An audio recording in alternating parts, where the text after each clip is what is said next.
Welcome, welcome.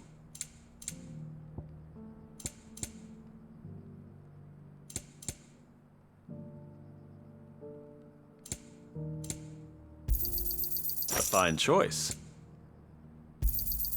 Of course. Anything else? A fine choice. Take care.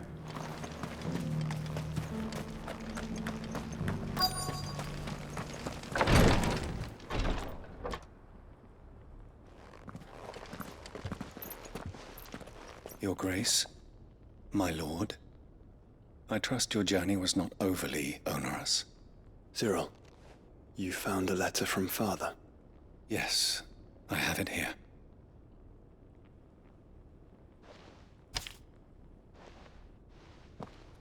If you would do us the honor, my lord.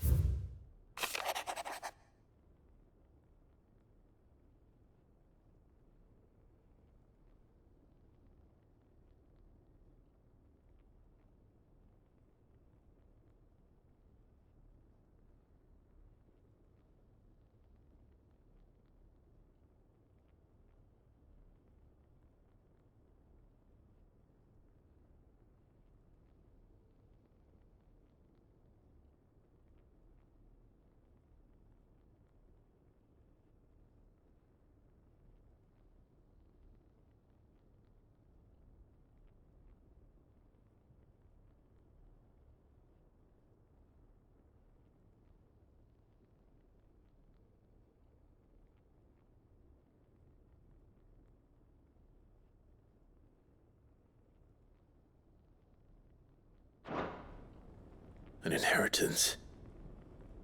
It would seem the late Archduke penned this missive shortly before his passing.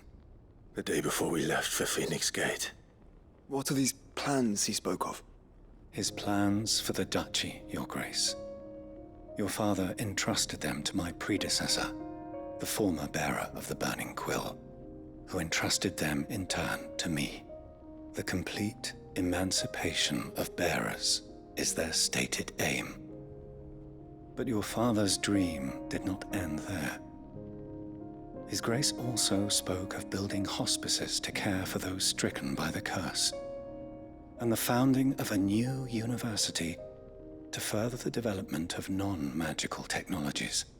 With the blight spreading ever more widely across the twins, Archduke Elwyn saw this as the only means of securing Rosaria's survival. He wished to see men and bearers treated as equals. To see centuries of common wisdom overturned. Small wonder he did not think it achievable within his lifetime. But he thought it achievable nonetheless. Had he not, he would never have written this message. Nor would he have entrusted his vision to his most faithful aides, those who would have stood with you, shielded you from the machinations of the less benevolent personages at court. It's a pity only they are still with us. 'Tis true that those most loyal to your father were the first to suffer the Duchess's wrath. But one at least remains, and she has come bearing gifts. What do you mean? Mayhap it is better that she explain, my lord. After all, the duties entrusted to me by my predecessor extended only to recovering His Grace's will and arranging a meeting with the one who might execute it, or a part of it at least. And where is this woman? She awaits you in the archive, Your Grace. Thank you, Cyril. Shall we then?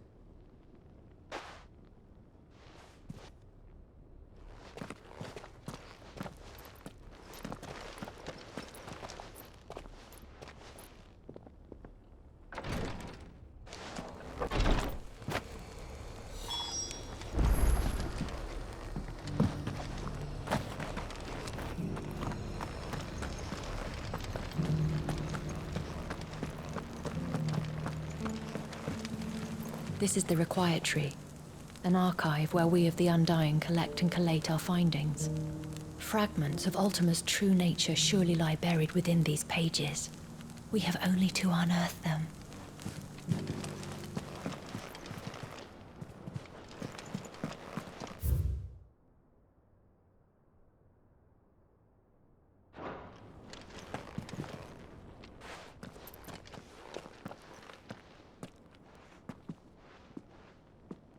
My lord, Your Grace.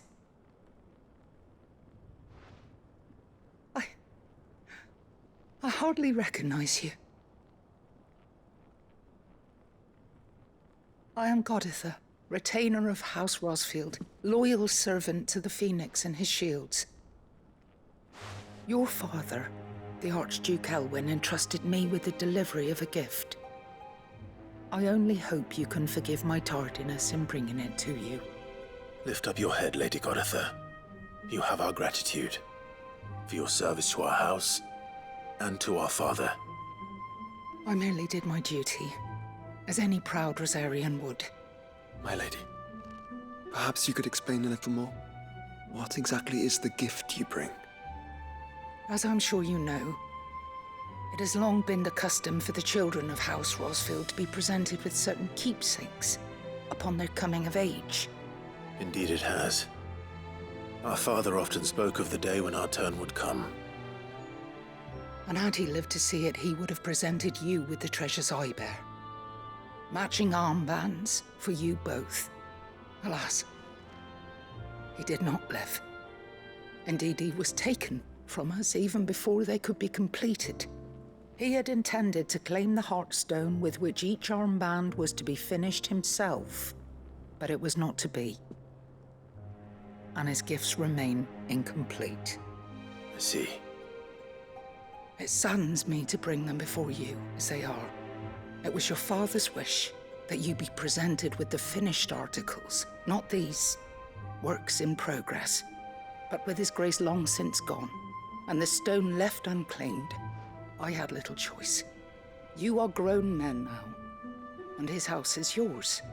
And while I would not presume to insist upon your claiming the Heartstone in his stead, I know that nothing would have pleased him more than for you to do so. Thank you, Lady Goditha. What say you, Clive? What else?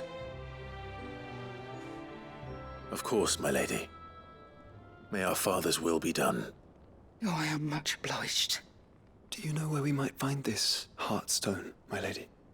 I do. Though it may be a matter of a good deal more than simply happening upon it. It is found in the bellies of elder griffins, you see. We do at least know where to find one. A certain specimen has made its nest in Titan's Wake, not far from here. A certain specimen? You are most perceptive, Your Grace. In answer to your unspoken question, yes. In fact, this is the very same beast your father meant to slay. I have been tracking its movements since you were but a boy. Were you to slay it in his stead, as men of House Rosfield, it would surely make your father proud. What say you, Joshua? What else?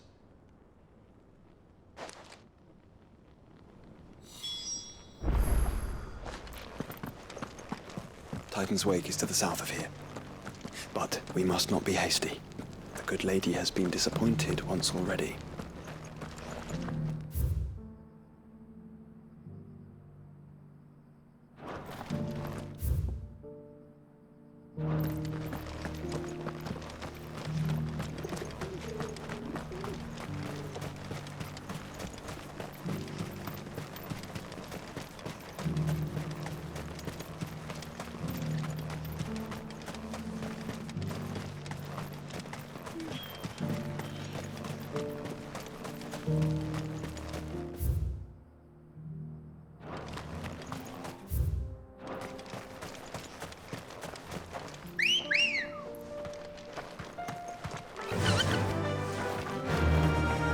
Ambrosia.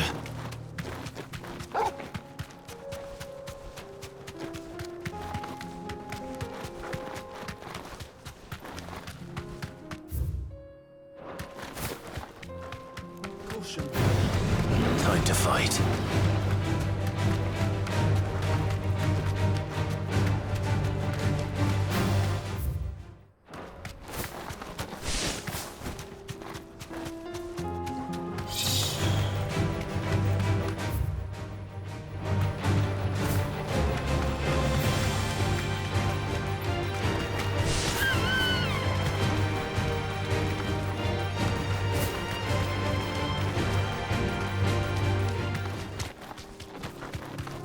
Nice people, Joshua.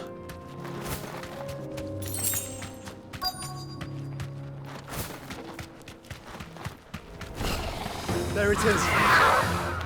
For House Rossfield.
Is this the Heartstone? I expect Lady Goditha will know.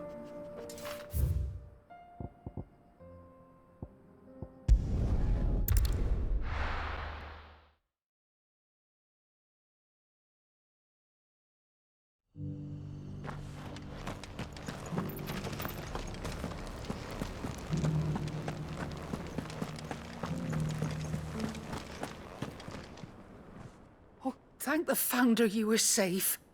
The Griffin is slain then? And the Heartstone claimed.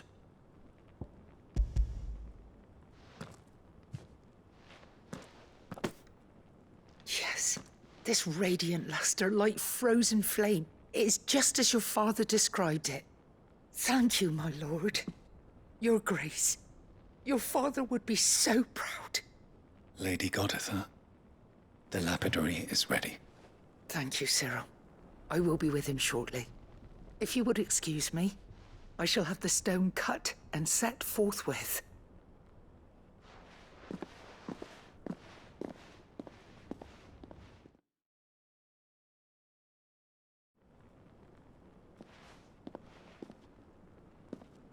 The armbands are complete. Pray, take them. They are yours, after all. Heartstone is harder and more enduring than garnet, or even ruby.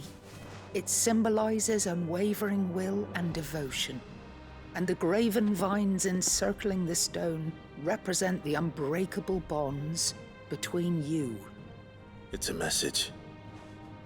Father knew we had enemies both inside and outside the duchy. Enemies who would thwart his vision. Only with unwavering devotion would it ever be realized. And only if we stood together, as Phoenix and Shield, as brothers in arms. Only then might those enemies be overcome. Indeed. His Grace knew the enormity of the task he would entrust to you, his heirs. But this was more than just a message. It was a promise. That he would always be with you. Thank you, Lady Goditha, for remaining the steadfast custodian of our father's will. Forgive me, my lady, but there is something I don't quite understand. The Undying told me that after Father died, Mother claimed all of the ducal treasures for her own. Even if the armbands were incomplete, she would surely not have overlooked them. So, how were you able to keep them from her? Because I was the keeper of the vault. Though I was but a lowly servant, your father spoke to me of his intentions for the bands, of the deep love he had for both of you, and his hopes for your future. In the days before the disaster at Phoenix Gate, I discovered that the Duchess had ordered her jewelry be sent away from the castle. It was then that I knew she meant to betray us. I tried to warn your father, but it was too late. When word of the fire reached Rosalith, I knew my time was short. So I took up the armbands and I fled into the night. And thank the Founder you did. Yet my duty to your father was incomplete. Not knowing what else to do, I followed the Griffin, thinking I might claim the Heartstone on its passing. And so my pursuit continued, until Lord Cyril appeared before me. He informed me that His Grace's will had been recovered, and that his sons were alive and well. Lady Goditha, on behalf of my father and all the people of Rosaria, I thank you for your loyal service. As do I. Thank you, my lord. Your Grace, for coming back to us, for giving my service meaning.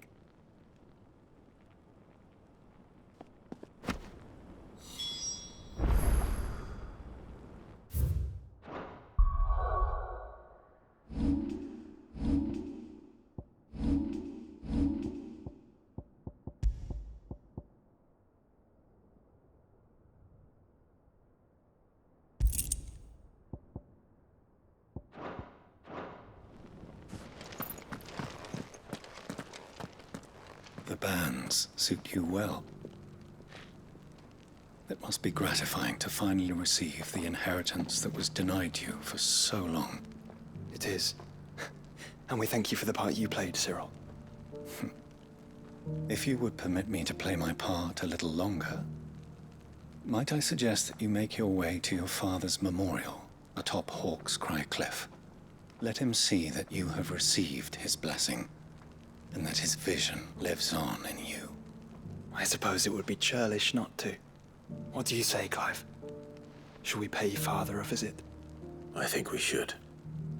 I was hoping to be able to offer him my thanks before we left for Origin. Your father's helm is enshrined there. It has been since the day we recovered it from Phoenix Gate. I prithee claim it, for it too is a part of your inheritance, and I do not doubt that your father would prefer it in your hands than perched upon some lonely rock. Thank you, Cyril.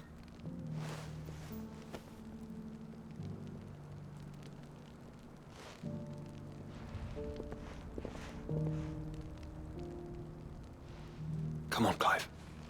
He's waiting.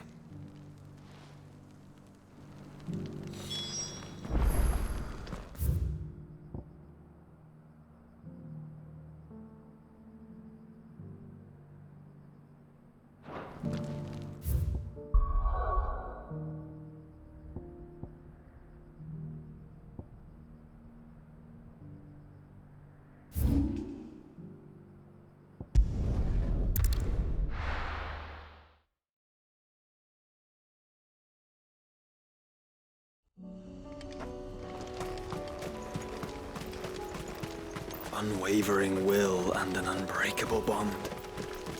Do you really think we're strong enough? To save the world? Of course. To have overcome Father's political enemies? Of that I'm less certain. Especially knowing what we know now. What Mother was truly capable of. But perhaps these bands would have helped. Knowing he was with us would have made all the difference.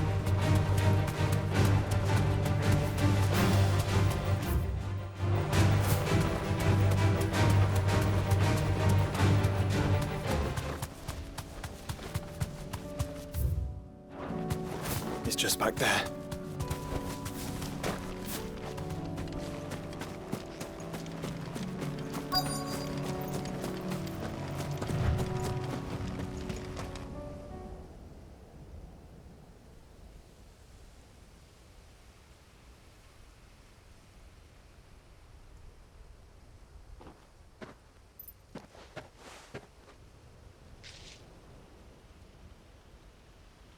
Father always fought for what he believed was right.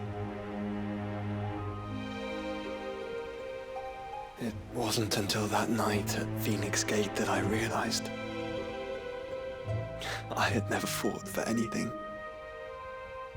I always had someone else to do the fighting for me.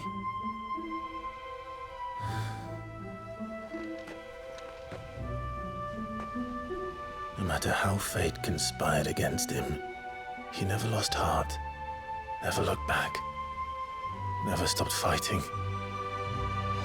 To me, he was the greatest of men. And I've been trying to live up to his ideals ever since.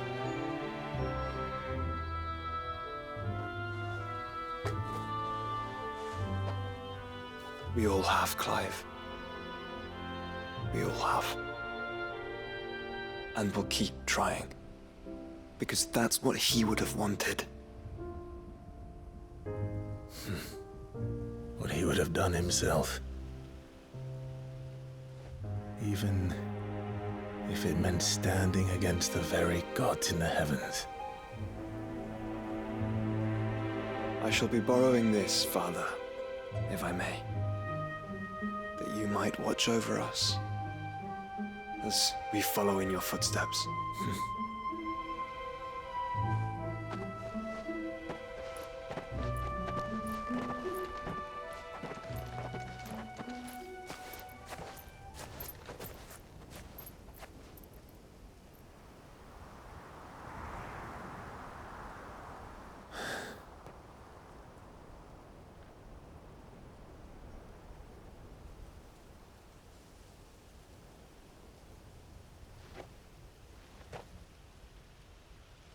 We won't lay you down.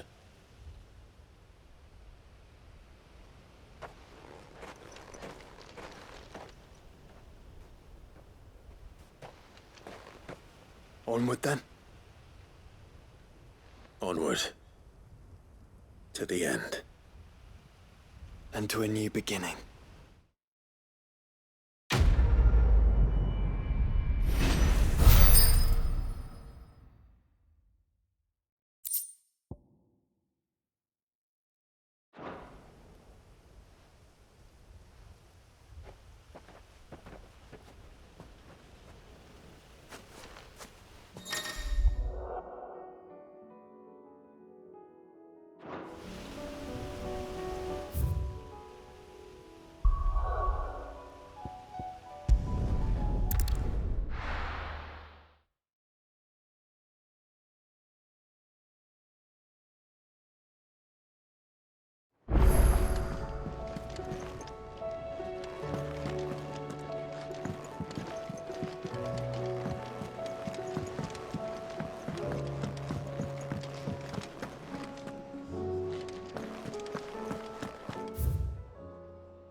Say what you will.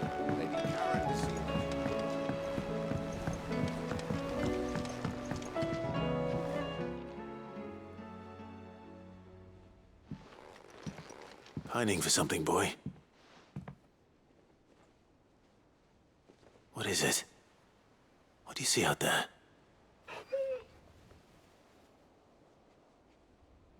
I never did ask where you got that anklet of yours. From Sid, that's why. On the day he brought him home. That long ago? And you're only thinking to ask this now? Sid saw that the pup had a habit of gnawing on his leg, since you ask. Clap that there iron on him to keep him from doing it. What was wrong, boy? I'll take like as not. Must have been hard on the poor whelp losing his loving masters at such a young age. Doubly hard in being a frost wolf, torn away from his icons and all. Sid would always tell him, you want that iron gone, you find what it is you're looking for. I reckon what he were looking for was you. I'm sorry, Torgal. Sorry for making you wait so long. Let's get that thing off you.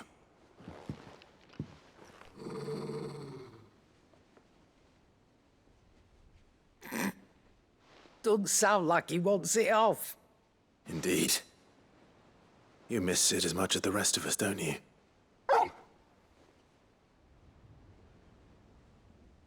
You want me to go with you somewhere?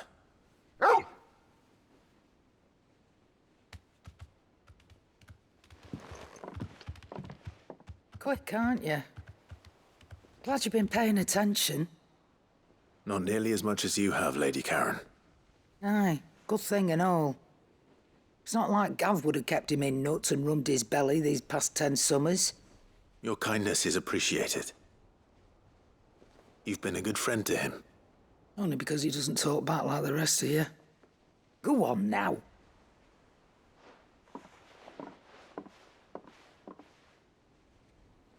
Where to then, Torgal?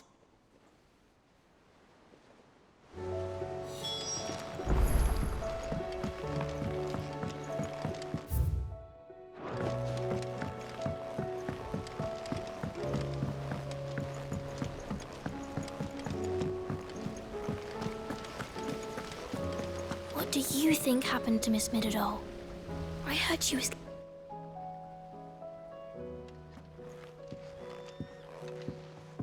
Sid, you have to help us. With what?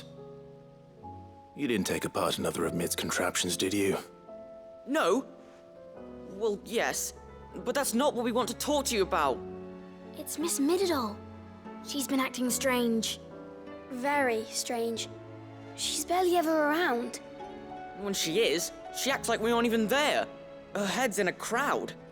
In the clouds. That's what I said, in the clouds. Well, she does have a lot on her mind. When did you last see her? Not long ago. Ah, right after she got back from saving you from Stoneir. Then it's probably just about the Enterprise. It did take quite a battering on the way there and back. You didn't break it, did you, Sid? You really should be more careful around Miss Middeldore's inventions. Oh, don't listen to her. Even if you did break the Enterprise, you could put it back together, couldn't you? But who's gonna put Miss Middledore back together? She seems really sad. Why don't I go and see if I can cheer her up? You do that? For us? She's in her dungeon. Don't scare him. It's not a real dungeon. Thanks for the warning.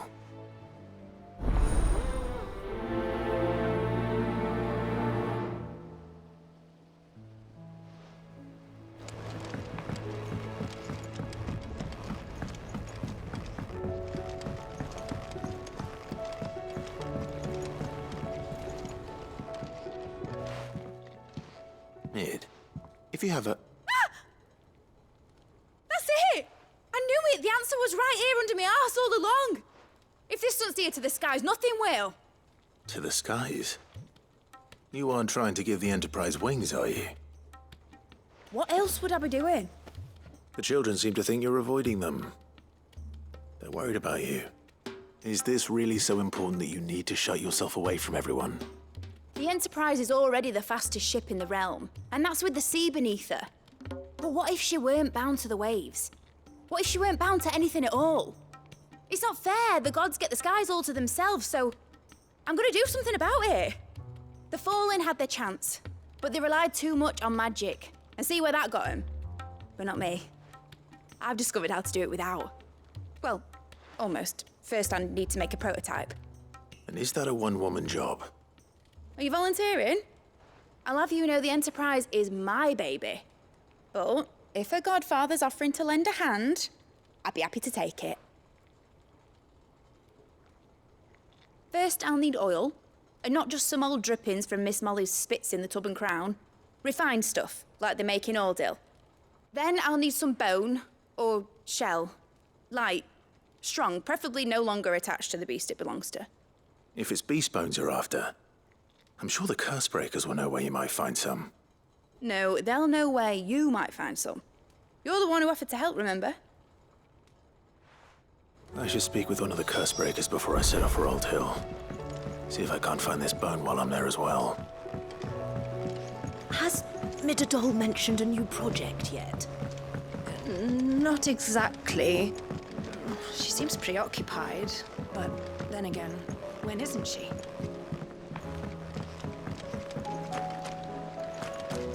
I will not let them be forgotten. Sid, may I have a moment? Of course. It is an honor to finally speak with you. My name is Herman. I've been with the Cursebreakers for some time now, and I wish to be deployed to Ash. Any assignment will do. No. The lands across the Narrow are too dangerous. I will not send good men and women to risk their lives needlessly. Why would you want to go back? I need to retrieve something. Something important. I was raised in an orphanage. The Badbach Conservatory. Or rather, I was held captive there. It was not a place of nurture. It existed solely to turn bearer children into mindless weapons. We were tortured until we feared no pain. Tormented until our hearts turned to stone. And few ever survived long enough to become tools of the last king. I can't imagine. I lost so many. I can't even remember all their names. But they must be remembered. They cannot fade away, faceless and forgotten. The Institute was run with military precision. Every child measured, every name recorded, every death logged with meticulous care. Sid, allow me to travel to Ash and recover the registry so that my brothers and sisters might live on. You were a good friend, Herman. But the fact remains that Ash is simply too dangerous. Sid, please. Even should it cost me my life. Too dangerous for you, Herman. But not for me. I'll go to Badbach and find the registry. You will? I won't let you risk your life. I don't know how to thank you. You can start by telling me where I'll find this orphanage. Vida Grace. Hidden in a forest, overlooking the plains. All right. I'll see what I can find there. May the mothers guide you.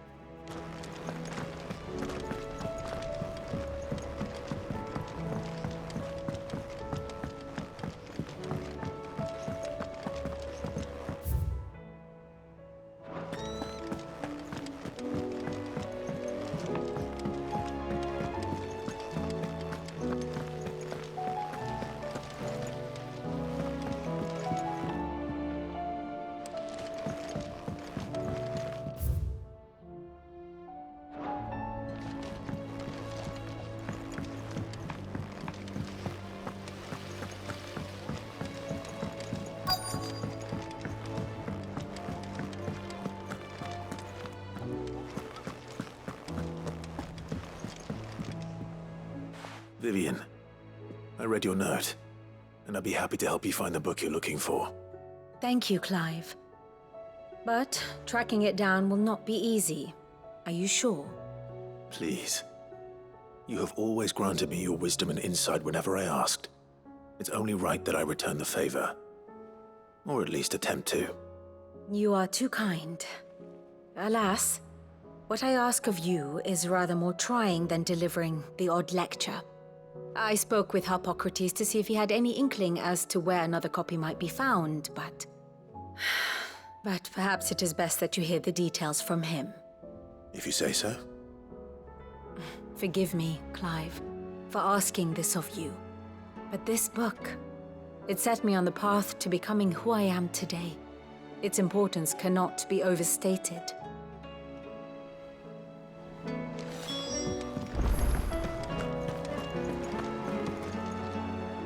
All right, Sid.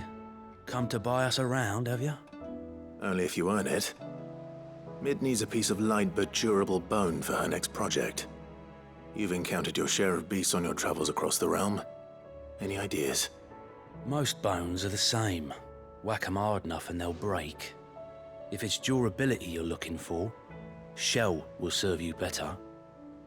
You know what an adamantus is? I do. And I know to give them a wide berth. Will any old adamantus do? Well, with shells, the older the harder. There's a rumour of an ancient adamantus down in Karava, near Old Bidza, or what's left of the village anyway. But don't expect to make quick work of the bastard. There's a reason it's lived as long as it has. I'll keep that in mind. Thank you.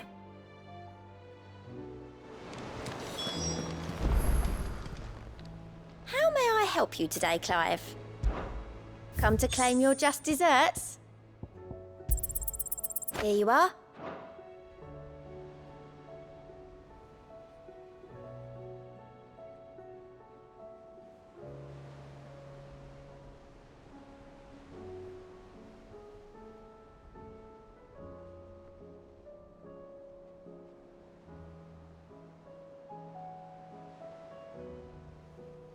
Come again.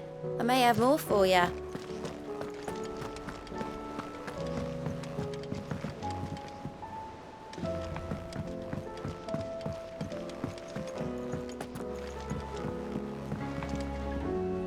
Sid, do you have a moment? By all means. It's my old master. Seems there's no escaping her. She found some way to send me a letter. And something else. Records from a Waluda prison. Seems they were keeping a lot of bearers there. How did she come by such a thing? Finding bearers always was her strong point. And it seems the cells of Balmung Dark are full of them. Foreign captives, the masterless. Bearers no one would miss. And even better for her, bearers with no one to look after them. When ether started lapping at the walls, the jailers fled.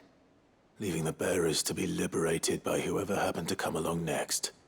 Sid, I'd like to believe that I've earned your trust by now. And while I'm well aware that you've forbidden Cursebreakers from traveling to Waloed, I can't let those bearers die in their cells. I'd rather risk shipwreck on the Shadow Coast than leave them to starve. We'll be needing the Enterprise if we're going to navigate the Narrow. Does that mean... I'm making an exception, but we travel together. And we stay no longer than we have to. Ash is an inhospitable place at the best of times. We save as many as we can, and we leave. Thank you, Sid. There was a name in the prison register. A name from my past. Chadwick. Another of my former master's protégés. A gifted soldier, and the closest thing I had to family. The thought of him held captive in that place. He must be very important to you. He was. Is. Then we find him. The entrance to the prison lies in the shadow of Ravenwit Walls, just beyond the portcullis. We should head there as quickly as we can. I only pray there are still bearers alive to save. As do I, Doris.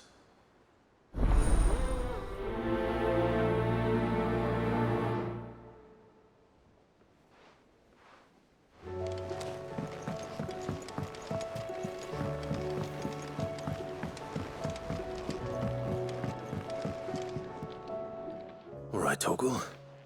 Where are you taking me? I'm going to need a little bit more than that, boy. Do you have a better hint for me? Unless you've already given me one. Back on the rear deck, you were looking west, toward Rosaria.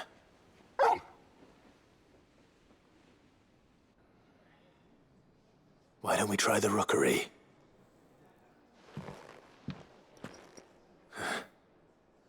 I haven't been to the island in almost 20 years. To Port Isolde, then.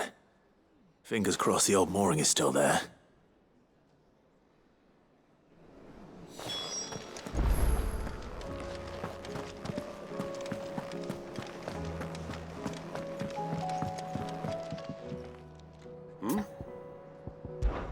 Clive, my boy!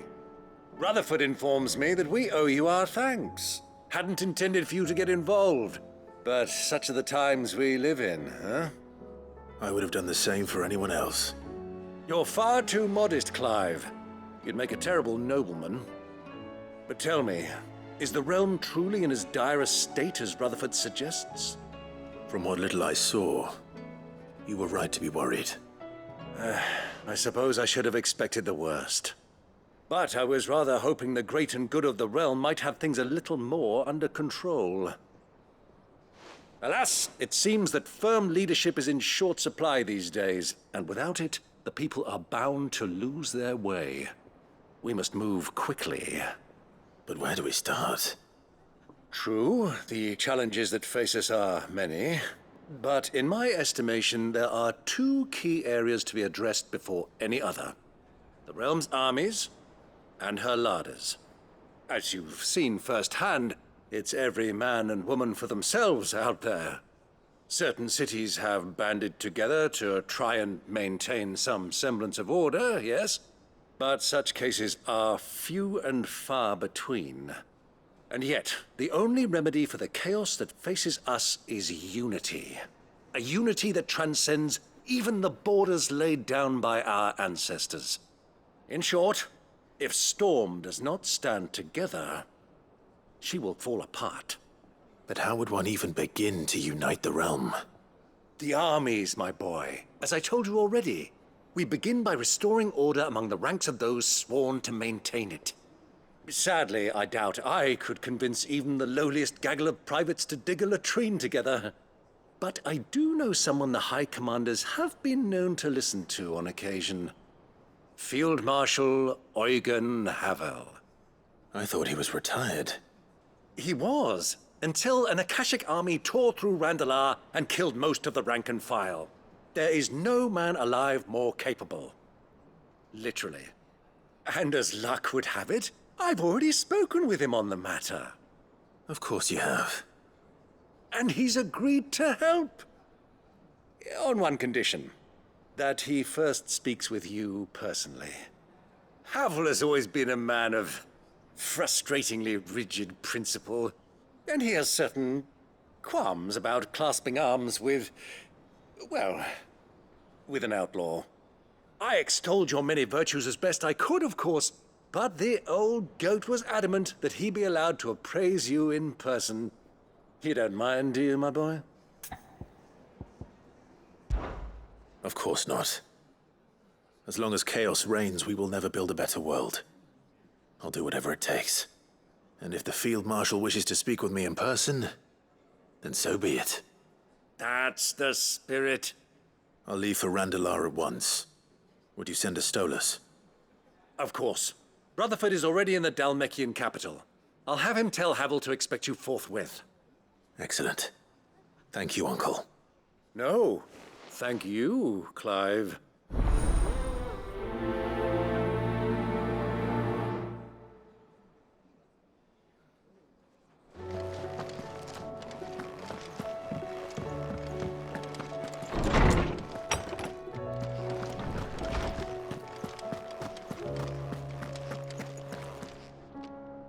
Ah, Clive, my boy.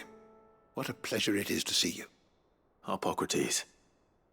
There's something I need to ask you. I've been charged with locating a book called From a Distance. Then you seek a rare gem indeed. One whose name I had not thought to hear from your lips. You've been talking to Vivian. Right as always. But she didn't seem keen to tell me very much. I take it she didn't like what you had to say. And yet I gather it did naught to dissuade her. Clive, if the young professor has tasked you with obtaining a copy, I fear she asks the impossible. The executors would not allow it. The executors? Coveters of Secrets. A clandestine organization committed to the collection and intenebration of forbidden texts and technologies. One such text being the tome Vivian seeks, chronicling as it does the true history of the enslavement of bearers. A tale which could overturn the established order were it ever to become widely known. Or, so rumor has it. I've never actually read the thing, or even set eyes on it for that matter. How is it that I haven't heard of this organization? Why, secrecy is the executor's watchword.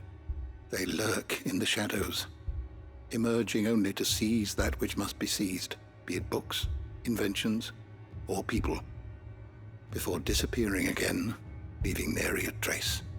Which would explain why Vivian's copy was snatched from her grasp not long after she found it. By the hand of the executors, yes. But what drives them? Self-interest or ideology? Fine question. Sadly, all that is known of the executors can be recounted in a single breath. You may just as soon ask me of their origins, numbers, or the identities of their leaders. Any answer I give would be pure speculation. Then my hunt was doomed from the first. What was Vivian expecting? That I'd pluck it from thin air? Not from thin air, no. From ash. Rumors of the executors are rife among the scholars of Storm, but rather less so across the strait. I have a friend. Well, I had a friend in the village of Garnick, a collector of rare tomes, upon which subject we would oft correspond. Alas, I have heard naught from him since the skies fell dark. And no doubt he, too, has turned. But, though he did not mention it by name, it is possible that a surviving copy of From a Distance yet rests upon one of his many shelves, quietly awaiting discovery. If you were, by some chance, able to save even a single book from the poor man's library, I know his soul would rest easier. Very well. When I next find myself in Waloed, I'll be sure to pay Garnick a visit.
If Joshua's worried about Jill, I should go and speak with him.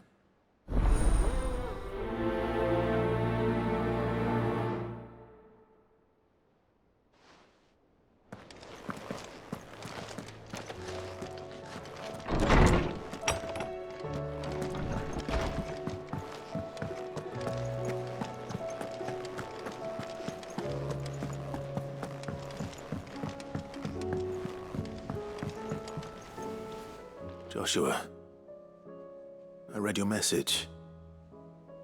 You're right. Jill is different. I don't think I'd realized how different, but since we returned from Drake's spine, I've felt it more and more. I suppose it's not hard to imagine why. She doesn't think she belongs anymore. And that's why we need to remind her she is still one of us. To let her know that we still need her. Now more than ever, that you still need her. But how to do that? When last we were truly close, we were but children. Of course. Do you remember the time we accompanied Father on his annual tour of the Duchy? And Jill and I broke from the procession to ride up Man's Hill. To see the snow daisies, I remember. It was the first time Father had allowed us to join him. And when he realized you were missing, he had the entire retinue down to the pot boys combing the countryside. In the rain. A thunderstorm forced us to take refuge in a grove of oaks before we'd even made it halfway there. It was the Lord Commander who finally found us, and needless to say, he was none too pleased. Then it seems you and Jill have unfinished business. What do you say? Man's Hill. It's not that far. Oh, true. Though I suspect it is also much changed. Little in southern Rosaria remains as it was when we were children. You're saying I should go and scout the area for bandits? I'm saying we should first go and see if there are actually still any snow daisies left. What would you do without me, Clive?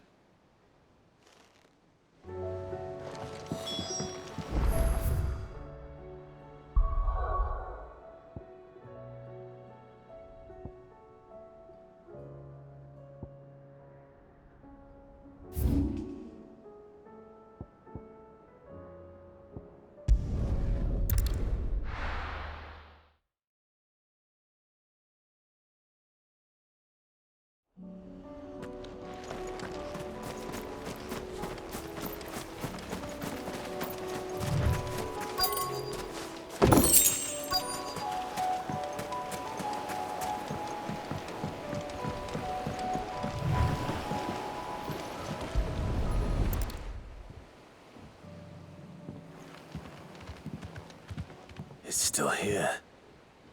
After all these years. Lots more than I remember. And you're a lot bigger. You might have to swim, boy.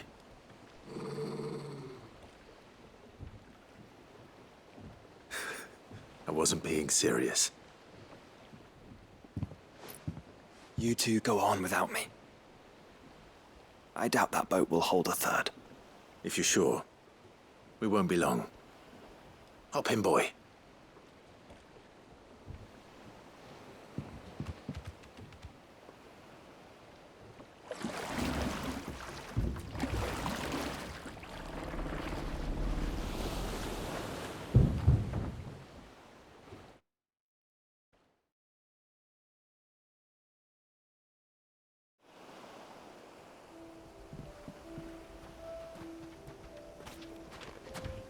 This place hasn't changed at all. The rookery's right through those trees. Come on. Race you there? I bet I could still beat you.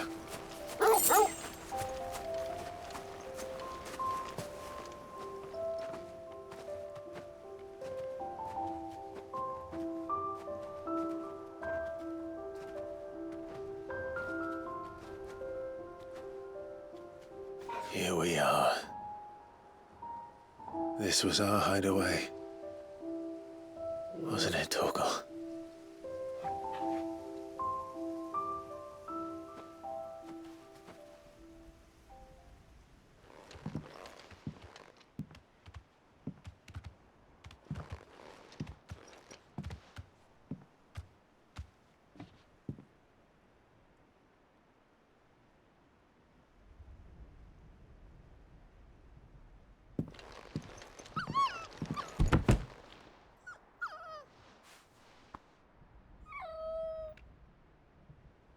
Coming here helped me to forget who I was.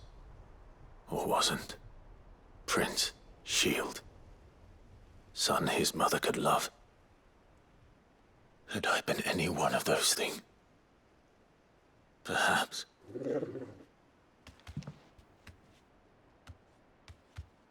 What is it, boy?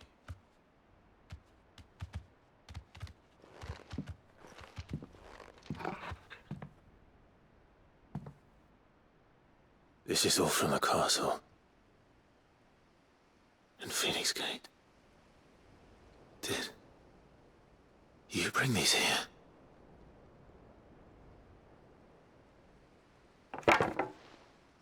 My sparring sword.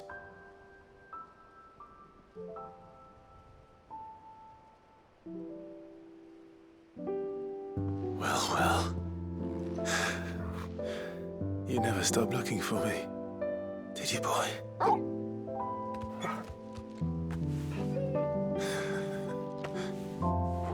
Thank you, Torgal, for never giving up, for never forgetting.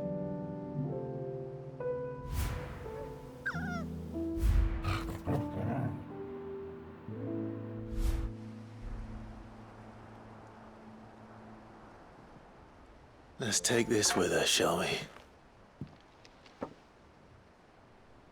So I don't forget either.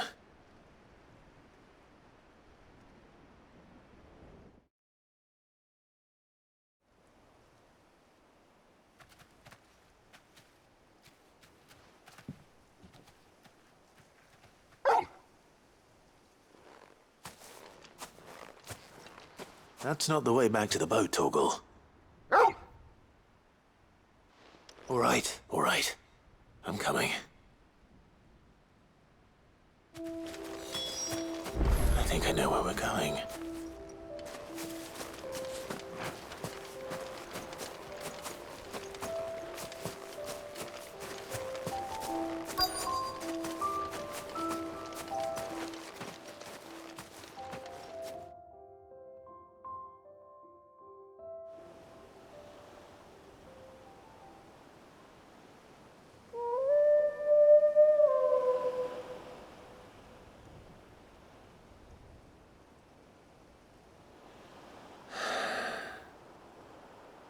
People always talk about the importance of putting the past behind you. But without it, we wouldn't be who we are today. And we certainly couldn't steer our way to a better tomorrow. Come on, Torgal. Let's go home.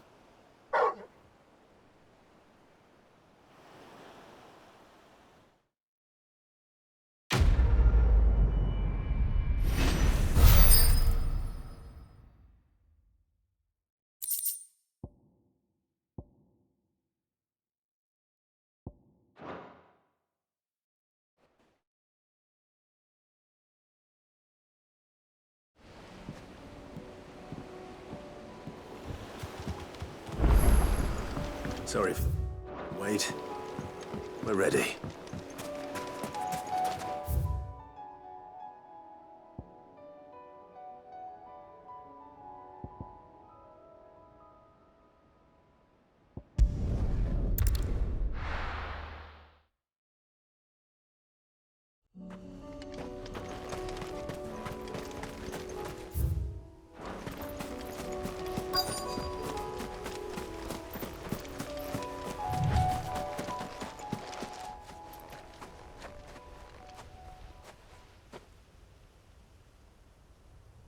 This is the place, but... I'm sorry, Clive.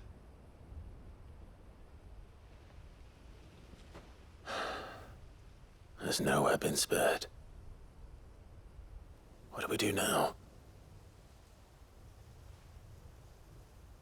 We keep looking. Man's Hill cannot be the only place where snow daisies grow. Perhaps, but... it's the only place I know of. Knew of. Then why not ask someone who might know of another? Someone at the backyard? To the hideaway, then.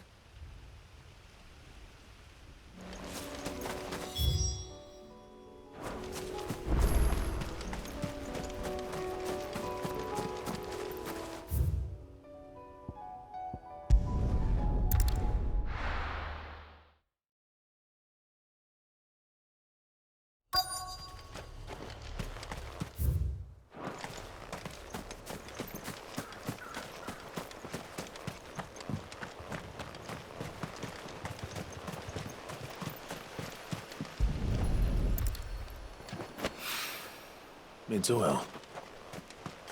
After what happened here, it's a miracle there was any left at all.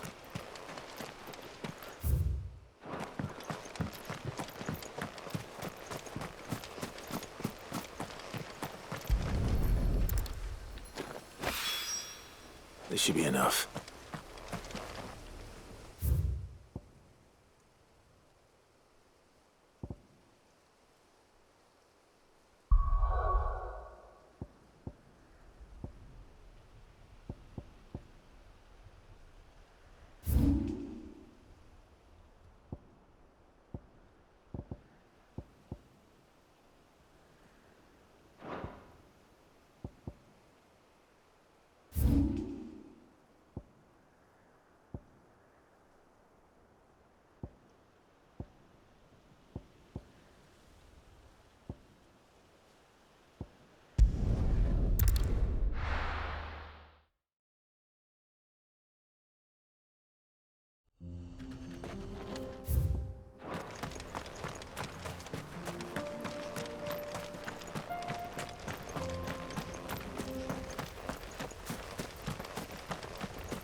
Our investigations into Ultima extend not only to ruins such as these, but to every manner of historical entity, tangible or intangible.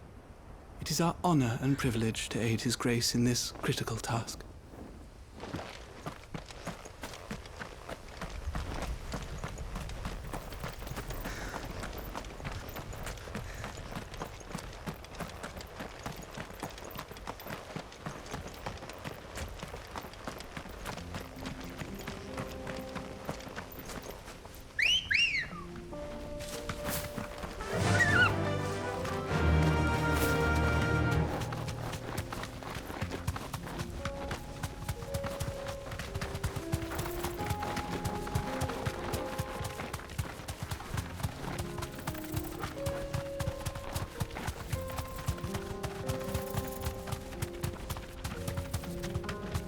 Here we are again.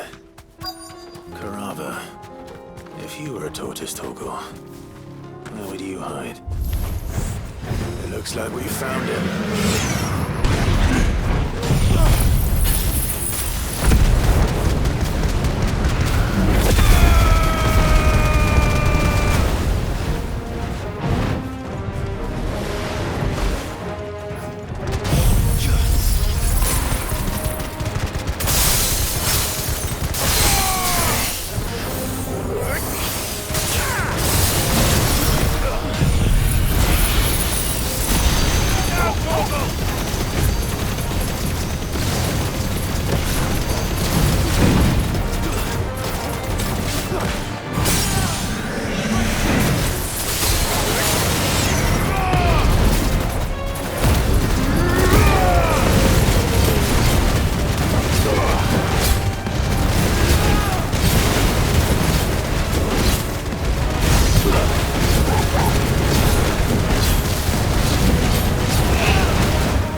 Farewell.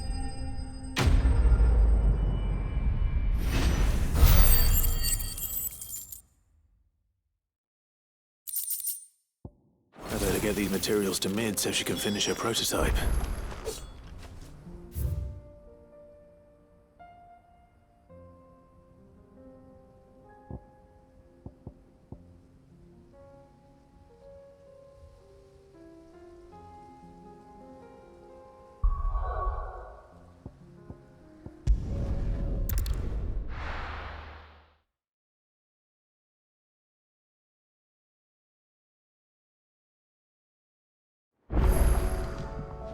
Let's hope one of the gardeners knows where to find snow daisies.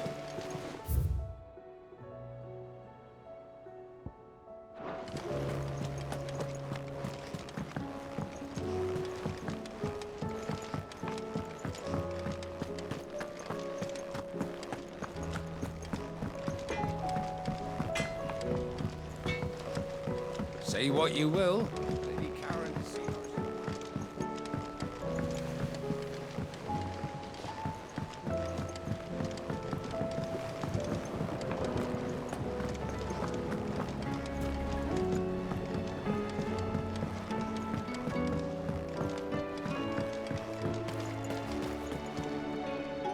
Oh. What brings you down from the heavens, Sid? I need your advice. Joshua and I are looking for a place where snow daisies grow. Preferably in abundance. Snow daisies. Then you'll want somewhere not too hot and not too cold. And where the winds are strong enough to carry the seeds. I reckon Man's Hill would be a good place to start. There in the Royal Meadows, perhaps? Both have similar climbs and the right elevation. If the Blight hasn't claimed them yet. Right. Thank you. Did you learn where we might find our flowers? The gardener here mentioned the Royal Meadows in Sambrek. Ah, the fields beyond Northreach. Well, if that's the case, then Yote was right. I recalled that she kept the record of our travels, you see. So I asked her if she'd perhaps noted anywhere that snow daisies grew, and she mentioned Oilerfeist Bay. Whose shores border the meadows. Off we go then.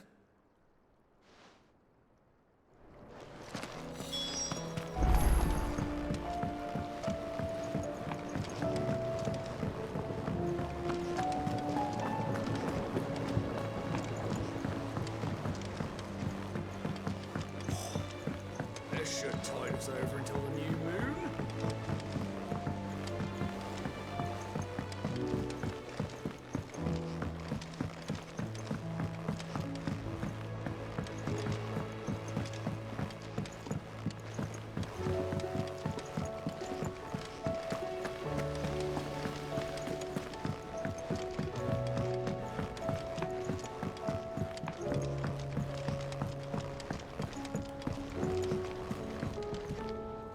Mid, tell me this is all you need.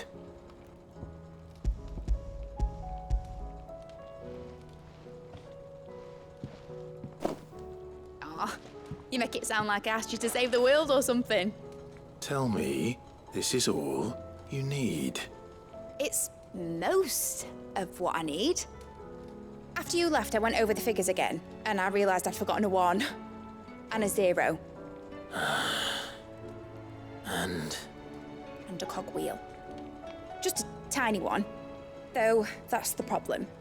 Gears that small are a bastard to make, and I may have lost the one Blackthorn spent a fortnight toiling over. wait. The children.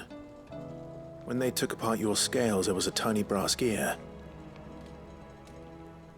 Now that I think about it, they didn't use it when we put the scales back together. The young'uns? But why would the... You know what? I don't want to know. I'll keep working on the model. You go and find that cog.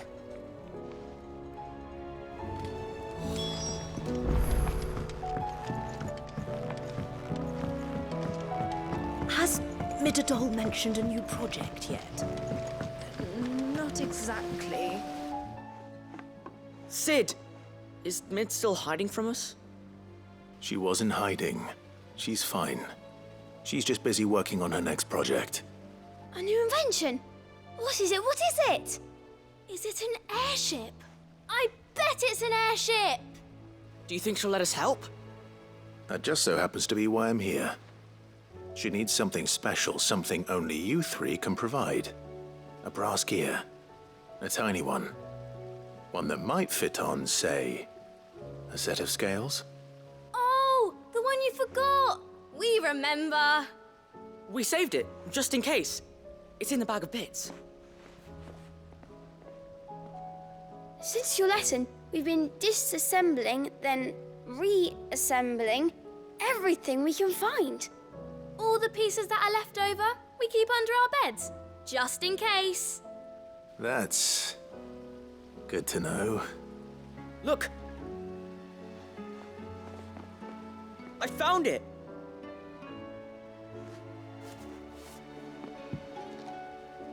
Is that all? Just the gear? We have more parts if Mid needs them. That's all for now.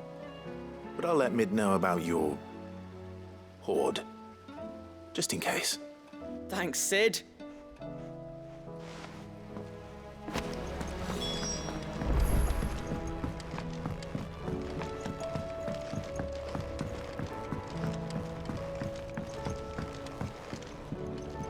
Well, did they have it?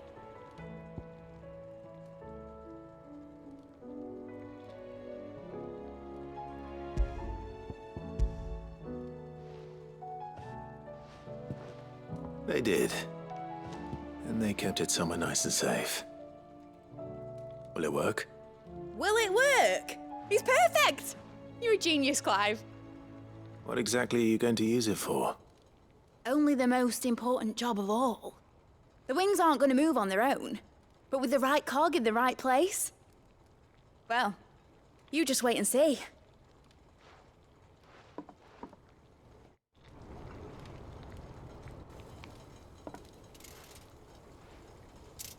That should do it.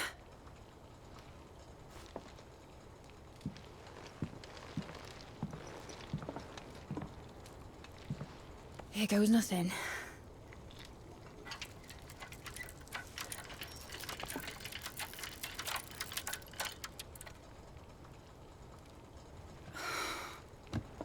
Titan's tits. It wasn't supposed to fly, was it? Of course it was supposed to fly. Wouldn't be much of an airship if it didn't. Honestly, these bloody engines are driving me mad. I was so sure this would be the day she soared. The Mithril engine was made to make dreams come true. But maybe this is one dream the world's better off without. Show folk how to take flying. It won't be long till they're raining death down on each other. People will lose their homes. Children, their mums and their dads. Like I lost mine. I'm sorry. So am I, Clive. So am I. Sorry that I have to choose. Do I follow my head, or do I follow my heart?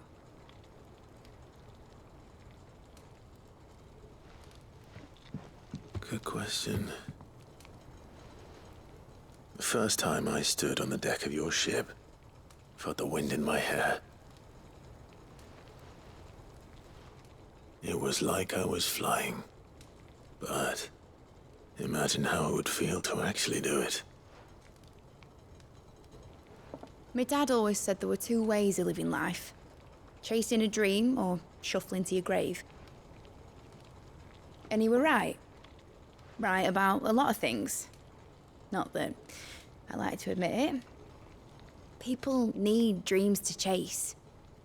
Especially in a world like this.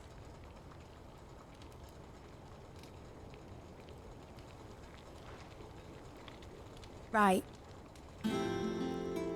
When this is over, I'm gonna take all my Mithril engines to Zemeckis and sling them over the edge. I won't have my dream end up turning into someone else's nightmare. But all that hard work... All that hard work will not be used for war, Jamie. But it isn't like it'll be gone. Tell me, Clive, have you ever been on a treasure hunt? Not since Joshua and I were boys. Why do you ask? Because I'm gonna bury the engine schematics and leave behind a little riddle telling people where to find them.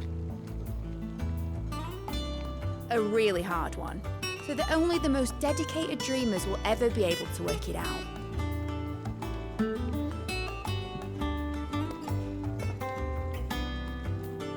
Ooh, I can picture it now. Some daft general squinting at the words with a gormless expression on his mug. Like that one, yeah. Right.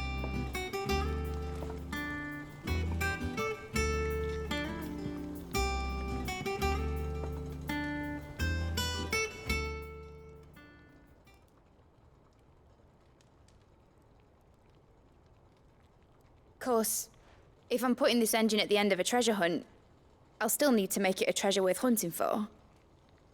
Won't be much of a prize if it couldn't even make a toy boat fly after all. My dad always said, dream big. But it ain't the size of a dream that's important, is it, Clive? Only that it's a good one. And I reckon I've got a fair few good uns left in me. I'm sure you do.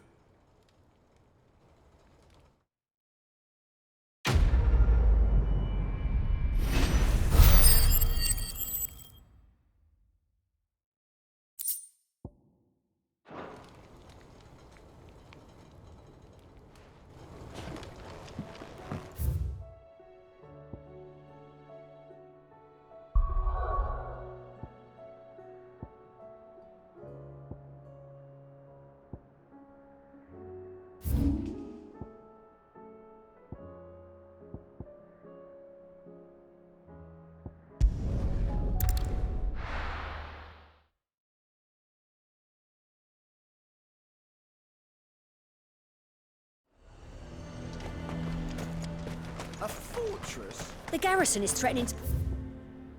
Their sentries from the markets if we don't...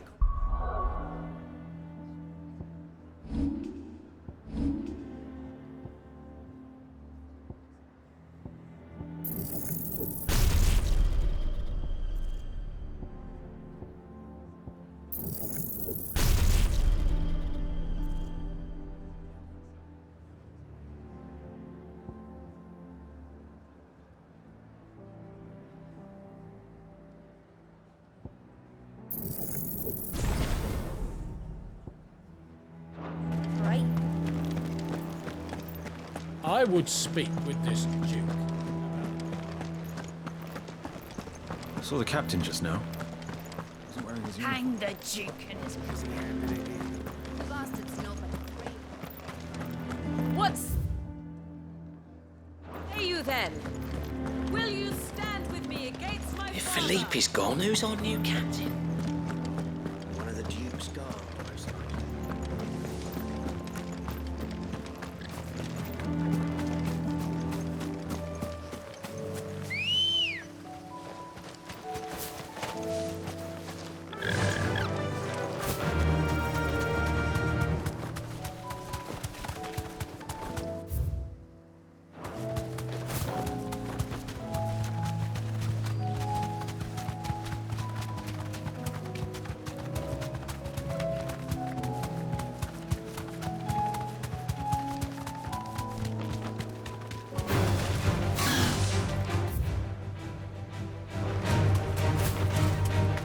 Are vast. Where do we even start? Yote mentioned the coastline. We can start there.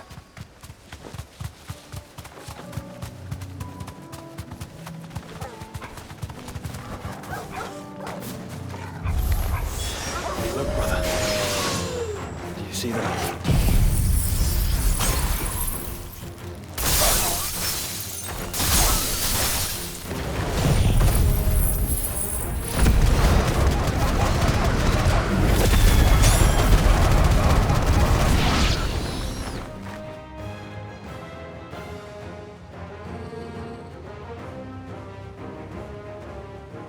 What do you see, boy?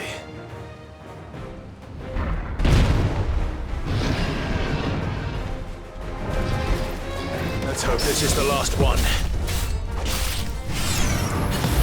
Only one way to find out.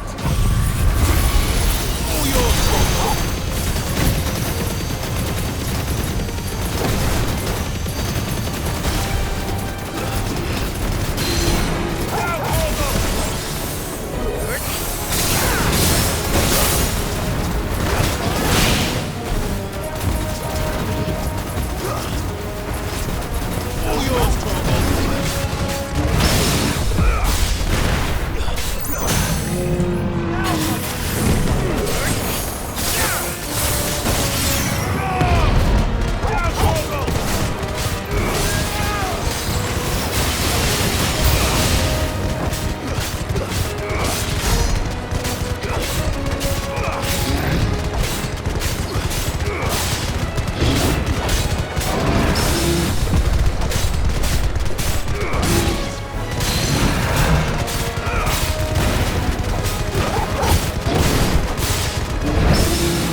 That was harder than I expected.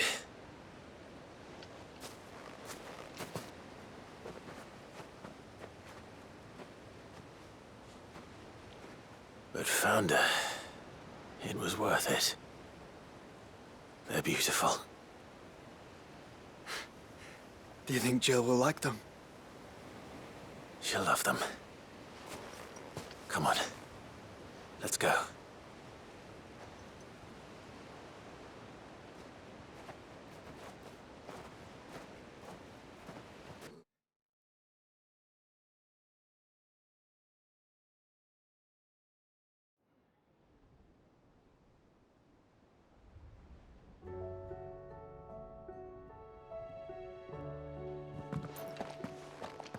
It appears my work is done.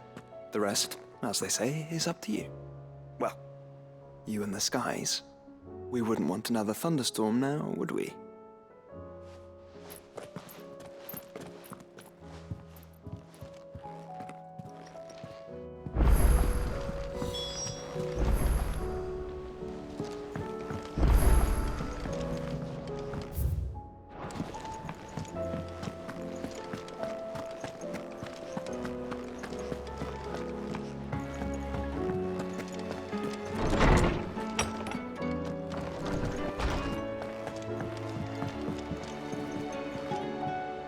Jill, there's something I'd like to show you.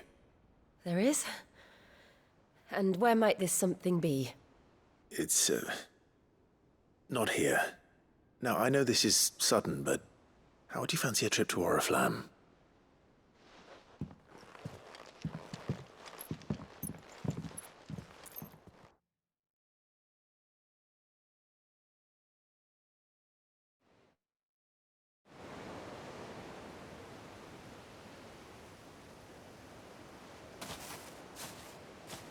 There are so many. This is what you wanted to show me.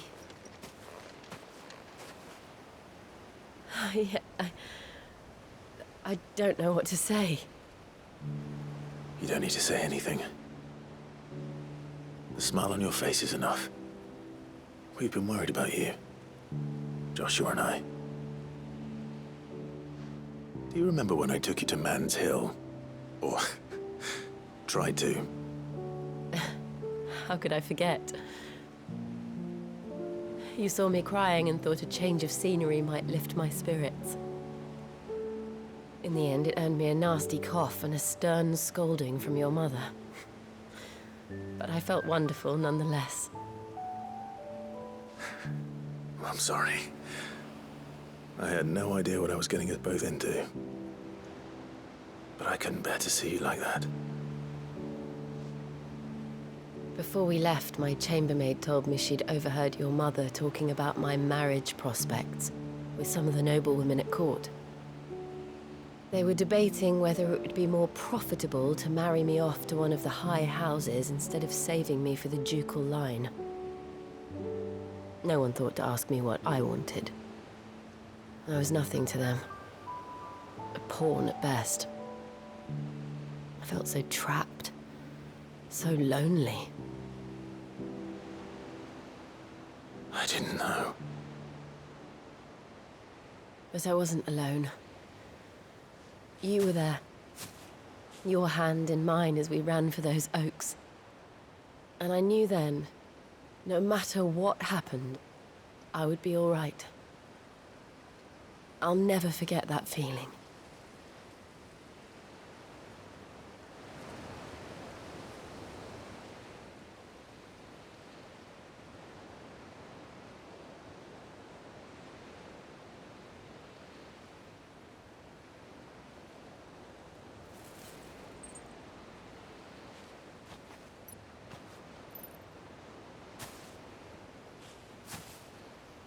Before we broke camp, the morning after the storm,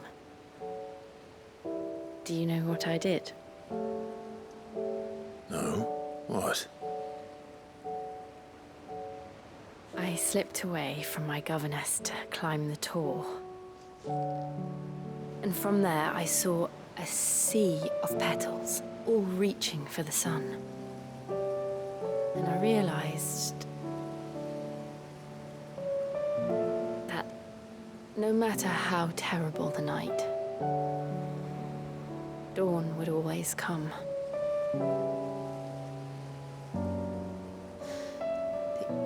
That you would always come for me. And you have. Again and again.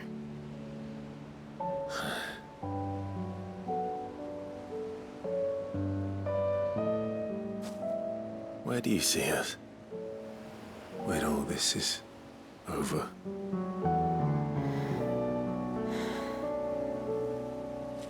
I don't know.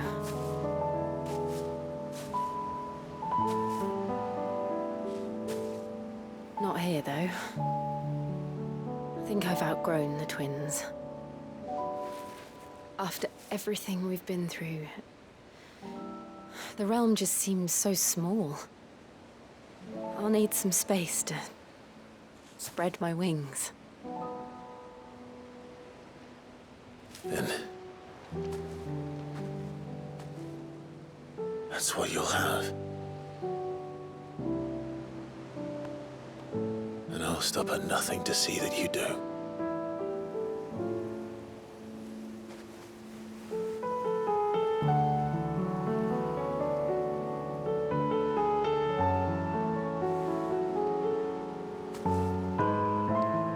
I never was much good at garlands, but it'll have to do. I'll treasure it forever. Thank you, Clive. For this, the flowers, for everything. It's exactly what I needed. You are my treasure.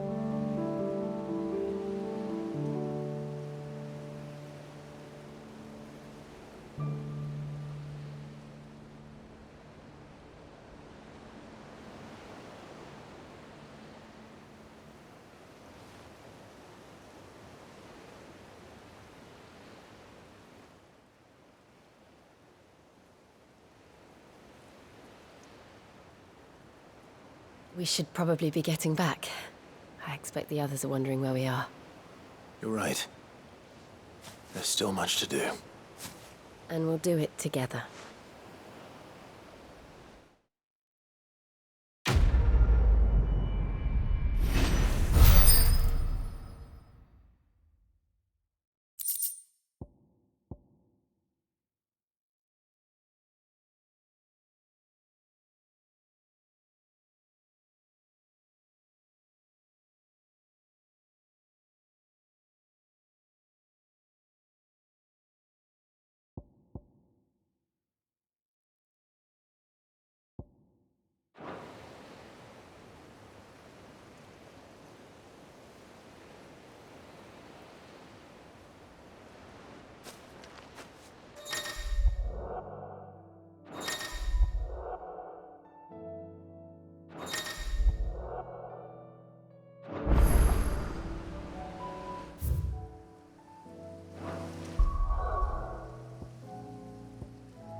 Clive. Go on, then. Do us proud. So what do I owe the honor? What do you want? And?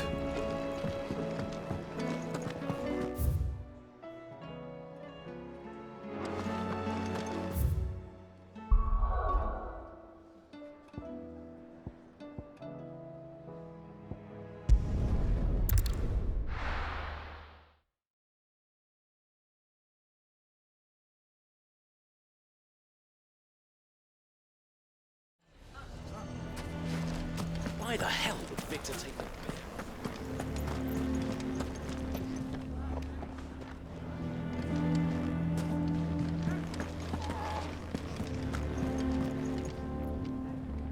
Here to help me pack? Thanks, but I'll be traveling light. I'm almost finished already, in fact. You're really going to go through with this, then? I am.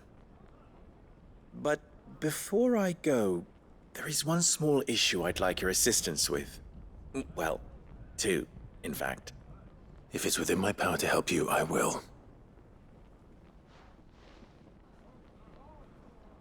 It's the children. I refuse to let them share in my disgrace. And if I leave them here, they surely will. Our friendship would see them ostracized forever. But I can't take them with me either. I can think of only one place where they are certain to be safe and provided for and loved. The hideaway. Of course. The children would be more than welcome. Thank you, Clive. I will not forget this. Lubor, are you still here? What is it, Ferda? You look pale. There's been a flood in the Velcroy, a damn big one. The League of Outlaws encampment was completely submerged in ether. What? Every last one of the bastards has turned. And they're headed this way. Bandits are one thing, but Akashic bandits are quite another. The town guard won't stand a chance against them. We need to evacuate. There's no time to lose. Ferda, gather the men. The Akashic may strike at any moment. We must make ready to cover the townspeople's escape. Well, what are you waiting for? Yes, my lord. Clive, change of plan. The children stay with me for now. I need you to find Conrad and Natalie. Tell them to prepare for a full and immediate evacuation. Understood. I'll do what I can to convince everyone else. Wish me luck.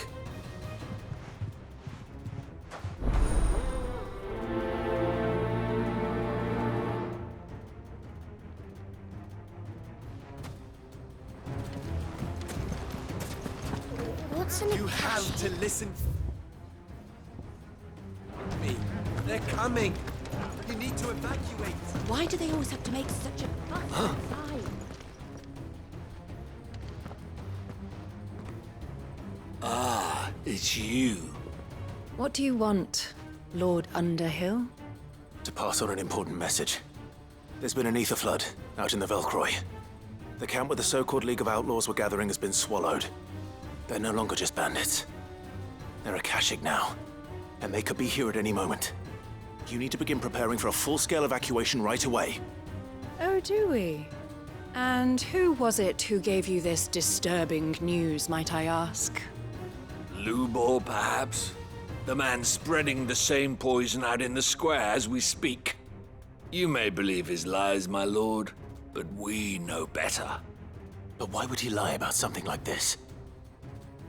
Some twisted attempt at revenge, perhaps. If he had not been unmasked, he may well have been elected our leader. A great honor for one of his kind. One he might well feel aggrieved at having been denied. Lord Underhill, forgive me, but it has become all too evident where your sympathies lie. Lubor cannot be trusted, and neither, therefore, can you. You may not trust me, but for the sake of your people, ask yourselves if there is any chance that this is true. There isn't. You can be certain of that. Now be off with you. You're making a mistake. It's no use. Words will not move them. Then we must find another way to ensure Dalamil's survival. You're right. Let's speak to Lord Furder. And you're lying. Ow. I think we'd better shut up. What's Lubor raving about now?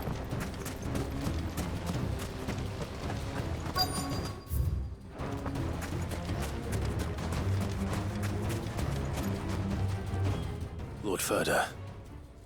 Sid, what's wrong? I went to warn Conrad and Natalie about the Akashic, but they wouldn't listen. They've convinced themselves that nothing Lubor says can be trusted. The bloody fools. Which means the town guard can't be counted on for support. But I can. If there's anything I can do to help you defend Dalamil, you only have to ask. I appreciate it. Sid! Further! I've been looking for you everywhere.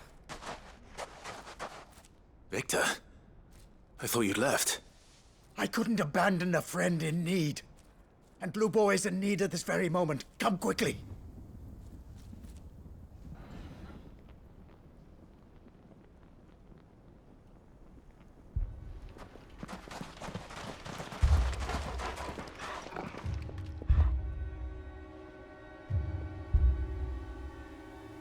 You have to believe me! The Akashic are coming! They don't eat, they don't sleep, they don't tire, and they don't care who they kill. They're unlike anything that's come before. There will be no parley, no mercy granted! We may have saved the town once, but this is different. I do not ask that you forgive me, but please believe me. If you do not run, you will die. You will all fucking die!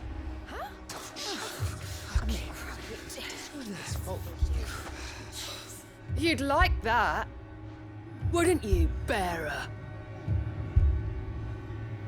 Yeah, with us out of the way, your kind will be free to claim Dalamil for yourselves.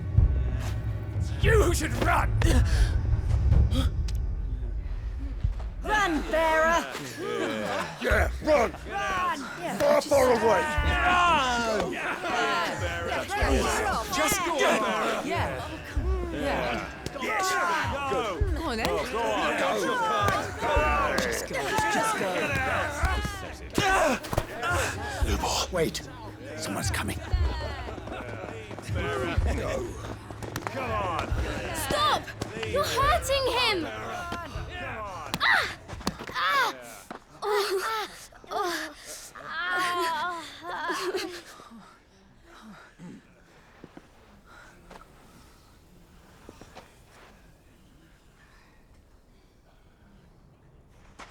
What did Lubor ever do to you? He solves all your stupid problems and he keeps all of you safe. You know there's nothing he wouldn't do for this town. Who was it who made that cleaver you use every day, Conrad? And what about your counting table, Natalie? Who fixed that? Whose men make sure the streets are clean so all your boots don't get dirty? Who spends all day, every day making sure things run smoothly around here? And none of you ever say thank you. Ever. But did Lubor ever complain? Well, does he ever stop smiling? He keeps this whole place going. And you act like it doesn't even exist.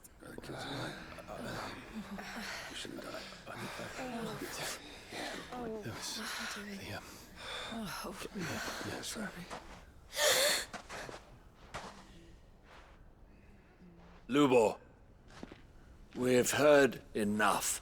Wait! We will not run. The town guard will not abandon the very place it is sworn to protect. And I will not give up for lost the stores that we labored so hard to fill.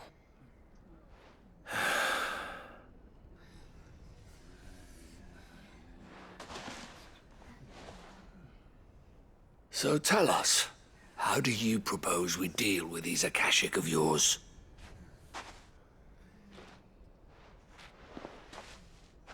We won't run, but we will fight.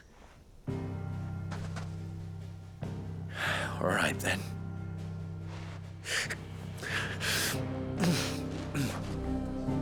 Fine.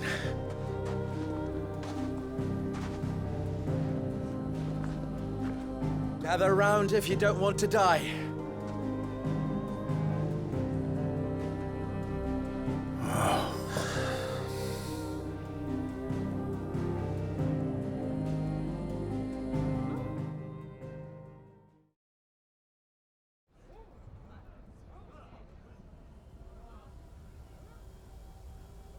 Allow me to explain the situation.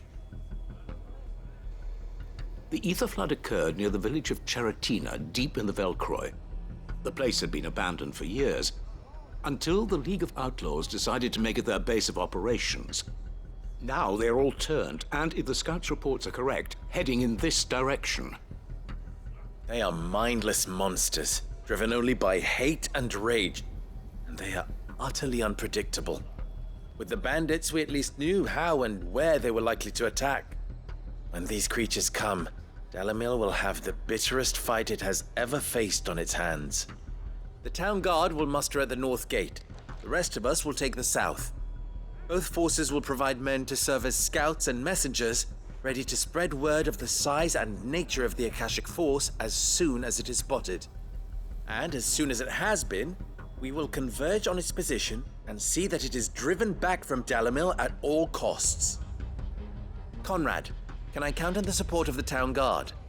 Always. I leave the selection and coordination of the messengers in your hands, Victor. And the command of our men in yours, Ferda. If you would both be so kind. Consider it done. As you wish. Natalie, I would ask that you and your people have the townsfolk barricade themselves inside the bathhouse. And tell the merchant not to waste time securing anything beside the essentials. Preserving life is our one and only concern. As long as we survive, it doesn't matter what trinkets we might lose. Our riches can be regained. And if anyone doubts that, let it be known that the Briar's Kiss stands ready to cover any losses. Very well. I shall tell them. Where do I fit into this plan? Where else but the most perilous place of all? I would like you to travel to the home of our erstwhile League of Outlaws, Cheratina itself. The main host is most likely still there, and Dalamil will not be safe until it is eradicated, root and branch. A little gardening. How pleasant. I doubt it. I have a feeling these weeds will be particularly stubborn. Luckily, so am I. So you are. All right then, we all know what we have to do. Now it's simply a matter of doing it. For Dalamil.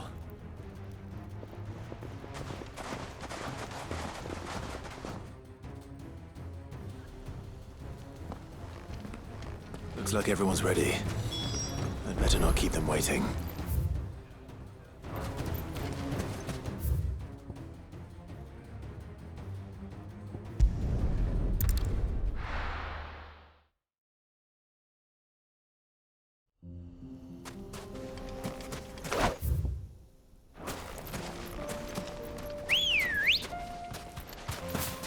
Good girl. There it is. The flood.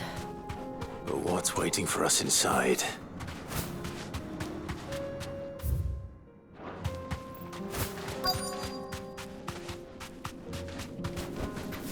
Thanks, Gal.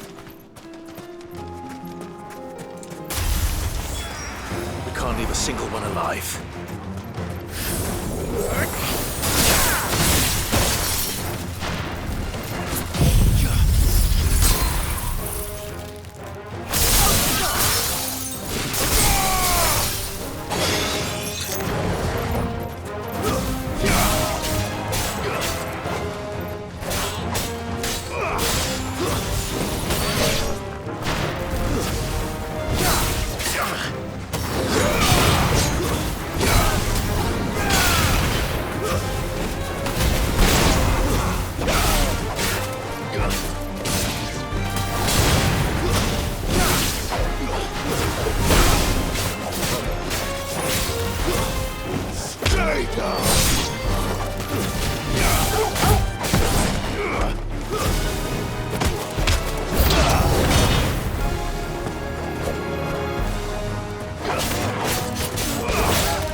The League is disbanded.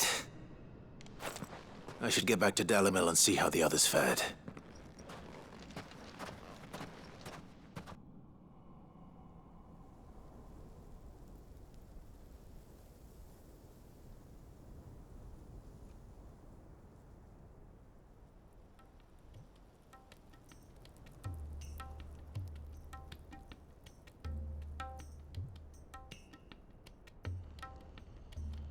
All the Akashic we were able to find have been dealt with.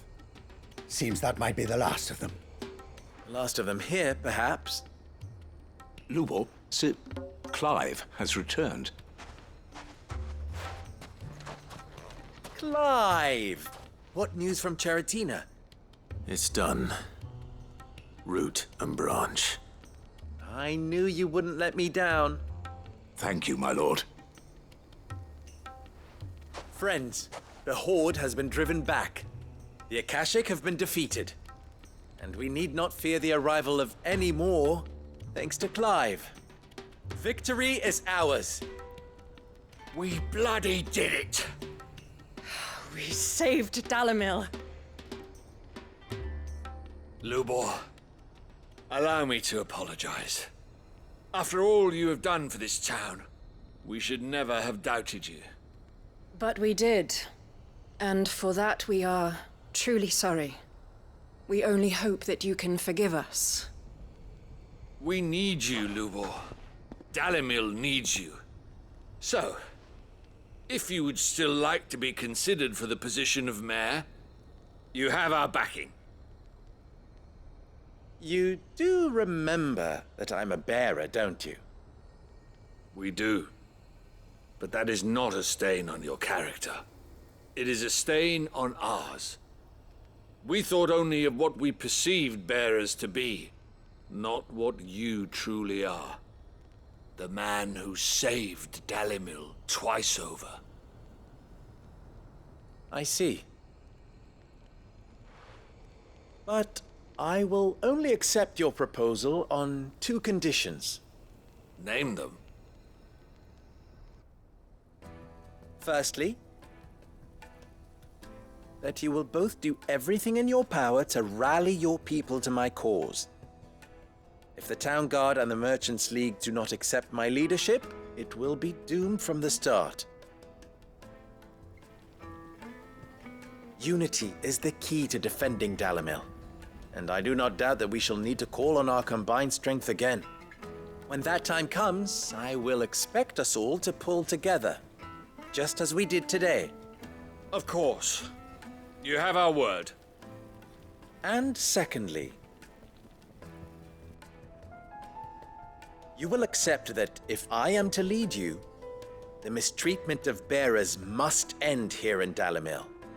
Any bearer within our walls shall be afforded the same rights as any other citizen. They will not be judged by what they are, but who they are. As we failed to do, and came so close to losing everything. We agree to your conditions. And we have only one in return. That you continue to work for the good of Dalimil, as you always have. Condition accepted. Well then, it seems my mayorship is all but confirmed. Do I get some sort of special hat?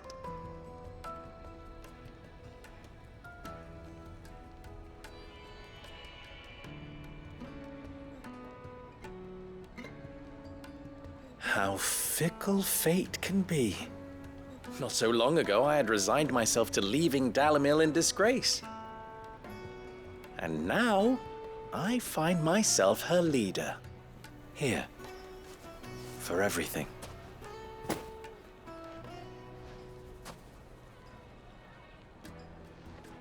Lubo. About the children. Fear not. You are, of course, relieved of your responsibility. I would sooner face another horde of Akashic than see them brought up as outlaws. I'll make sure they're safe here. I don't doubt that you will. And not just the children, but everyone in Dalimil. I'll do my best. Can't have all your hard work going to waste.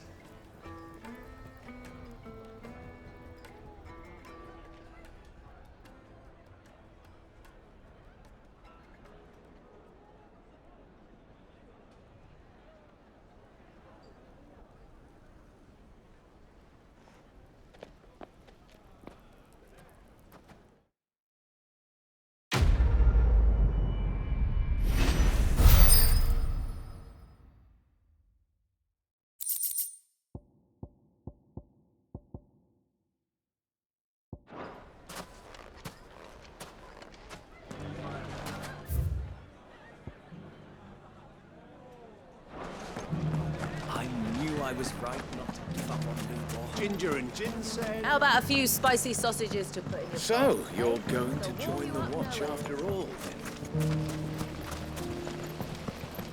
The fellow who used to run this stall took to his heels right after the bang. Good day, my lord.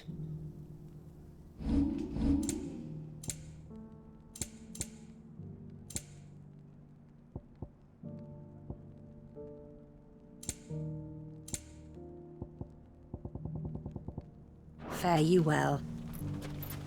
Are you looking for something in particular? Thank you for your custom.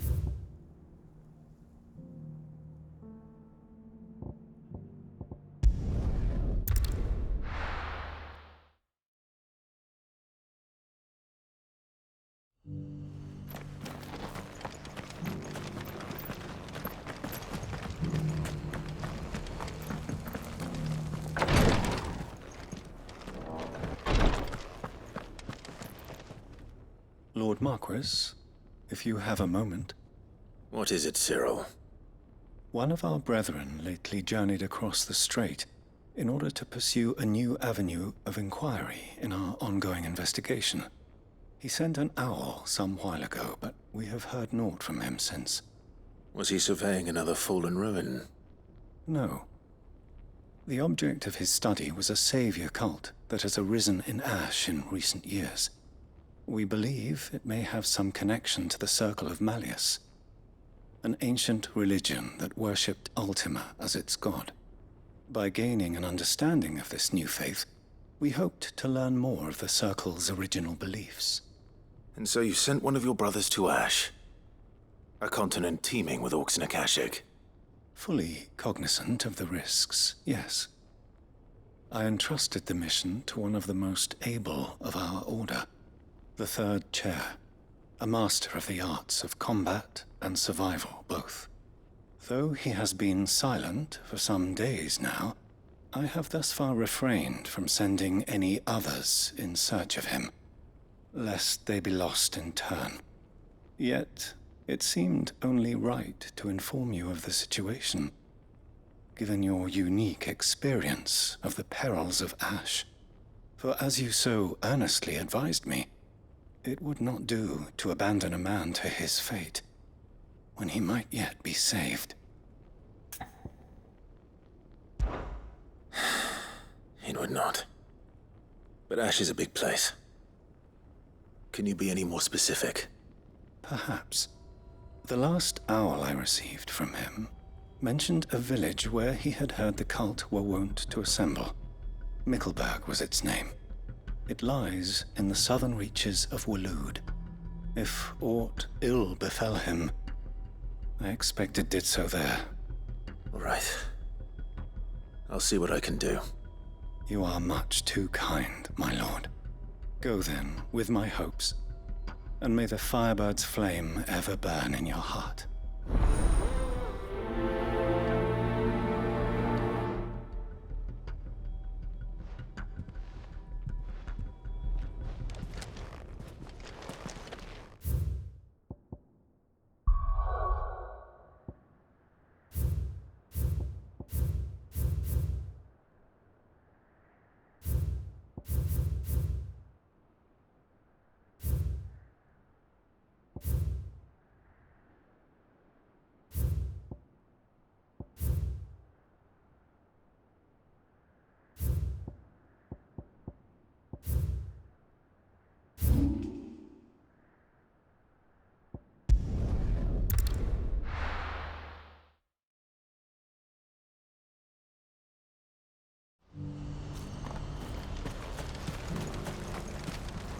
Well met.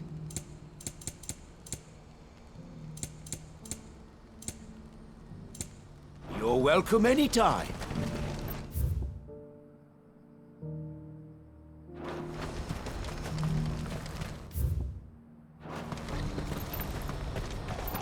Do you see that too?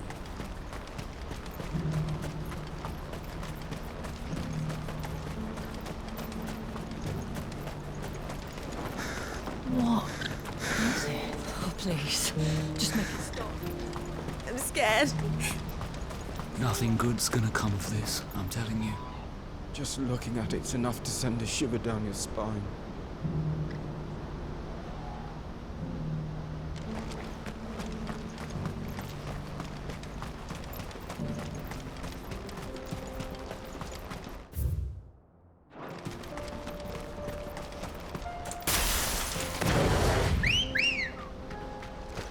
Come on. Yeah!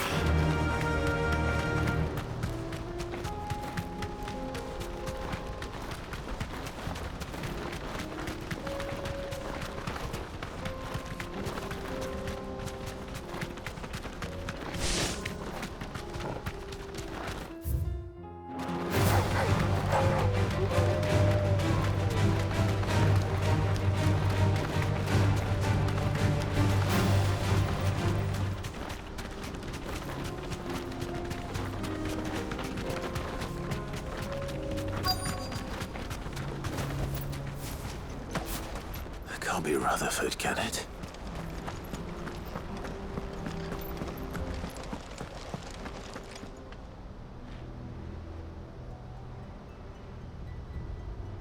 Turncoats and cowards, the lot of you! If it's a fight you want, it's a fight you shall have! Allow me. I don't need your... Please, Field Marshal, oblige him. This won't take long. You're right. It won't. Men, finish him.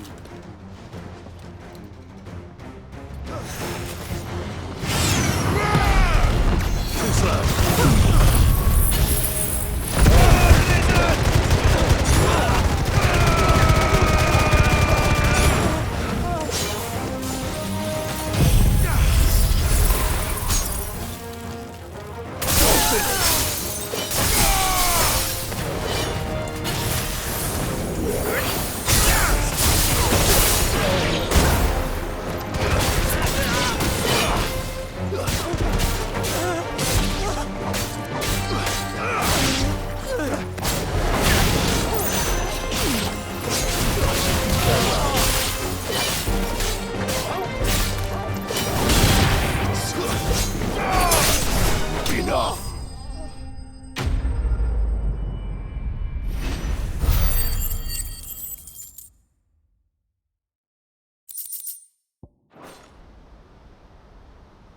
A little longer than I'd have liked.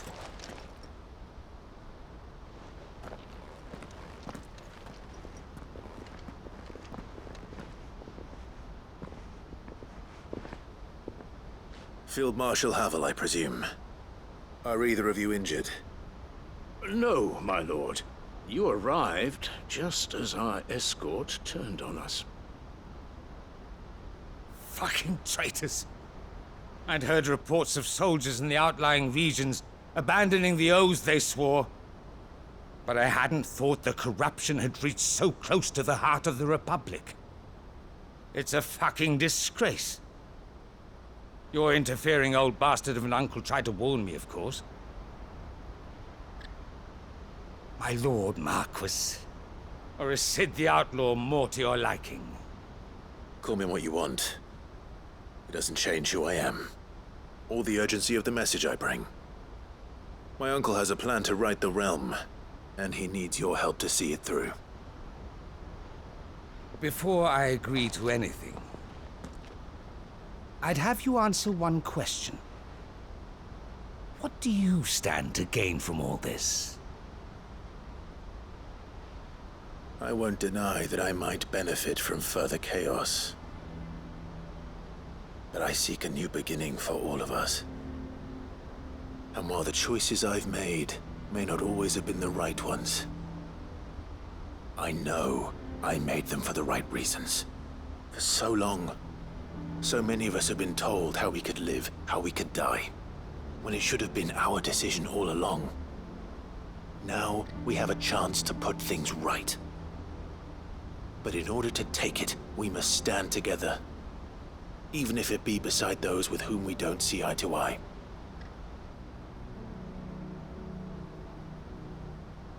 Certainly not the words I expected from an outlaw. But perhaps your uncle was right.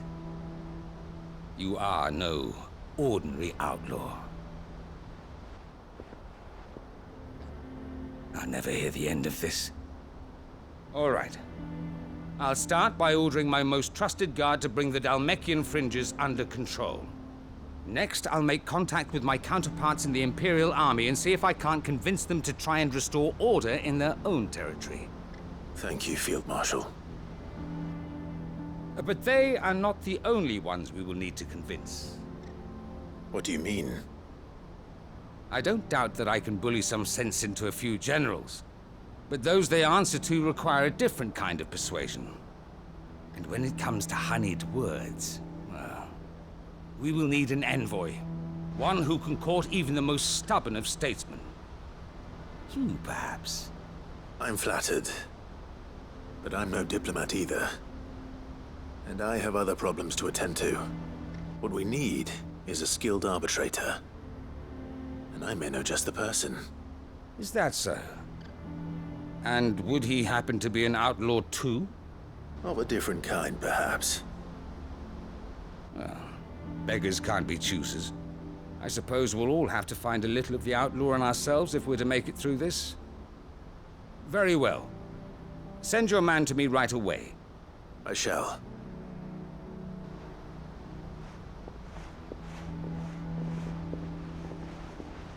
My Lord Marquis. Your Lord Uncle bade me escort the Field Marshal to his manor in Port Isolde. And I will see that my associate joins you there. Very good, my lord.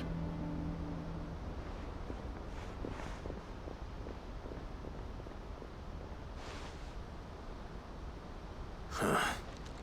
An envoy. I'm not sure I'm the man to talk anyone round. I can barely convince my brother to take his medicine. No. This is a job for someone with experience. Someone like Quentin. I hope I can convince him at least.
Quinton, I have a proposal for you. Do you now? Something tells me you'll be asking more of me than a cask of Gotand gold. Go on then. Propose.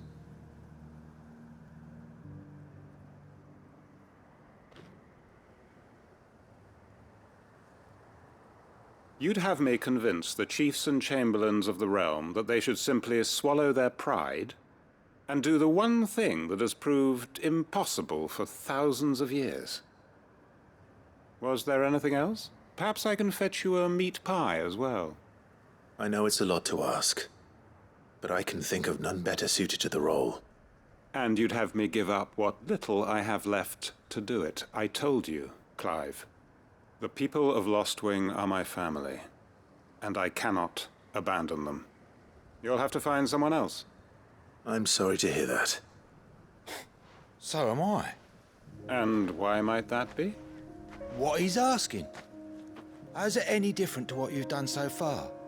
They want you to speak for those who can't speak for themselves. That's what you do best. If it's the vineyard you're worried about, we'll see that the grapes are picked and the tons filled. You know we will. It's not that. Then what is it? You said yourself we're family. Don't you trust us? You know that's not what I'm... Then what are you saying? That only we are worth saving? Why turn your back on everyone else? You convinced us we could build new lives for ourselves, and if you can do that, who's to say you couldn't convince the entire realm? A stirring argument. I fear that any rejoinder I make might fall somewhat flat by comparison. So you'll join us? Where do you need me? Field Marshal Havel will want to speak with you in person. He's currently in Port Isolde. I can arrange for a party of Cursebreakers to accompany you there. That would be very much appreciated. I hear the roads are far from safe these days. Hopefully not for long. My uncle will want to know that his plan is taking shape.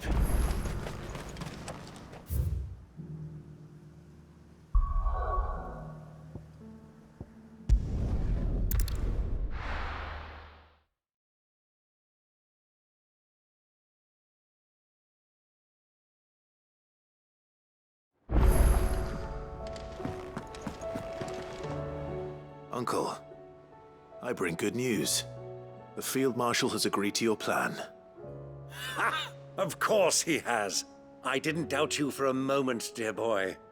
Rutherford is accompanying him back to your manor in Port Isolde as we speak. They will await your return there. As will one other. One other? Who, exactly? Lord Havel was concerned that even if he could get the realm's armies to agree to an accord, he might not be as successful in convincing those with political power. He asked if I might have a solution, and I suggested a certain Imperial Lord Magistrate turned Liberator. One of your co-conspirators? Master Quinton would probably call me one of his, but yes. Another outlaw, then. Just the thing we need to put these rotten politicos in their places. Good thinking, Clive. I'm glad you approve. The more the merrier, eh?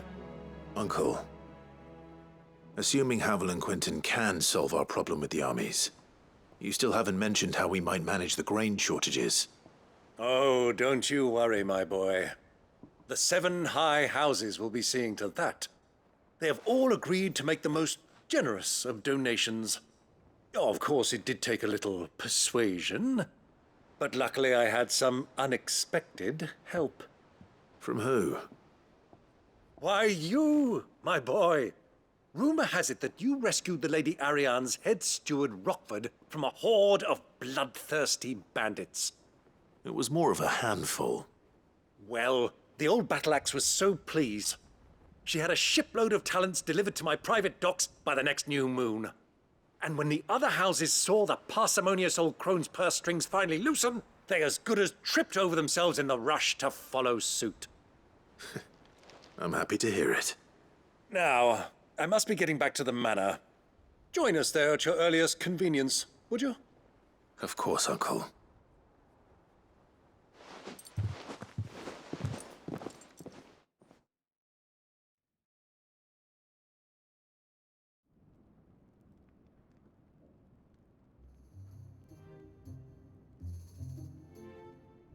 And how, pray tell, will we get that grain to the capital if the roads are still overrun with Akashic? You'll find another bloody road. I only have so many men, and I'm not about to send them headlong into an ether flood. That is, unless you'd have them turn as well. Well, I'd certainly eat less. Says the man with a belly bigger than a band of curls. My soldiers actually need their rations. Without any food to keep them going, they'll be dead even before you've sent them on your fool's errand. If I may, gentlemen, perhaps I might suggest an alternative approach. Though supply routes are indeed disrupted, there is no shortage of ships. Indeed, they bob away in every bay from here to Randalar, awaiting a safe haven. Allow them to make port and fill their bellies full of grain. And once those who crowd the cities are fed, ferry the displaced back to the countryside to work the fallow fields. But I'm sure that you wish to continue your discussion. Forgive the interruption. Two such firm friends as yourselves need no help from the likes of me. Rutherford spoke fondly of the great bond between you. Us? Friends? I can't stand the man! Clive, I'm beginning to question the quality of the company you keep. And what kind of company were you expecting him to keep? The man's a criminal! Criminal? How dare you? You are not fit to breathe the same air as this fine, upstanding young gentleman. Upstanding? He calls himself Sid the Bloody Outlaw! Once more unto the breach.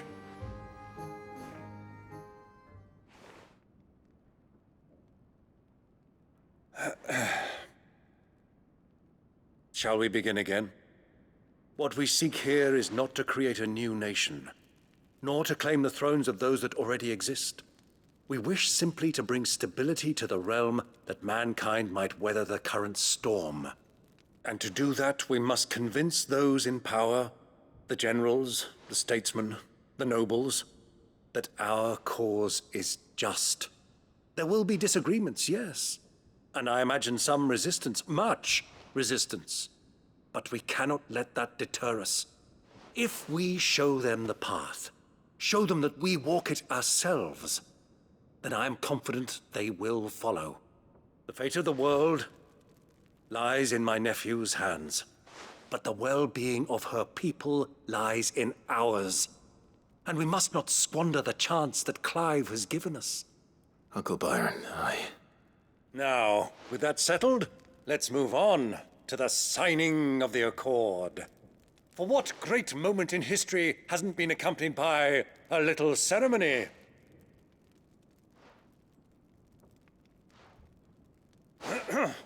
Citizens of Valisthea, I present to you the Triunity. Rutherford, Mike Will.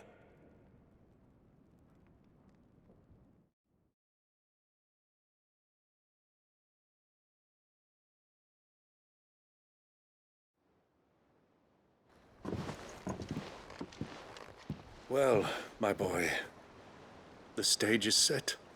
That it is. This is the role you were born for.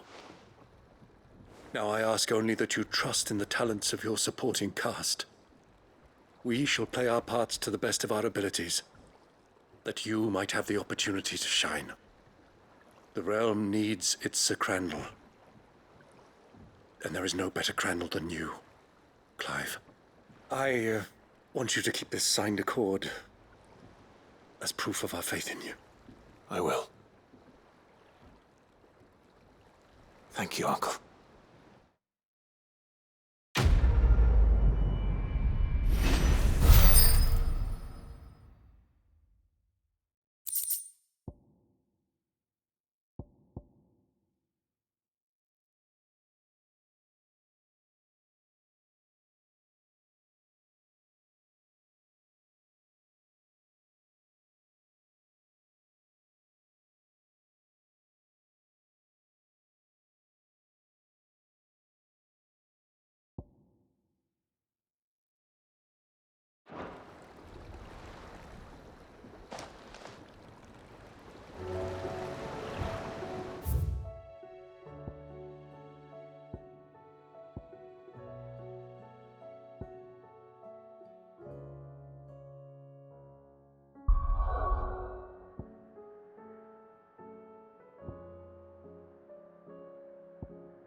garrison is threatening to pull their sentries from the markets if we don't cooperate.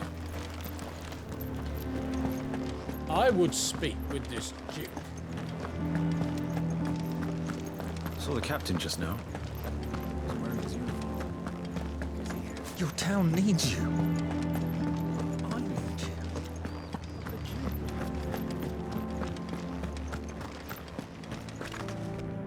Do you have a moment, Clive? What is it? It's the Duke, unsurprisingly. His Eminence has assumed full control of the garrison and put every able-bodied man to work on the fortifications. The town was left all but unguarded, so Philippe was compelled to form a citizens' watch to fill the void. And though my dear boys have been characteristically willing to assist him in this, they want for bodies. So I was wondering if you would lend them your strength, that the people of Northreach might sleep easier, if only for a few nights. Of course. Whatever you need. Thank you, Clive. What would I do without you? Philippe told me he had men stationed at... Where can I find the mistress of this establishment? Here, my lady. To whom do I have the pleasure of speaking? My name is Sabine, and it is my displeasure to be the daughter of the Duke of Oriflamme, who I understand is causing you and your town no small amount of trouble. I wish to speak to you about what might be done. Very well. Let us speak. I trust you'll forgive me, Clive. Absolutely. Our conversation can wait. Please, proceed. As you know, my father is a most overbearing and supercilious man, and I join you in objecting to his every action.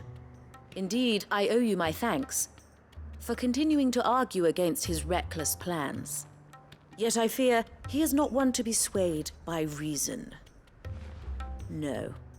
He must be made to face the consequences of his actions. And who would make him do this?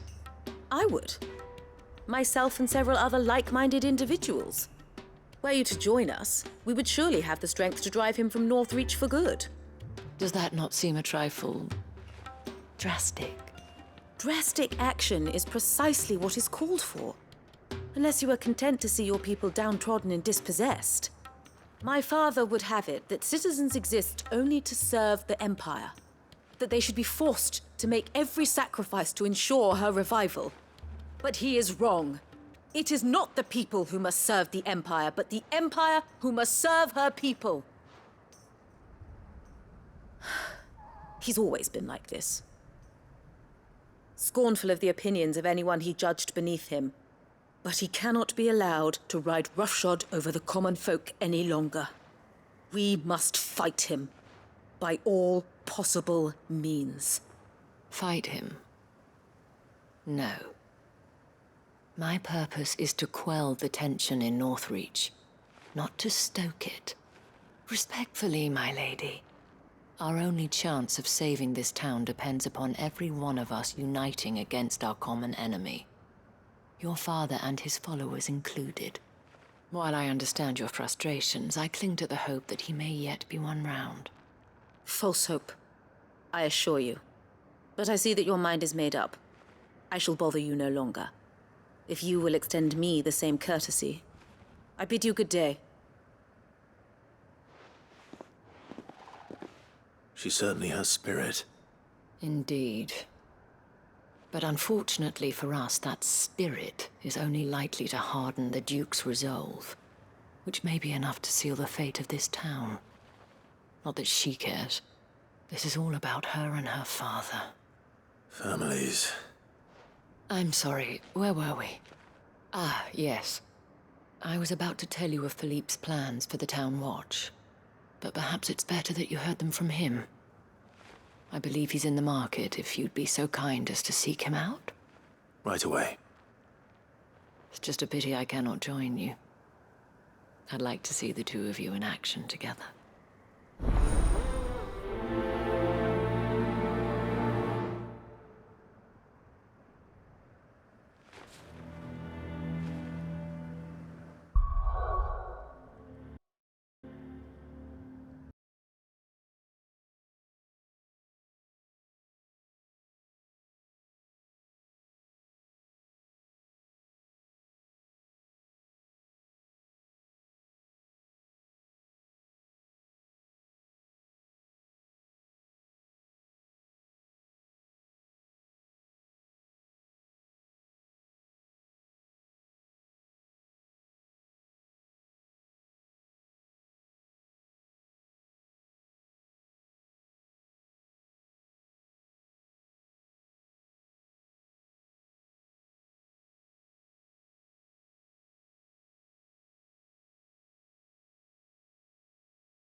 have our coin, our stock, and our stores, and we just... So you are content to abandon the...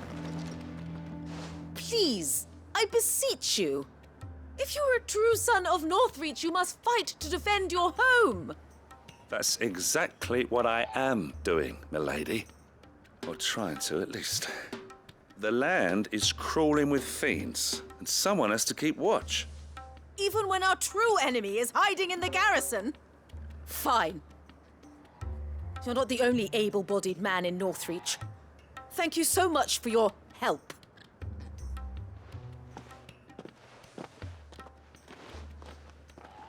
She cornered you too, then? Could hardly get a word in edgeways. Like father, like daughter, eh? She made an uninvited appearance at the Vale earlier, hoping to convince the Dame to join her in fomenting rebellion. I bet that went well. Her ladyship seems to have a way with people. Anyway, what brings you here? Our mutual friend thought you might welcome some help. Oh, she did she? Right as always. In fact, you're just the man.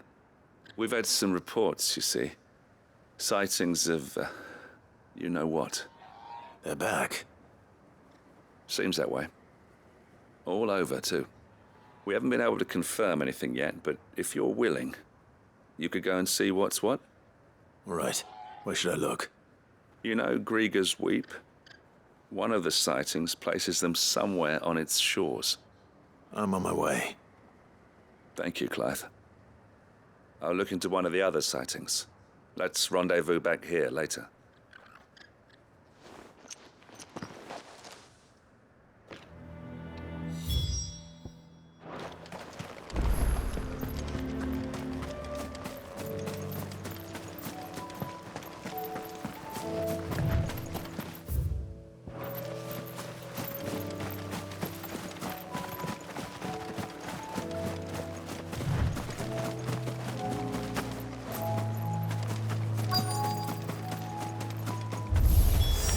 Damn it.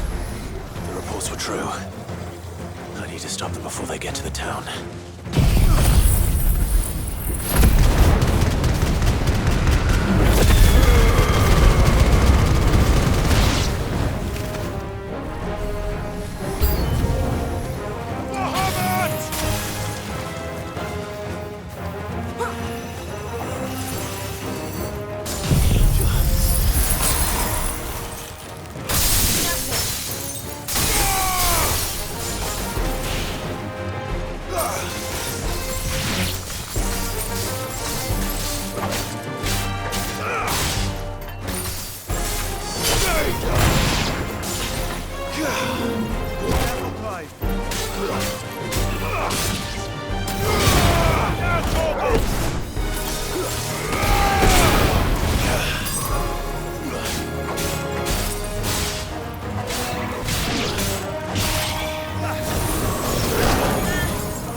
Call that a test, Ultima? Clive, it's me. Are you all right? I am. But it seems the reports were true. The thralls have returned. I dispatched the few that I found, though. Well, that's something, I suppose. But what were they doing south of town? They all came from the north last time. We might be able to fend off an attack from one side or the other, but from both? Do you have eyes in the north? Some. I should probably go and have a look, though, just to be sure. You head back to Northreach. I want you there just in case war breaks out while I'm away. What do you mean? Her ladyship's been busy working her magic on the townspeople. Stirring up ill feeling towards her father. She'll have her marching on the barracks if we're not careful. What? This is exactly what the Dame was afraid of. I'll do what I can to calm things down. Be careful out there, all right? Don't worry, I'm not like you. One sniff of those things and I'm running back to town screaming blue murder.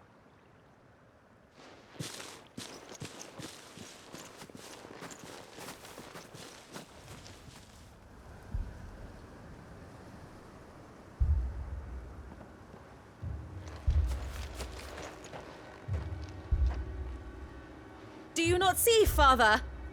The people of Northreach have given enough, and only a fool would ask for more. Listen to me, Sabine. Where would our people be without their country, hmm?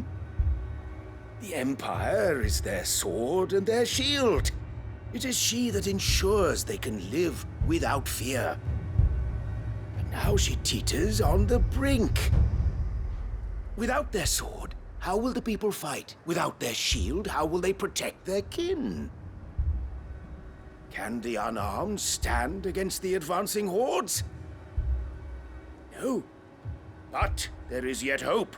A new shield, a new sword. A new empire. We can rebuild Sandbreck, just as Great Grieger wills it. Perhaps we could, Father.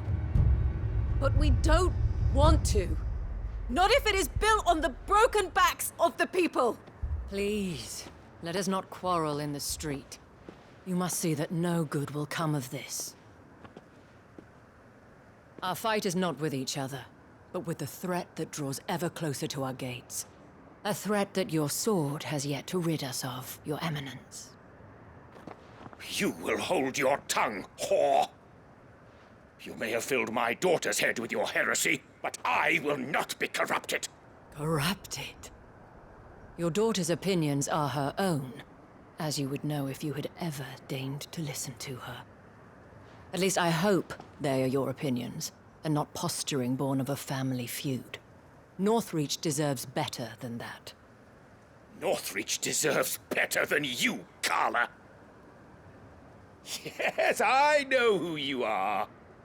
The slut of Twinside who bedded a Branded.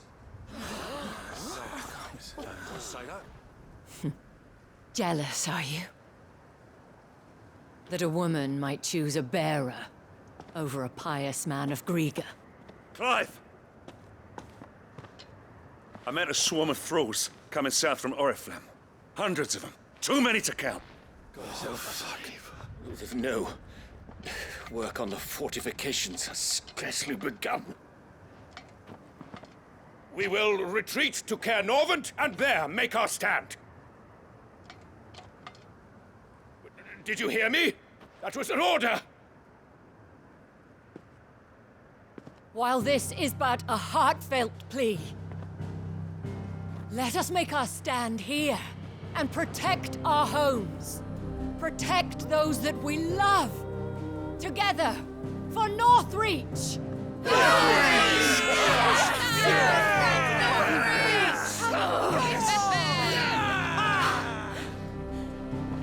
You heard the dame.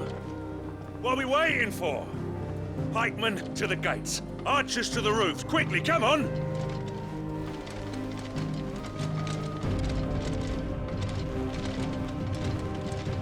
But she is but a common... whore, yes. And we'd follow her to the gates of hell.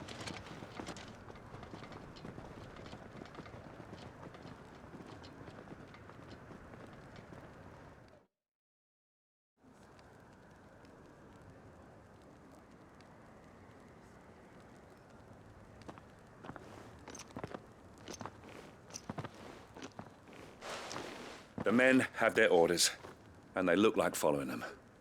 I got them spaced out at regular intervals. Whichever direction the thralls strike from, there'll be someone there to meet them. Thank you, Philippe. Rest assured the people will play their part. The herbalist has donated her stock of medicines to me.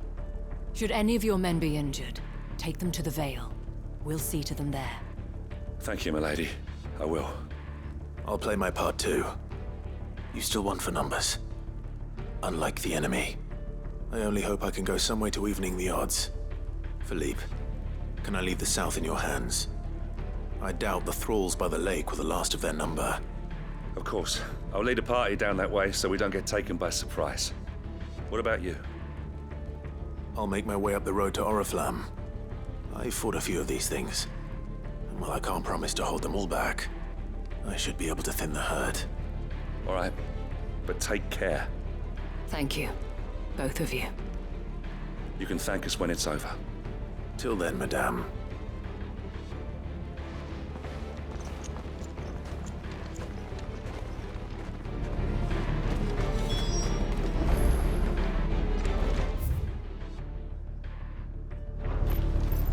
When the fighting begins...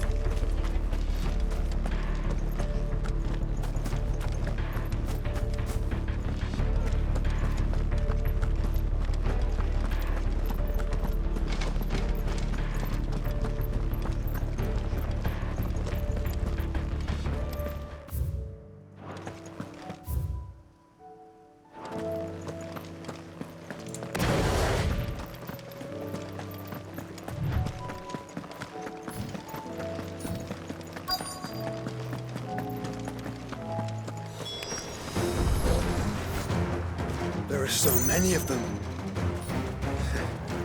Not for long.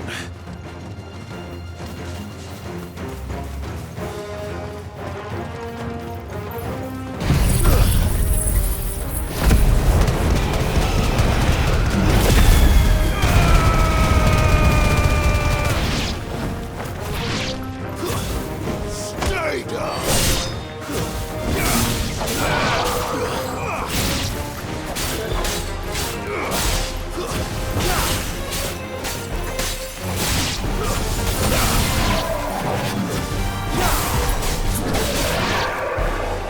Is it over? No. It's only just begun.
That looks to be the last of them. I wonder how the others fared. Better hurry back to town. Come on, Torgal.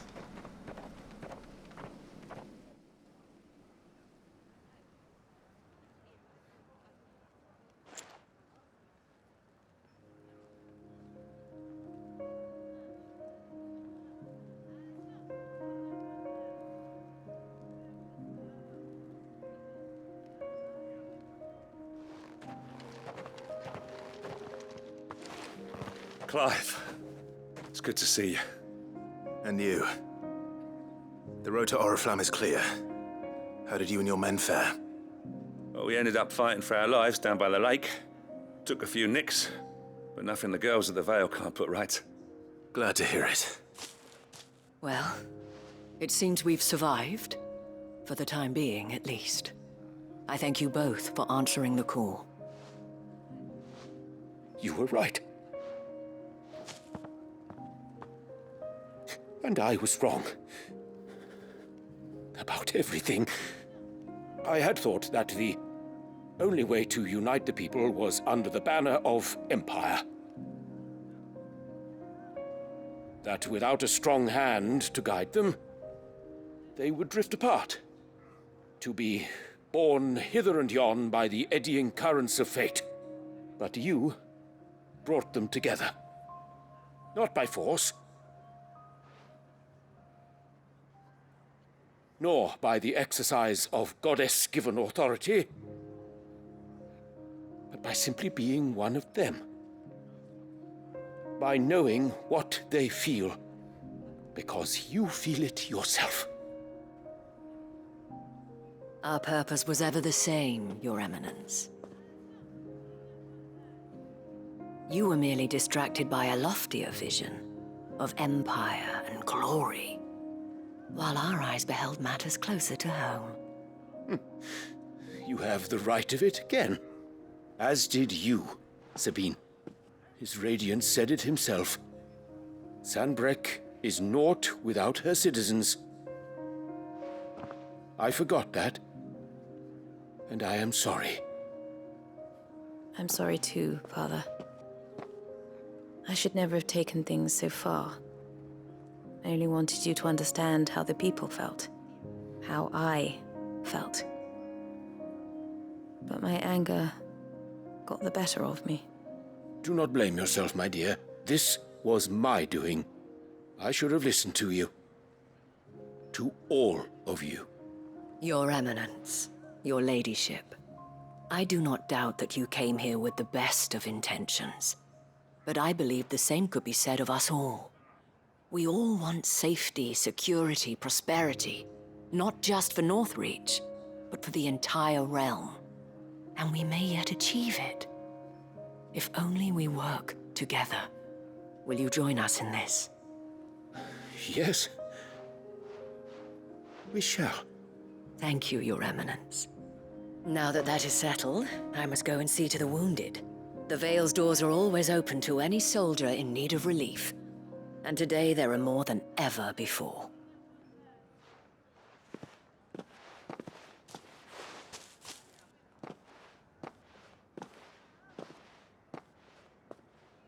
Madame Isabel is a rare soul indeed.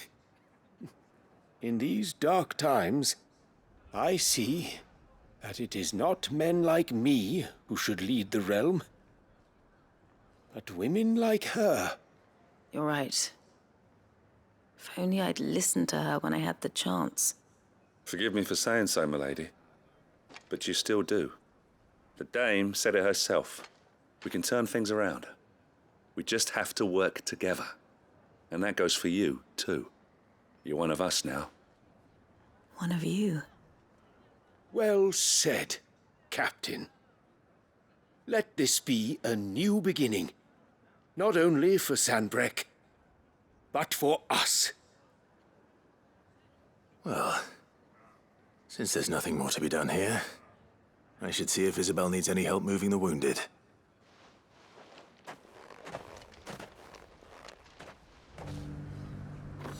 Can we get you anything?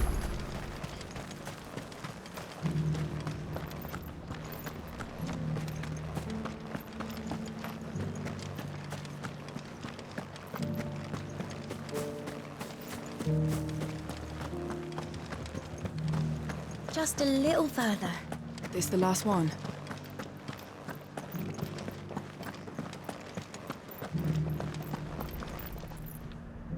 How goes the treatment of the wounded? I'd be happy to man one end of a stretcher if it would help. You've helped quite enough for one day, Clive. Thank you. Don't mention it. Oh, but I must. After all you've done for this town, it is the very least you deserve. Tell me, if Northreach had fallen, what would you have done? A woman of your means could find a home anywhere in the realm, but I sense you would rather have died here. It's a long story. For you, madame, I have all the time in the world.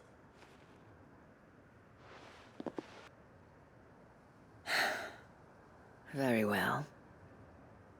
Long ago, I had a life in the Crystalline Dominion. I was Carla then, courtesan to the nobility. So sought after was I that it was only they who could afford my time. Alas, those halcyon days were not to last. For naive as I was, I fell in love with a bearer. He was my master's guard, the gentlest man I have ever known. After they discovered us together, he was whipped bloody and forbidden from ever looking at me again. And so we fled. Not that we had anywhere to flee to. We wandered, aimless and starving, half dreading, half praying that the next day would be our last. Until we found ourselves here, in Northreach.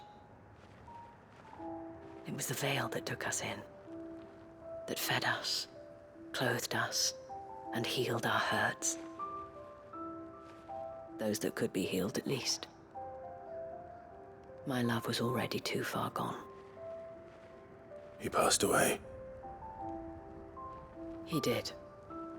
Not long after we arrived. But at least we were able to share a few moments of peace before the end. It was the greatest gift I have ever received. But the generosity of this town and her people did not end there. The men and women of the Vale supported me through my grief. Shared in it, though I was still a stranger to them. They treated me like a sister. And so I swore that I would always do the same.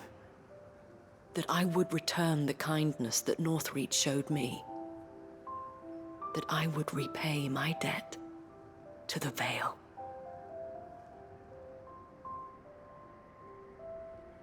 Thank you, Isabel, for sharing this with me.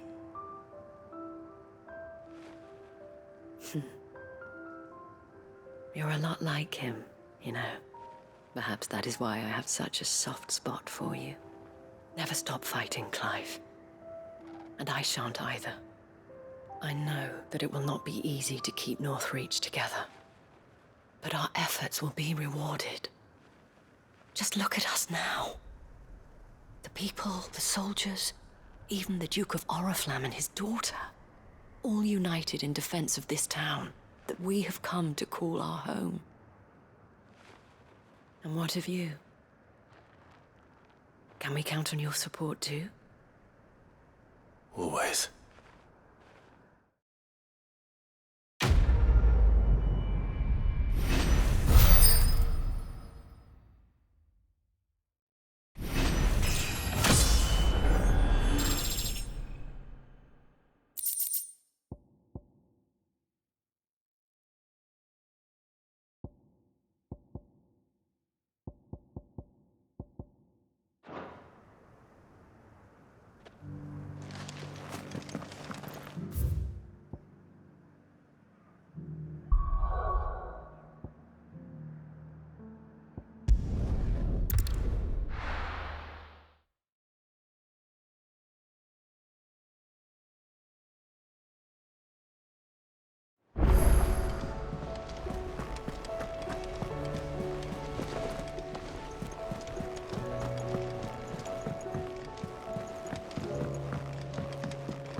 What do you want?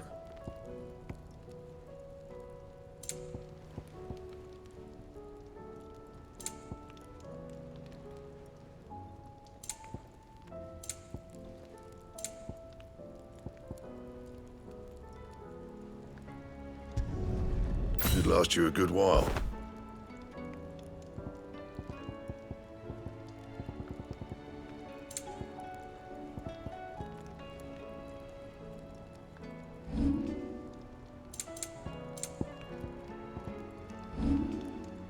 That it? Fine. First the skies, then the crystal. What next? The advent of great... Still alive, are ya? If you're gonna buy something, be quick about it.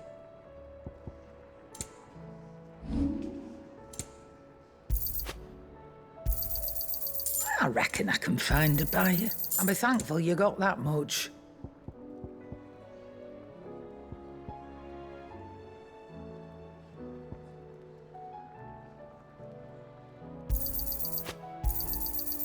I reckon I can find a buyer. And be thankful you got that much.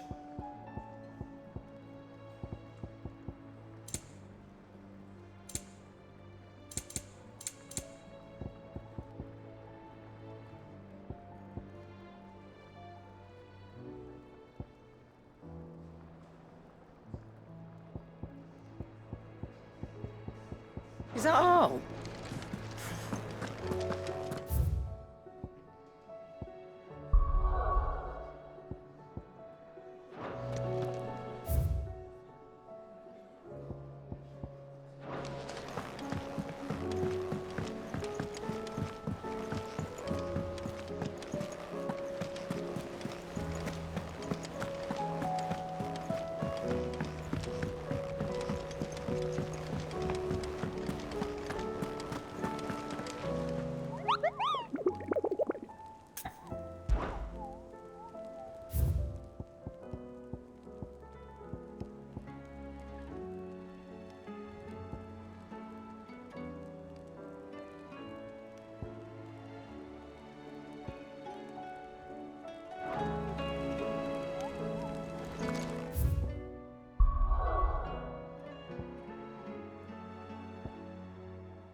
And how might I help the garrison today?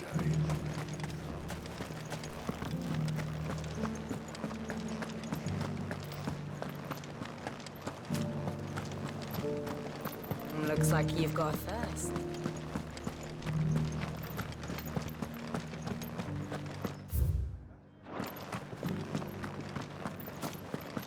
Haven't seen any of those beastly blue eyes.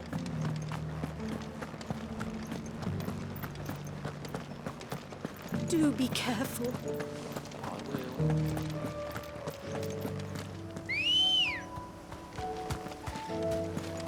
Ready, girl? Run like the wind.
skull.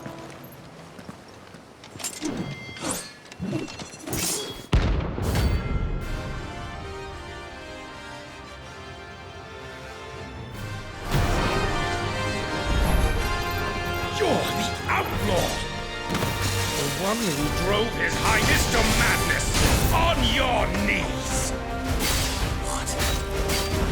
He hasn't heard. And it doesn't look like he's willing to listen.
Damn it. Dion would have been glad to have you back at his side.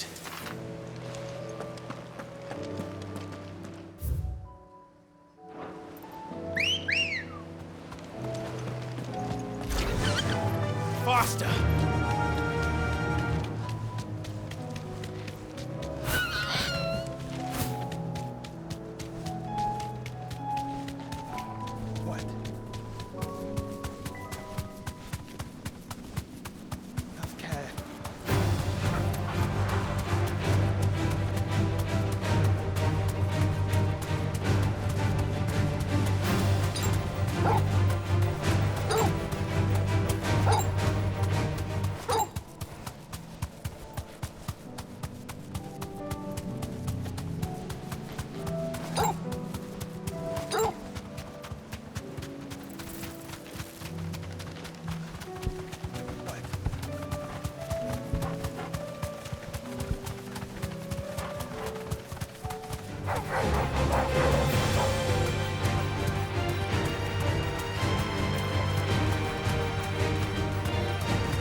these things.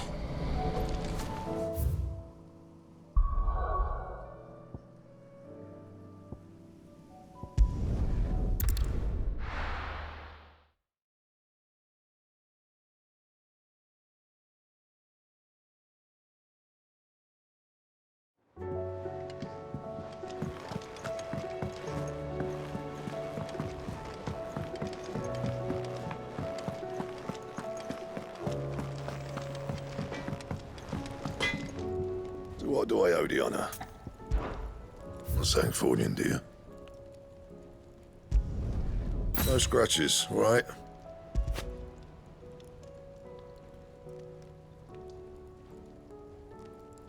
And?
The entire village looks abandoned.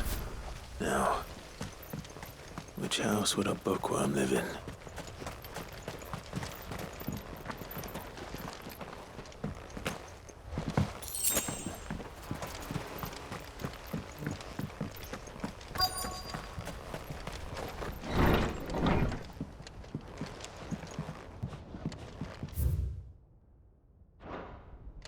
This is a Royal Army logbook. Did he take this from the local barracks?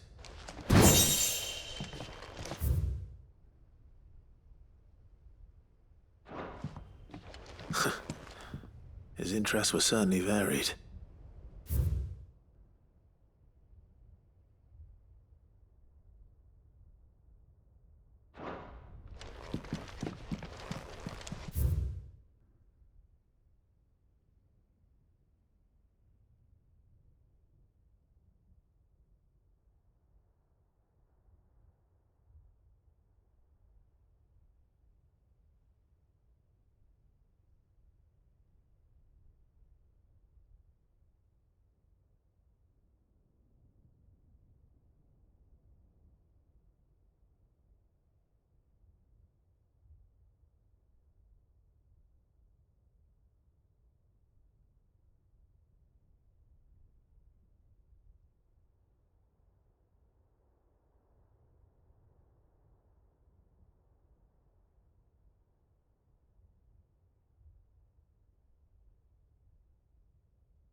This is it.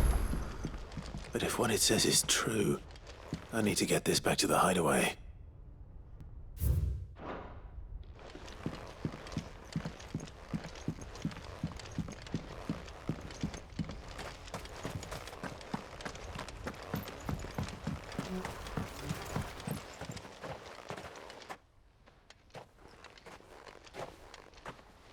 Leaving so soon, stranger? We've been watching you. From a distance, so to speak. Subtle. I know who you are. Then we need not waste time on introductions. Hand me the book. Leave it in our care and return to your life. Your care? Do you mean to burn it or bury it? That is not my decision to make.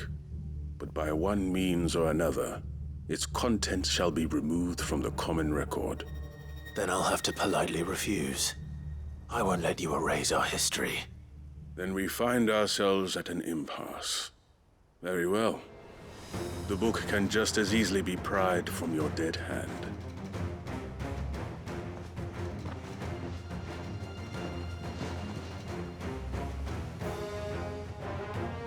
Let's see, shall we?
Impressive.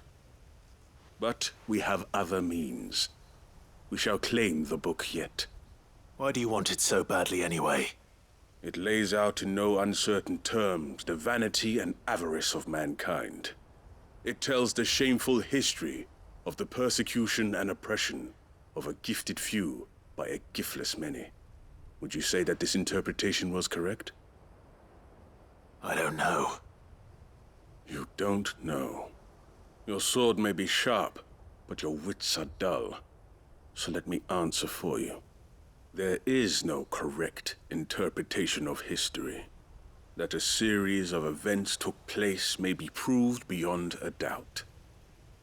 But there can be no single, immutable explanation as to why they came to pass.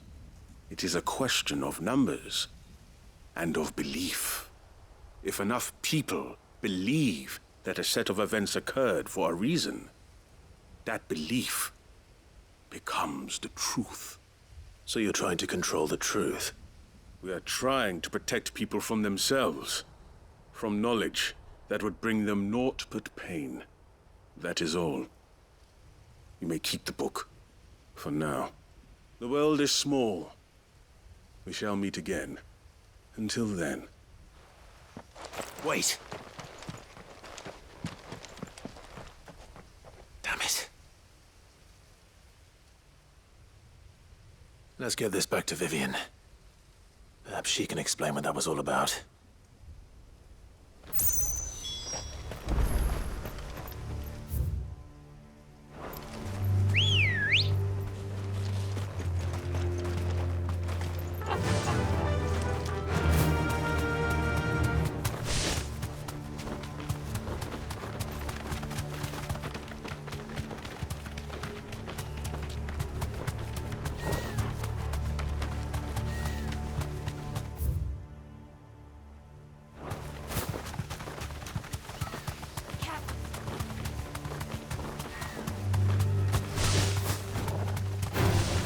Time to fight.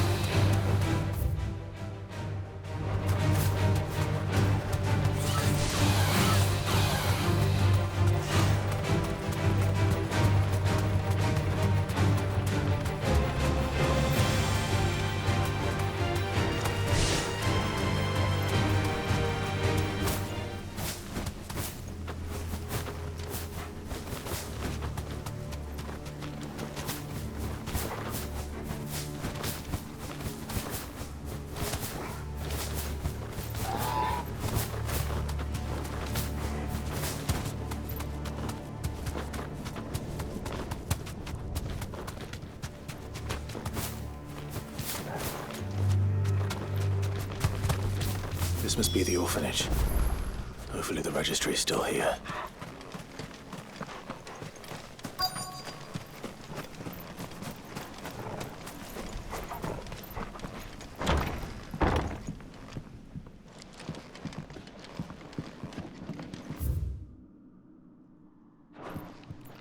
Conditioning.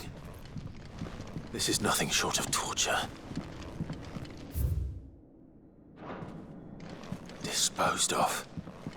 Herman wasn't exaggerating. It's a wonder he survived this place. I need to find that registry.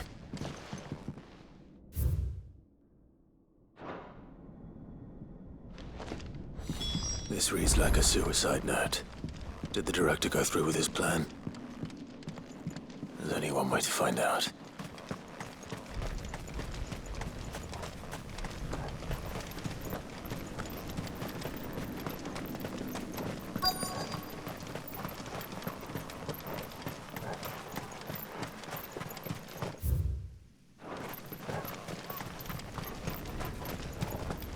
A forked white tree. This must be the place.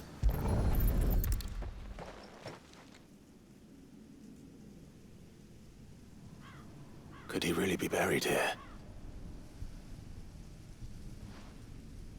There's something hidden among the roots. Let's see.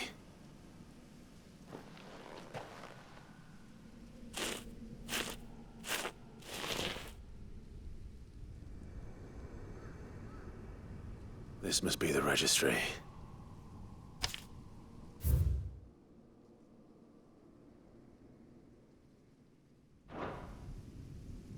So many names. This place was a slaughterhouse. Where is the architect of all this misery?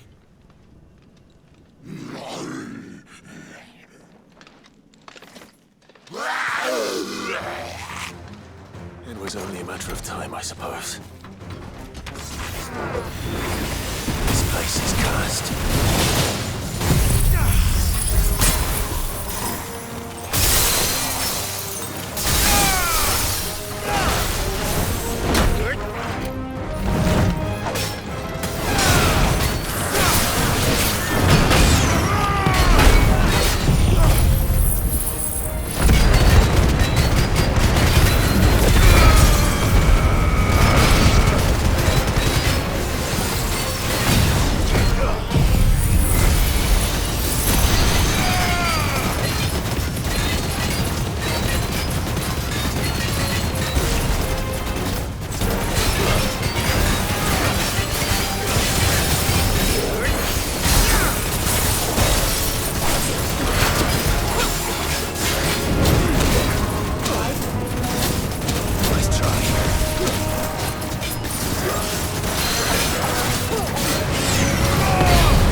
I'm done here. Let's get the registry back to Herman.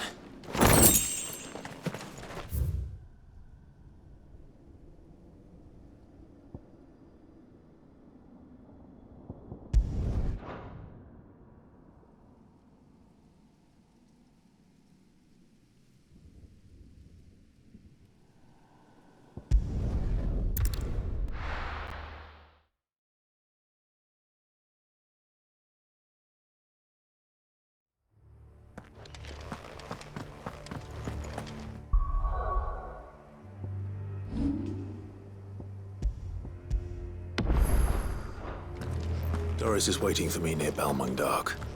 The longer she's out in the open, the more likely she is to be found by a Kashik. I need to hurry.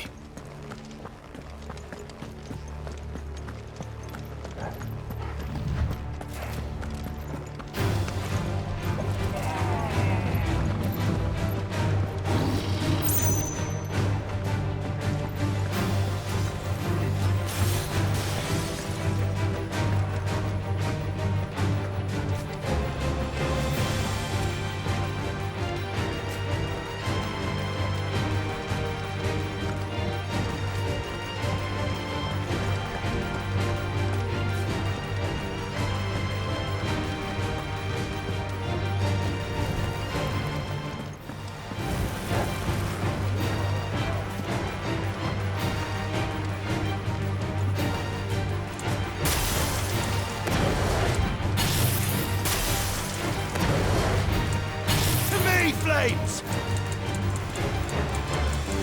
To me, flames!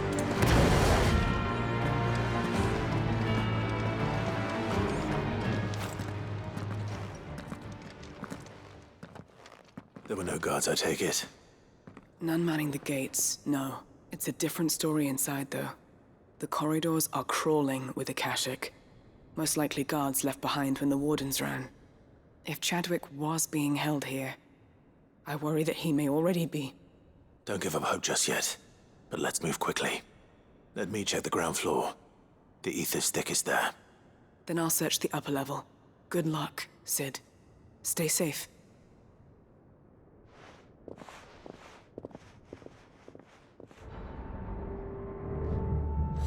Just how bad are the floods inside the walls? Bad enough to...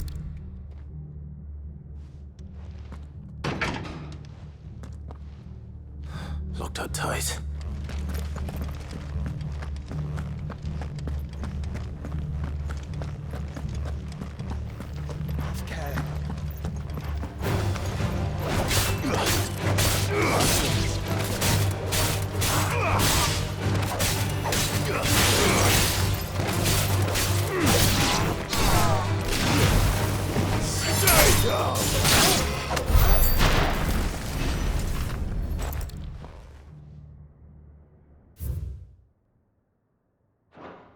So this place was no ordinary prison. And I doubt they'll have taken the creature with them when they fled.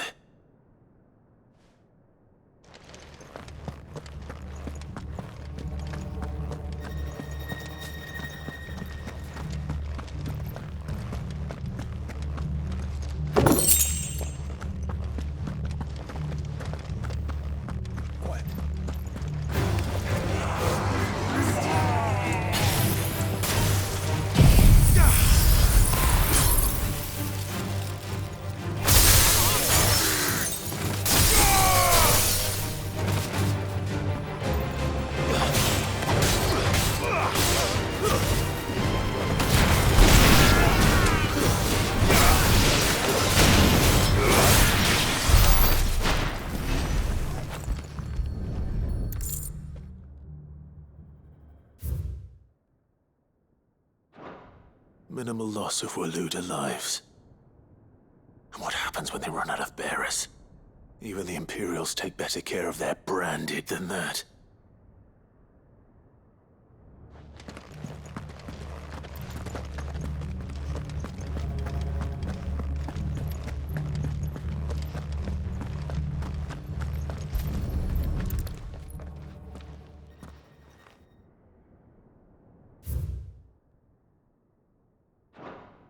They were feeding bearers to it.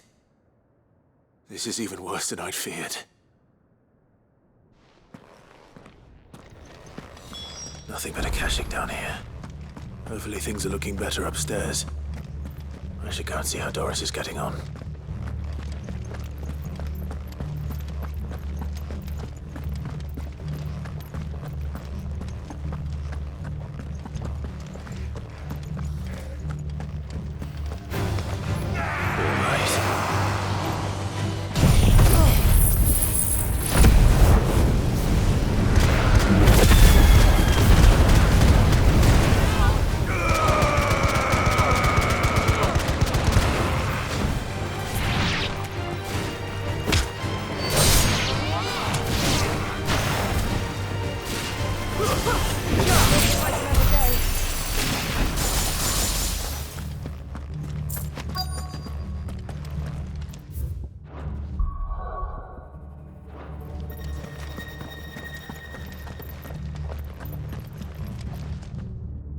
No lock downstairs.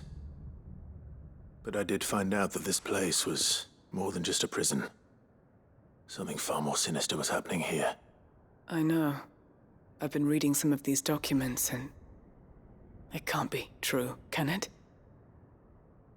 Bearers die every day in service of their masters, but this is so much worse. Pitting bearers against a wild beast armed with nothing but their wits? And all in order to bring about more death.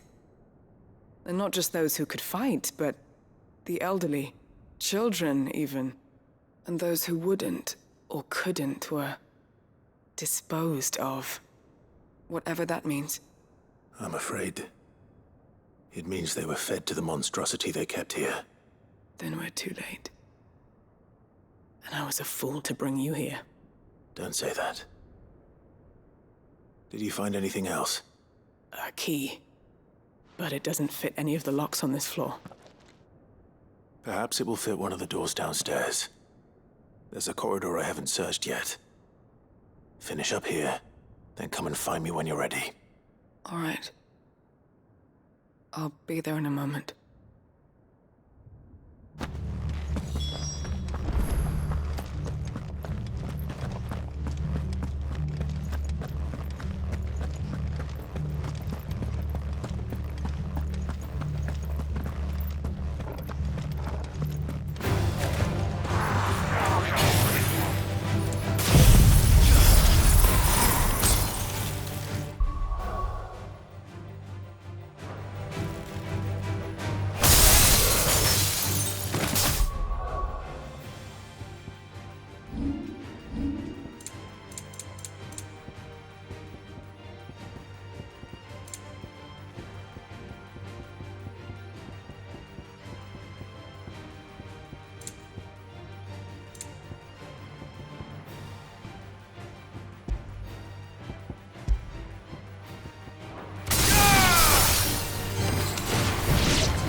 Let's see what we can find down here.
Survivor. And she sounds close.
Who are you? There's no need to be afraid. Are you alone? Are there any other survivors? Some of the guards. They're still here. But something's wrong with them. Everyone else was eaten by the monster. Of course there were. Thank the Founder. It was worth our coming. But I'd rather we didn't linger. Are you ready? Ready when you are. You poor thing. He must have been terrified. Did Chadwick send you? What? He fought the monster. Distracted it so I could run away. He must have sent you. He promised to free the others too. Where is he? He opened your cell, didn't he? He wouldn't be here otherwise. Chadwick.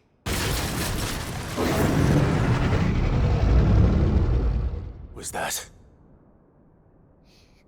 Monster's back! Chadwick, help! We have to get out of here. Doris, keep the girl safe. All right.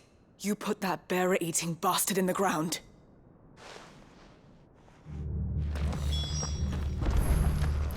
It's out there waiting for me. I can't let it live. Not if it's got a taste for bearers.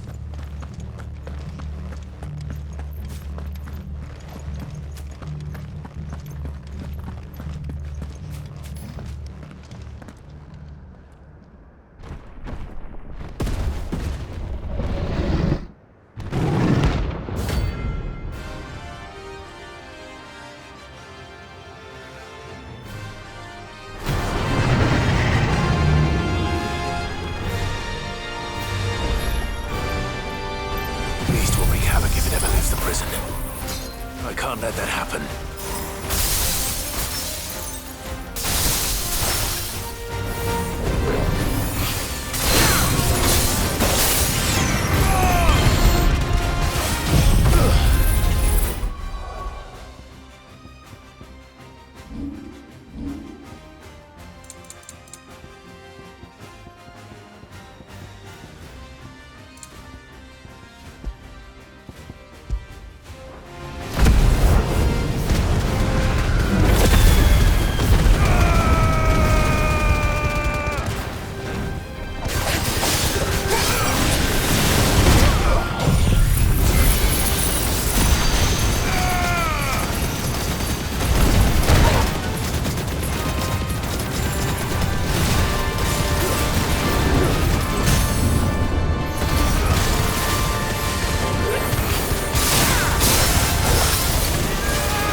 Finally. Sid, are you hurt? I'm fine. I think.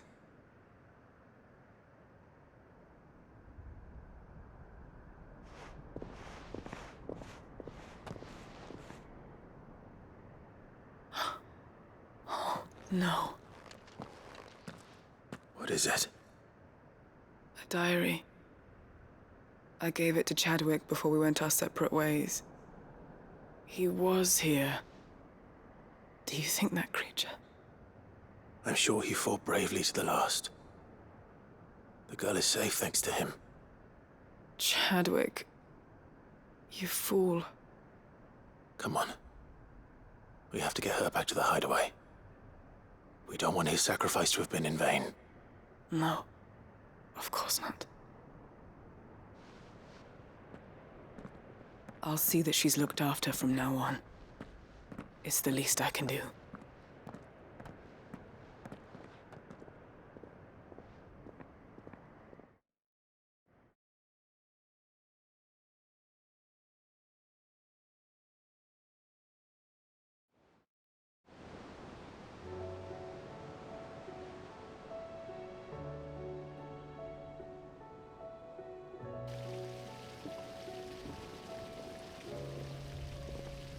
From what I hear, you've barely left the girl's side in days. I hope she's recovering from her ordeal.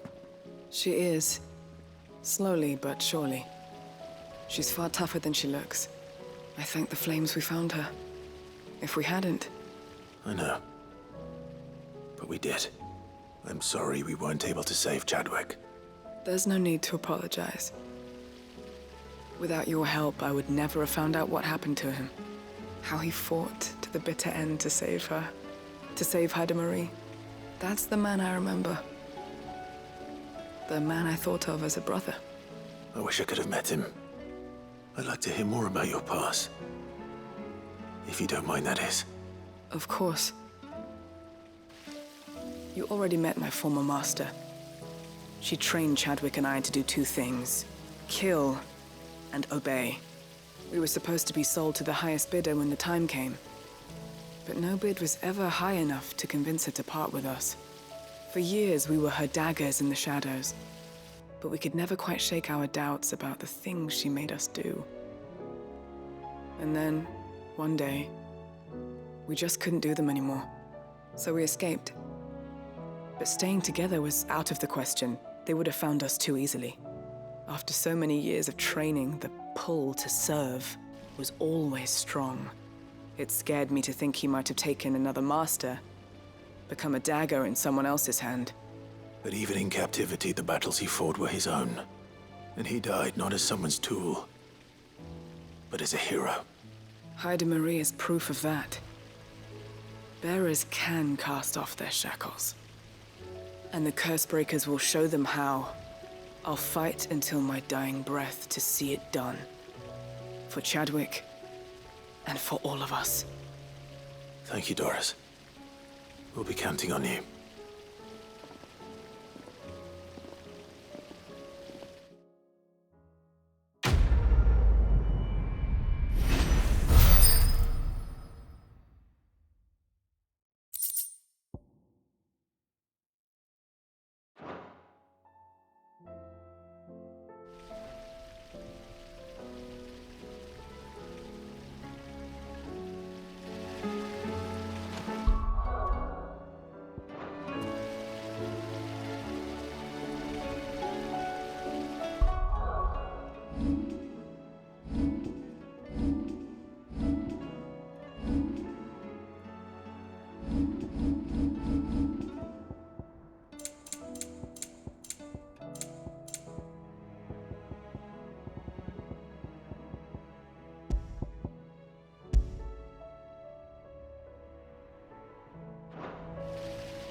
side's hundreds of leagues away. That'd mean the crystal is... massive.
Vivian.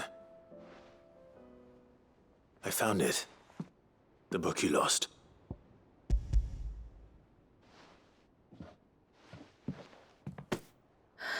You found it. Thank you, Clive. Even though I asked this of you, I was not entirely sure it would be possible. I feared the executors had seized every copy. I met with one of these executors, and I convinced him to let me keep it. He told me something. That the truth is just a matter of collective belief. And that if enough people believe a lie, that lie becomes the truth. It does. But it also means that the truth is not immutable. That it can be changed.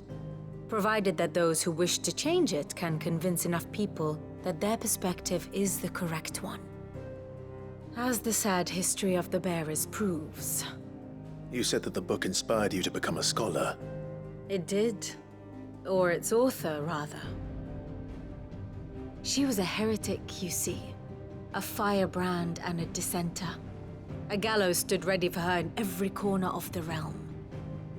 And by shunning society, or perhaps being shunned by it, she stumbled upon a truth so potent that an entire realm trembled at the prospect of its utterance. I, too, have always felt somehow set apart from the world of men. A stranger to my own species. She taught me that my solitude was not a curse, but a gift. And that, though my journey to the truth might be a lonely one, what I found at my destination would be more than worth the cost. Do you still feel that way? That you're not one of us? Honestly, I'm not entirely sure anymore. Since coming to the hideaway, I find my thinking somewhat clouded. Perhaps the result of studying mankind from a rather closer perspective than I had intended. But the more I study, the more I find value in this perspective. In looking not from the outside, but from within. So if you'll permit me, I'd like to continue my work here. Remember, Clive, when enough people believe, belief begets truth. Give the men and women of this benighted world the gift of truth. Make them believe in you, as I do. I'll try, Vivian. I'll try.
I hear that you traveled to Ash. Sid, did you by any chance recover the names of my fallen friends? I did. Yes.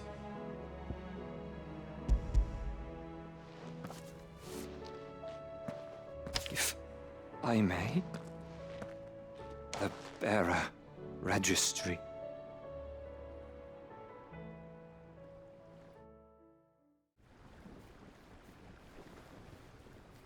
The director was a brutal man. He got no worse than he deserved. The registry was all I found beneath the tree. There was no sign of a body, nor any record of what happened to the children after the orphanage closed. I pray that at least some of them survived. All their names are here. The ones we lost. My friends. My light in those dark times. I can still remember their faces, like it was yesterday. Children who were taken from their bunks in the morning, never to return. No explanation ever offered. They'd be happy to know that you survived, Herman. But why did I make it out alive, when so many others died in that awful place? It's not your fault. And blaming yourself won't bring them back. Honor their memory. See that their names live on. That way, at least. They're never truly gone. Thank you. Sid, I'm going to write a book. An account of the horrors of Badbach, and the spirit of those its custodians sought to crush. All of Valisthea will know of our suffering. And in the name of those I lost, I will not let it happen again. Neither will I. These records would have been buried for all eternity, were it not for you. Thank you.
This time, my heart has wandered hither and thither in search of the perfect companion.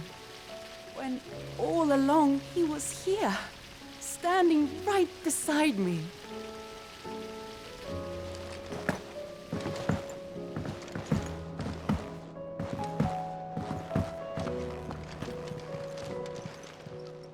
Ah, I wasn't expecting you back, sir.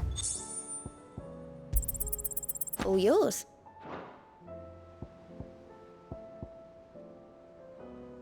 All done?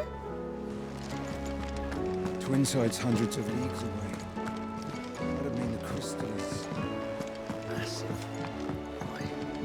Back again? Allow me to educate you.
It's usually me making demands of Hippocrates. I wonder what this is about.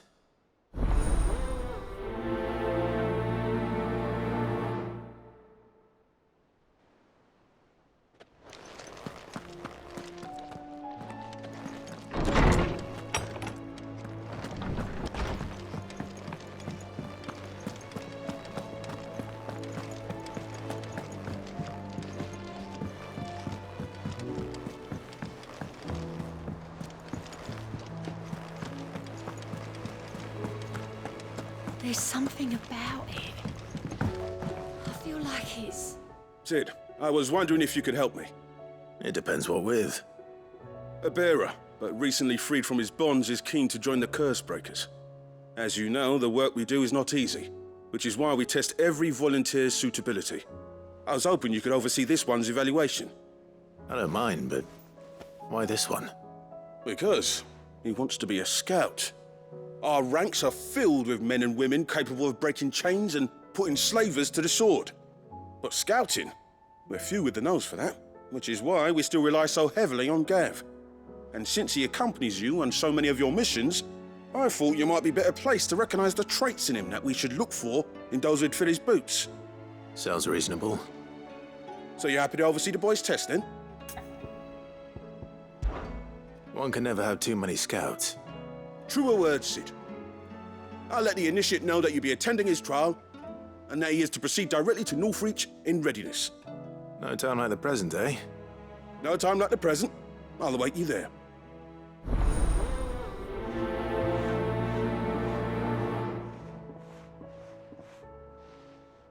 Northreach.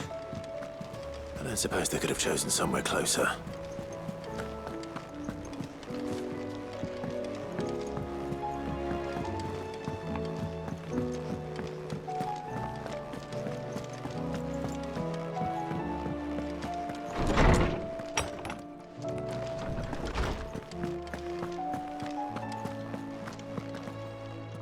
Lawsman Hippocrates.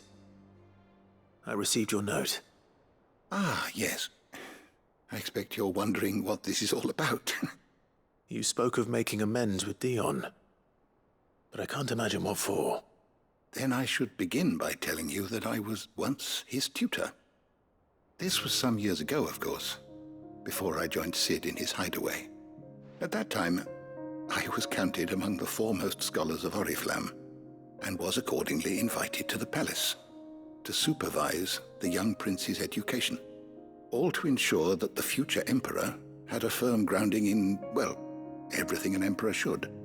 History, religion, commerce, government. Alas, our time together was cut short when Dion left to join the Dragoons, his studies no longer being deemed necessary.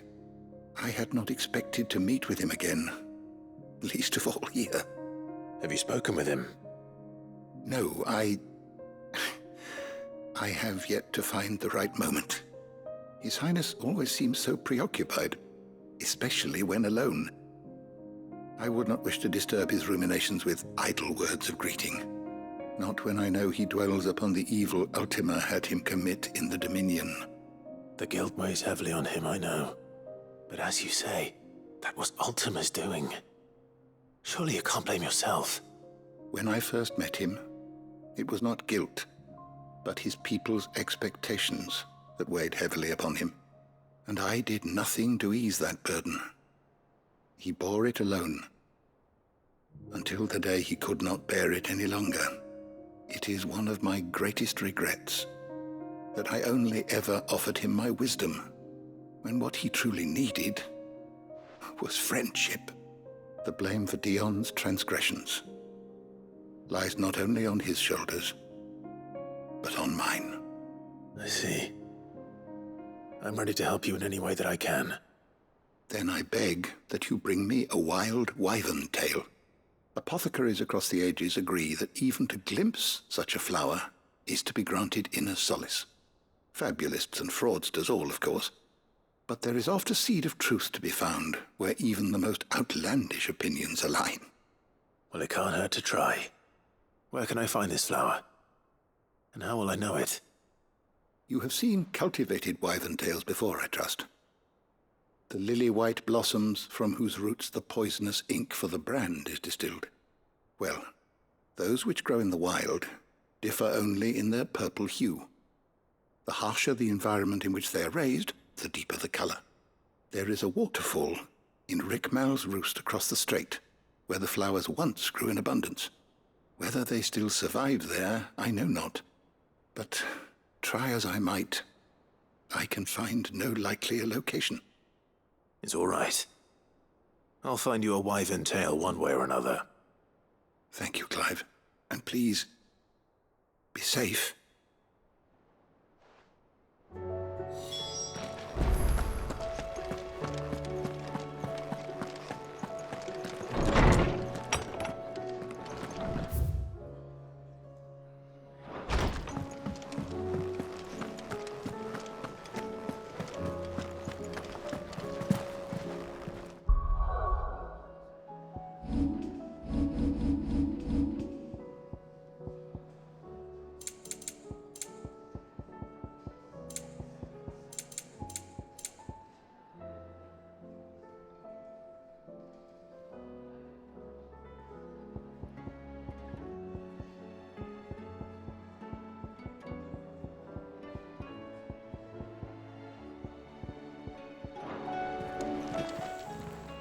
Still alive, are you? Is something the matter, Karen? You seem perturbed. Do I know? How clever of you to notice. But yes, something's come to my attention, and I'll be damned if I know what to make of it. Go on. It's probably quicker if I just show you. Here. Some sort of crystal. Though, I don't remember seeing one that color before. Aye, well, that makes two of us. In all my long years of trading, both over and under the counter, I've never seen anything quite like it. They're calling them dusk crystals, on account of colour. I see. And they can be used to cast magics. That they can. Just like their brighter, shinier cousins. Difference is, they don't last as long. After a couple of goes lighting your pipe, they crumble away to nothing. That's how I heard about them. From crystal traders moaning that someone's been flooding the market with dodgy goods. And after asking the right people the right questions, and paying the right price, of course, I managed to get my hands on a sample. I see why you're perturbed.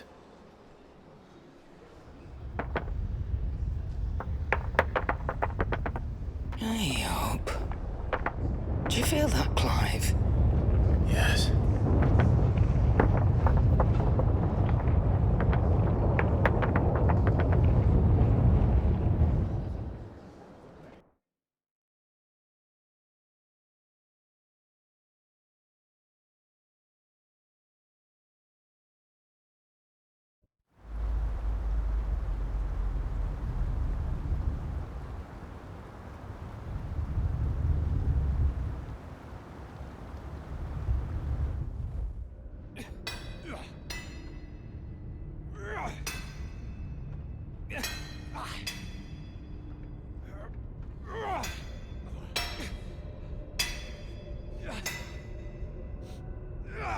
right, lads, that'll do for today. I said that'll do for today. Yes, Chief. Yes, Chief. Let's get this lot back to town, fill our purses and then our bellies.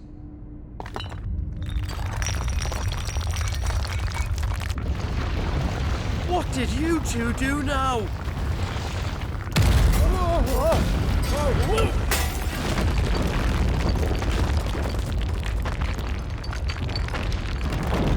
Please tell us you bought another lantern. Stay calm, both of you.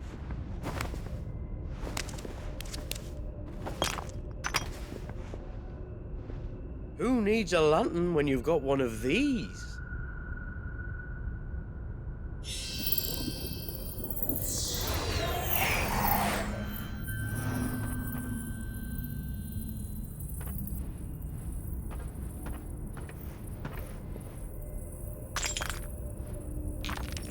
Oh, all that work for a single spark. Well, there'll be no more sampling the merchandise today.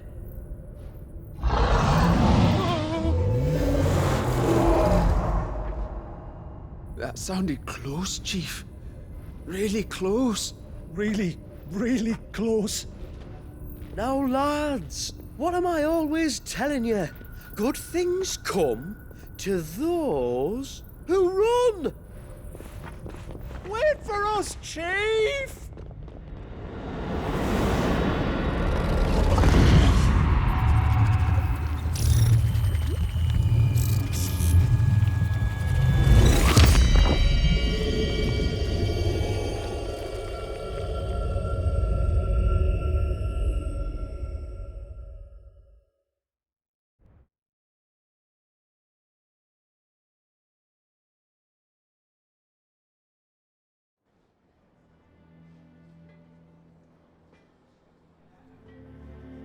I've never felt a tremor this far inland before. Me neither. But then, I'd never seen skies like these till a few moons ago, and it's been all change ever since. Come to think of it, the first anyone ever heard of these dust crystals was after you lot came back from the Dominion and brought this bloody weather with you. Do you think the two things are connected? Who knows? Could just be that with Drake's tail gone, the black market was running short of the good stuff. The Dominion's mines were the only source of new shards left in Storm after a certain evil outlaw decided to do away with the other mothers. And with the price of decent crystals going through the roof, traders turned to dealing in stuff they'd never have touched before. The question is, who's selling these crystals and where are they? Wait. This color. They couldn't be from Origin, could they? No, that wouldn't make sense. I saw it form in the sky, and that was long after we returned from the Dominion. But if they didn't come from Origin or any of the other mother crystals, then... does that mean... that you missed one? Aye. That were my thinking, any road. Another mother crystal we didn't know about. I'll speak with Joshua. If you're right about this, we need to find it. And quick, I'd say. On account of which, I'll take this shard over to Tomes for you. Get him to give it a once-over, case it rings any bells. Right. Thank you. And I expect you'll be wanting Jill's help with this, too. Right again. I will. Let me go and find Joshua, and we'll meet you in the shelves.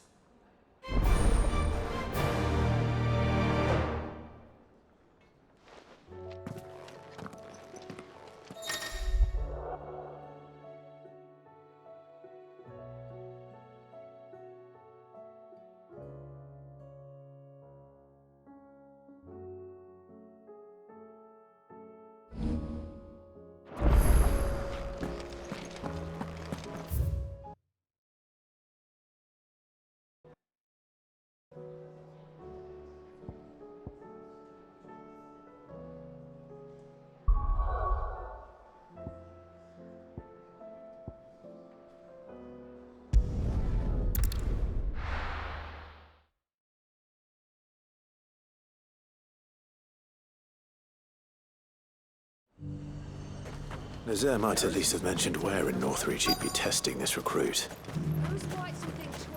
Oh, no. Well met, Sid. This is the initiate. Ember, present yourself. At your service, Master. Please, just Sid. There are no masters here. Your life is your own. Oh, of course. Thank you, Sid. The sergeant says you'll be evaluating me at my trial. To become a scout, yes. You are aware of the dangers inherent in that role. I am. But I swore I'd face them. Just like the man who saved my life. Who would that be? Gav. It was him who found me and freed me. No magic, no support, just one man and his nose. Came and sniffed me out. It taught me what one man can do if he puts his mind to it. And I've been training ever since, so that one day I can be someone's saviour, just like Gav was mine. I'm sure he'd be flattered. You clearly have good intentions, Ember. And it sounds like you're under no illusions. Stick to this path and you'll make a fine cursebreaker. So, what? Have I passed? You haven't even started yet. Now listen.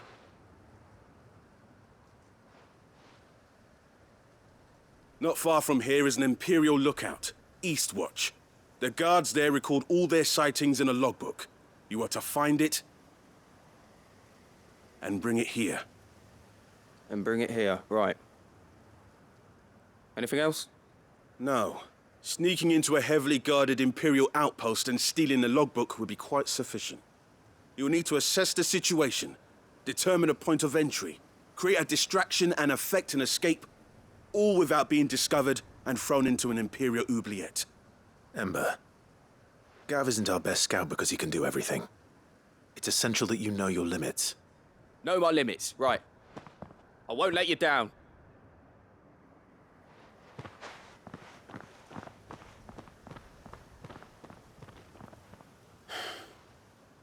It shouldn't be as dangerous as I made out.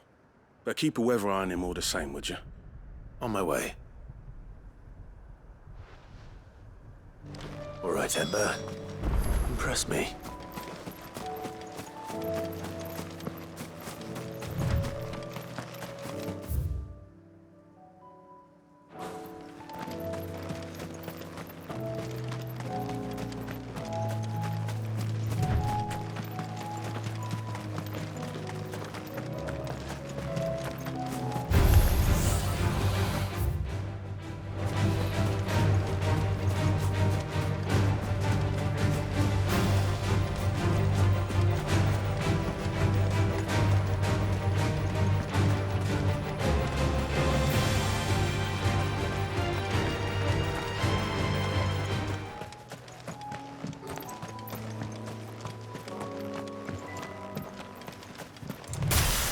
These are clean kills.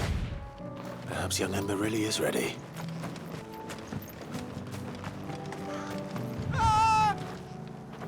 Or maybe not.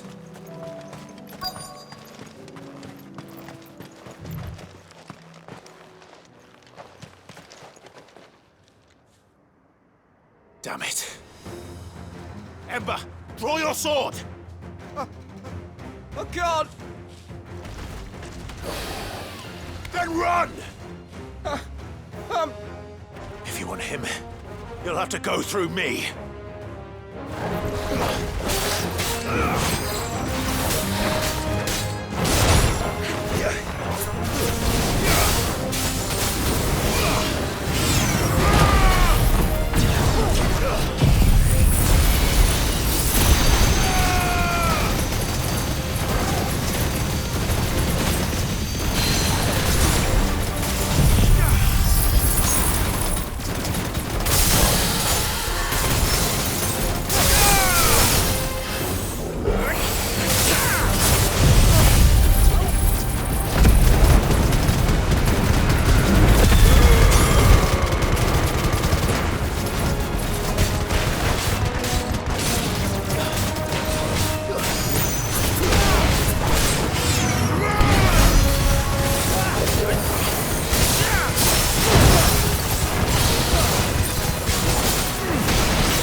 Ember, are you...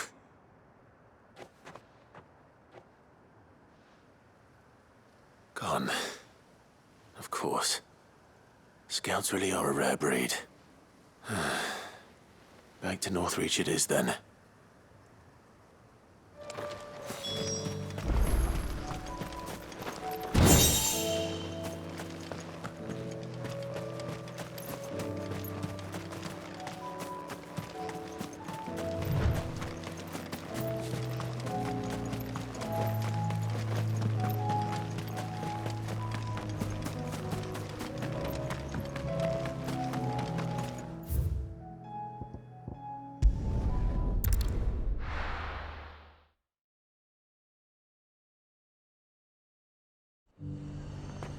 The garrison said they'd take another 100.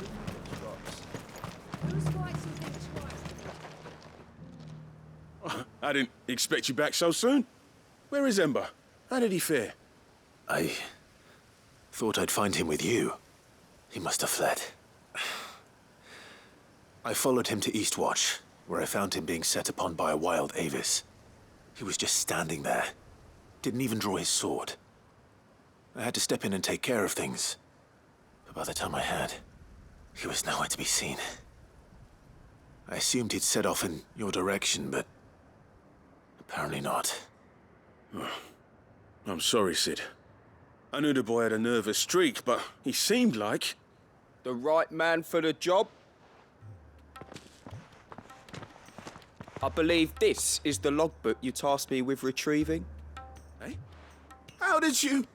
Don't you tell me you breached the tower while Sid was busy saving your skin. What? Wasn't that what you asked me to do? To bring the thing back without getting caught? He has you then, his heir. And he did it all on his own. But Sid, he did what he thought was best.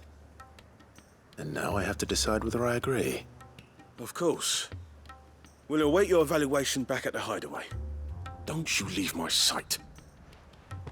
Yes, Sergeant.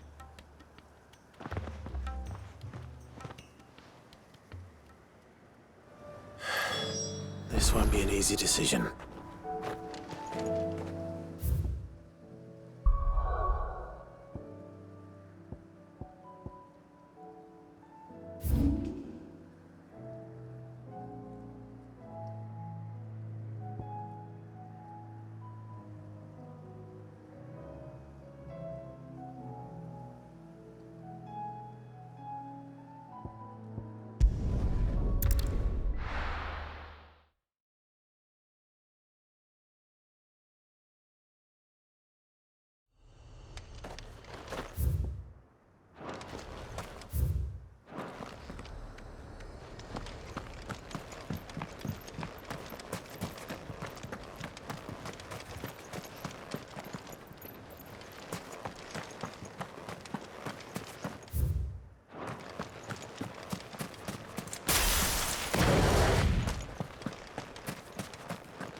Let's go. Run like the wind.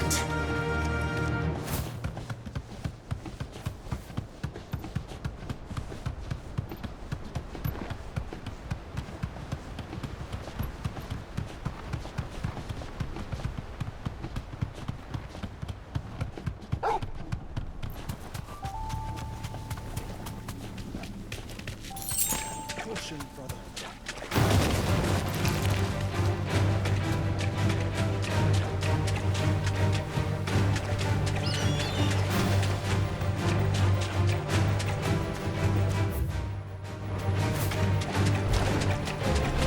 Seems this place has been flooded twice over. Purple flowers blooming next to a waterfall. Shouldn't be too hard to find.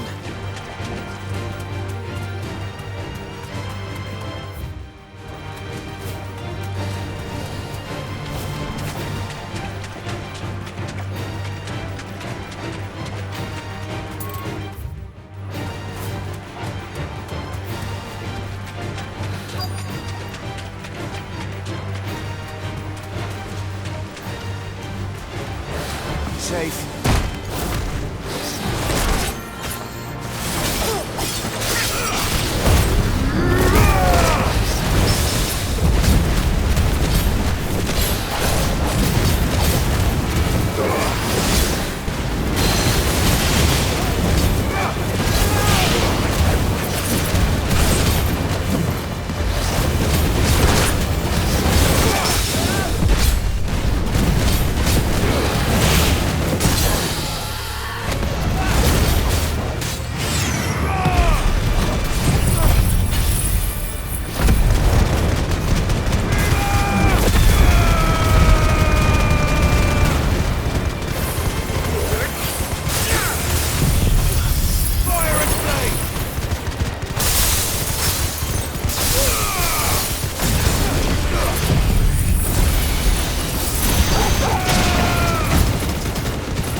Here they are. Might as well pick enough for a bunch, I suppose.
Caution, brother.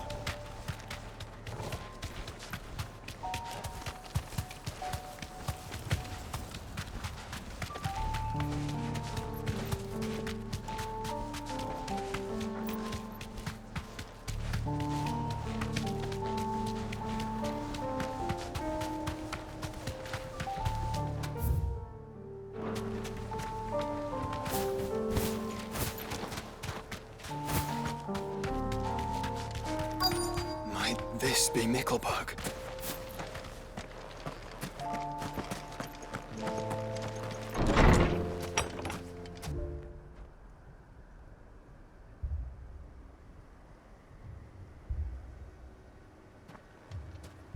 These people aren't turned.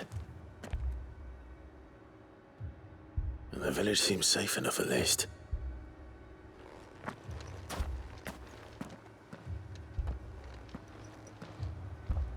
What is going on here? Ah, did you too heed the call? Heed the call? No, I came here looking for someone. To be honest, I wasn't sure I'd find him here. Let alone all of you. Is that so? What are you doing here? Is this where you live? It is my home. The others, they heeded the call. You keep saying that. What do you mean? They came here to perform the rite, just as King Barnabas instructed. This village is their altar, where they shall cast their shoals upon the gentle waters and give themselves to the Lord. Give themselves? Oh, Lord, cleanse us of our sins. Let us be reborn in your loving arms. Free us from the torment of this mortal realm. They want to be saved. Forgive me, but did another foreigner like me come here? He was probably wearing a cowl. You mean the traveler from Storm? Yes. He's staying at my house, toward the rear of the village. Thank you. If you don't mind, I'll go and greet him. They seek the same salvation Barnabas did. At least the third chair still lives. Let's go and find him.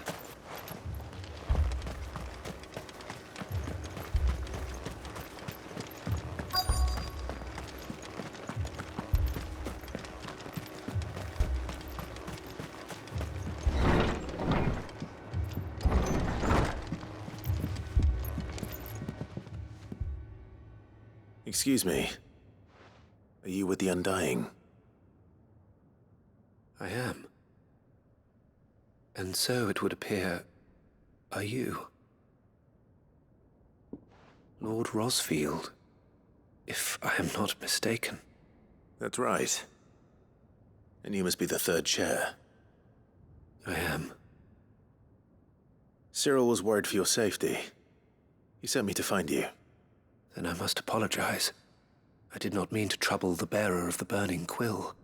Much less you, my Lord Marquis. He said that you had failed to report. Is there a reason for that? I came here to study the followers of this new faith. But the more I learned of them, the more my own faith began to falter. You have seen them at their prayers, have you not?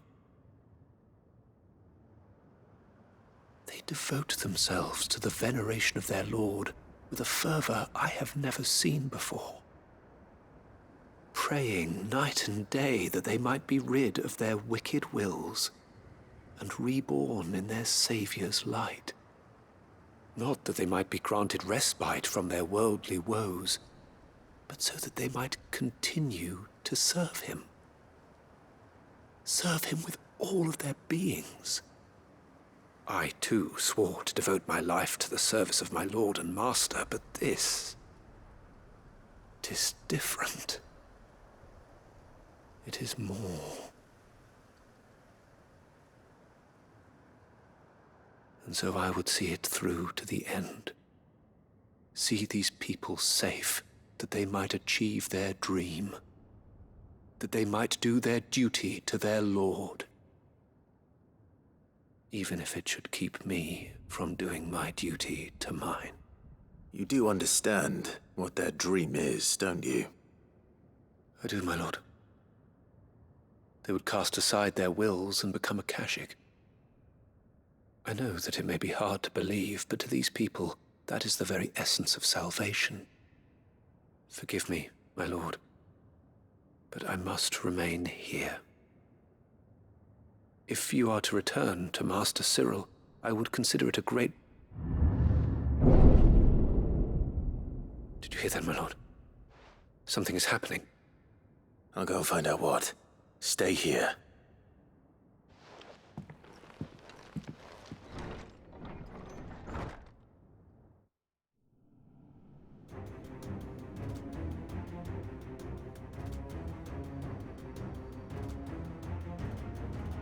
An ether flood. Oh no. There must be something I can do.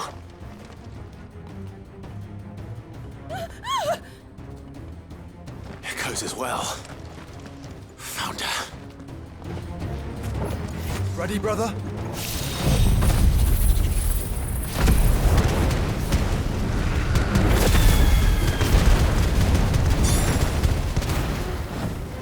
Ready.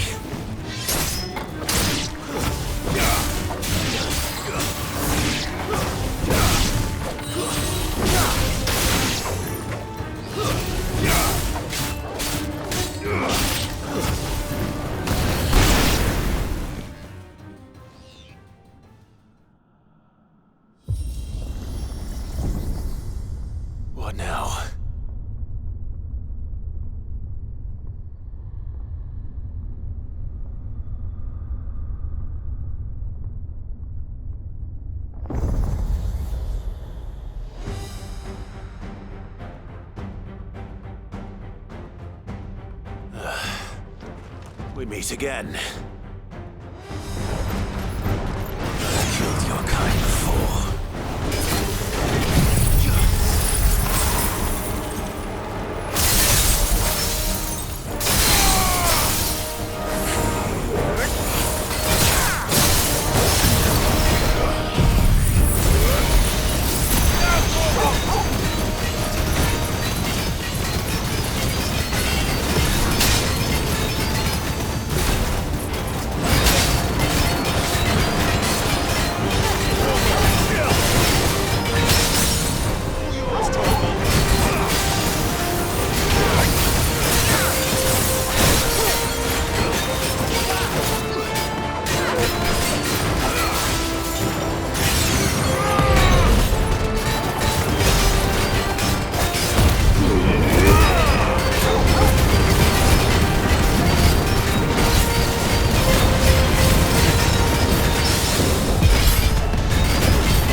Damn it!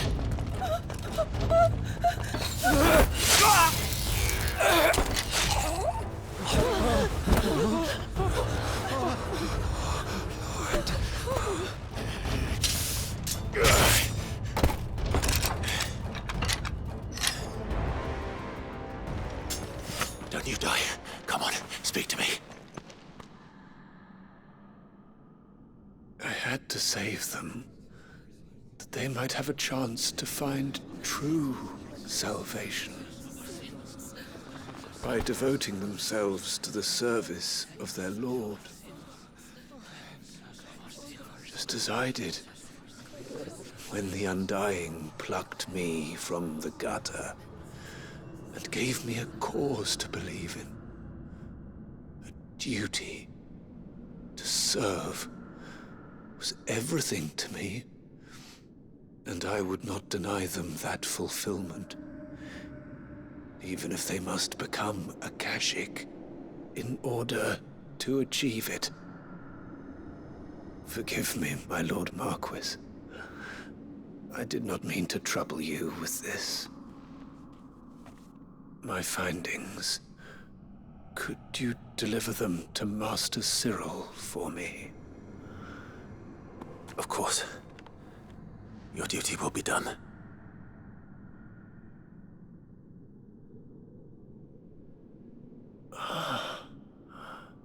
Look, my lord. They are saved.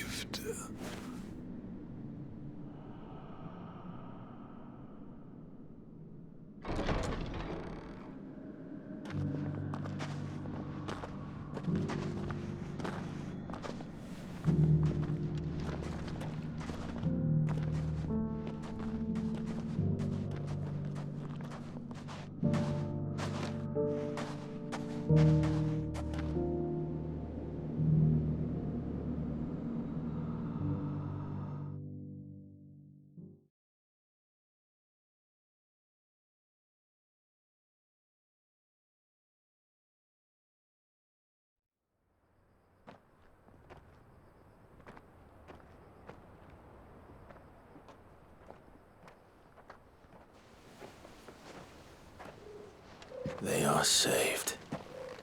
Founder. I should get this report to Cyril.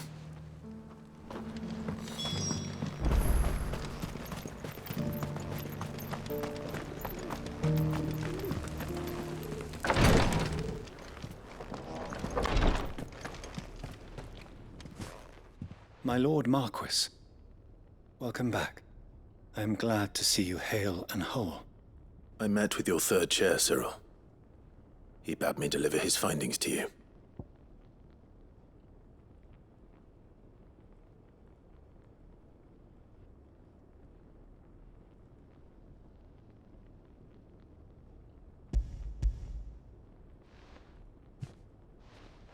Thank you, my lord.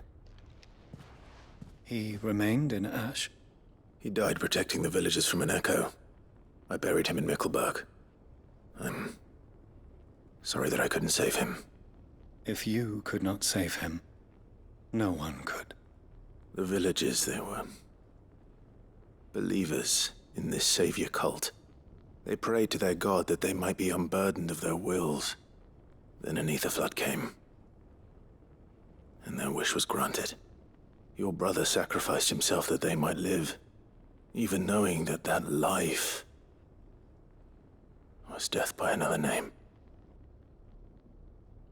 Then he perished defending liberty. A hero's end.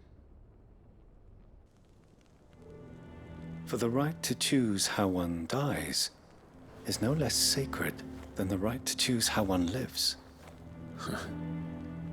Sid would agree. He wanted to build a world where people could die on their own terms. A noble ambition. To die for one's cause is the most perfect expression of one's faith. It matters not how misguided others might judge one's decision to be, only that the decision is one's own. We live according to the teachings of our order. We believe in them, we protect them, and yes, we die for them. For better or worse, that is our creed.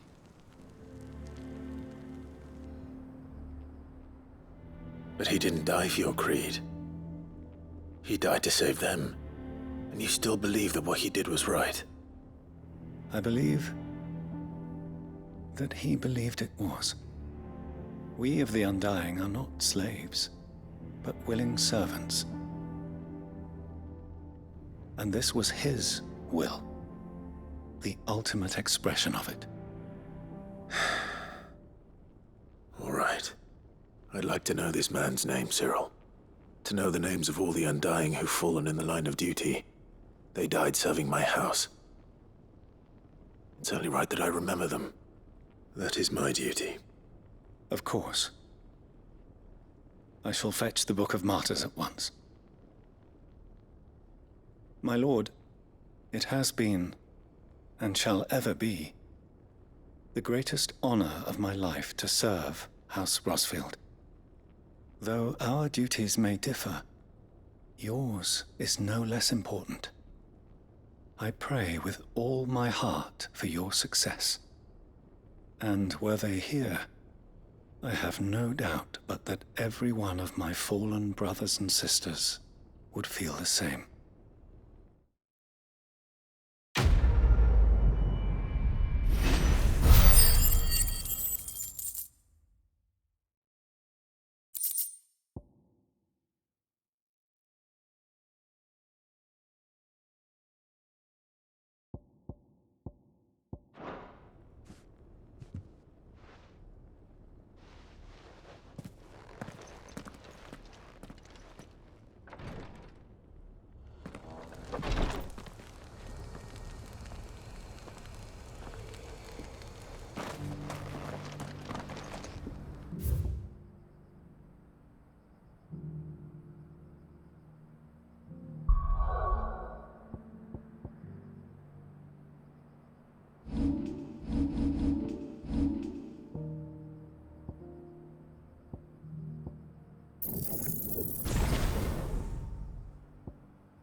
Oarsman, I found the flowers you were looking for. You did? I think I did.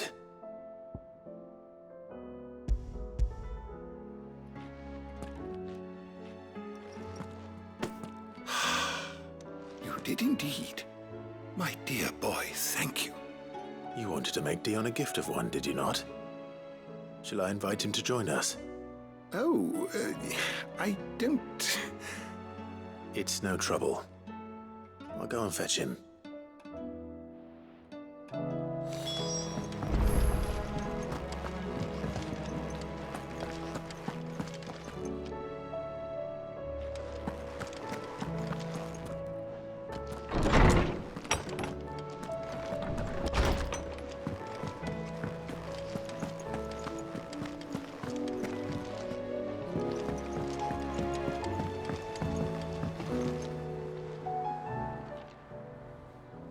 Your Highness, would you do me the honor of accompanying me? Now.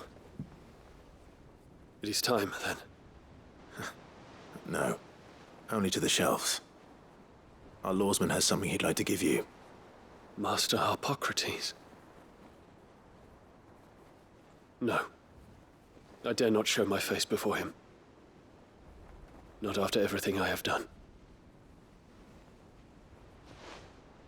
I have taken countless innocent lives. And ruined countless more. All because I was weak. I have sworn to atone for my crimes or die in the attempt. But were I to meet with him again, and see in his eyes what I have become, I fear that my resolve might falter. Then that is all the more reason to do it. Test your resolve. Prove to yourself and to him how strong it truly is.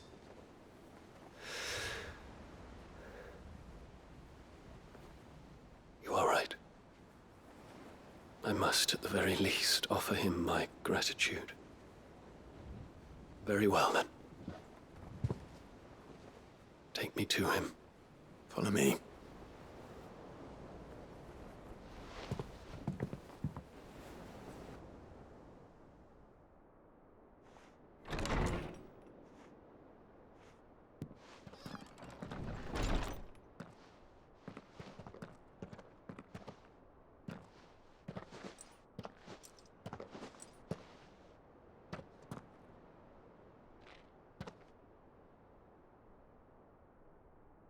Even now, I hesitate to approach him.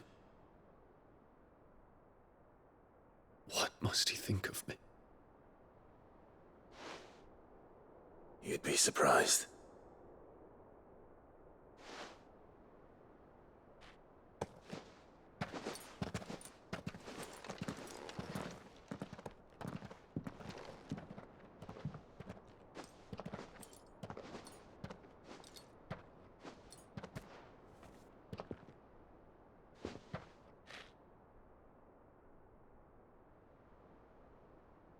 Master Harpocrates, pray, accept my apologies for leaving your tutelage before my studies were complete.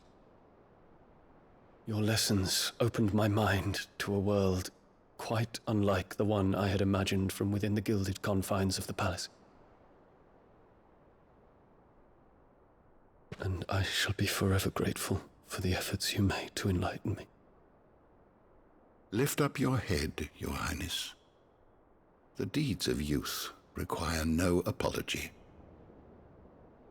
That you took the time to visit me says much about the man you have become. Now, there is something I would like to show you.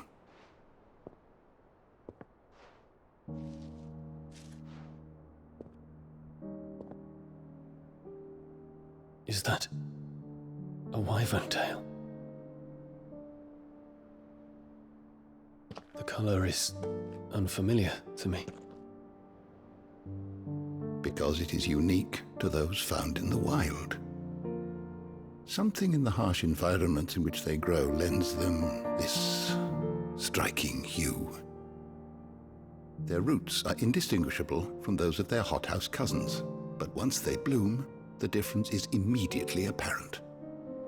In this flower, I see you, Your Highness. Its roots were the roots of a wyvern tail, with all that implies. But they do not define it, just as yours do not define you. I want you to have it, that it might remind you of this truth.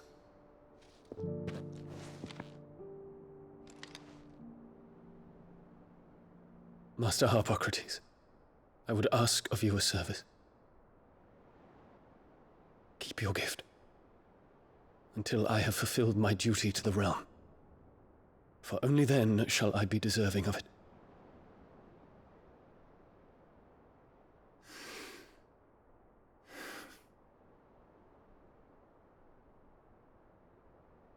As you wish, Your Highness.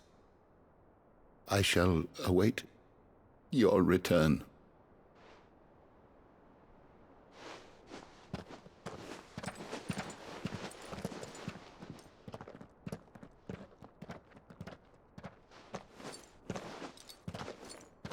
Our roots do not define us.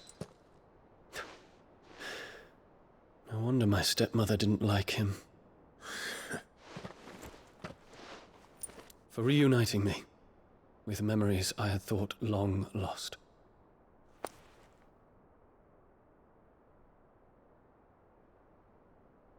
I shall not forget this.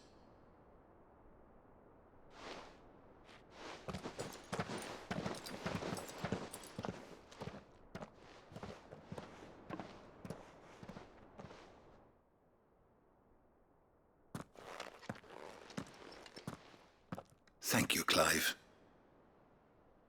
Were it not for you, I fear I might never have found the right moment to speak with him. Not to mention the wyvern tales. I shall plant their seeds, that I might not disappoint His Highness upon his return. I hope the soil in the hideaway is to their liking. Why, these flowers bloomed in the bleak, black wastes of Waloed.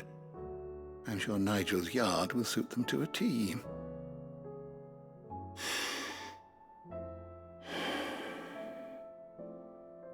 When it comes to expressing one's gratitude, I find that words are seldom sufficient. Here. What's this? A stolas quill. Or more precisely, my stolas quill. 'Tis said that an owl's feathers are steeped in the wishes it hears over its long lifetime. All those words just waiting to pour out onto the page. So consider this my wish for you. That one day you may put down your sword and pick up that pen. Well, when that day comes, I'll certainly have a lot to write about. Thank you, Harpocrates. It shall have pride of place in my chamber.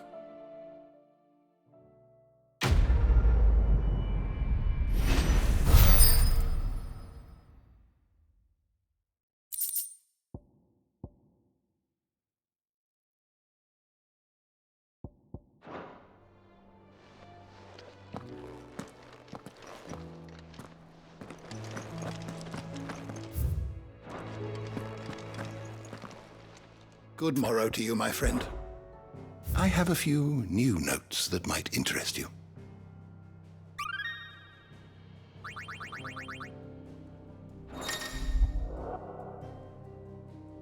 You wish to study the tomes?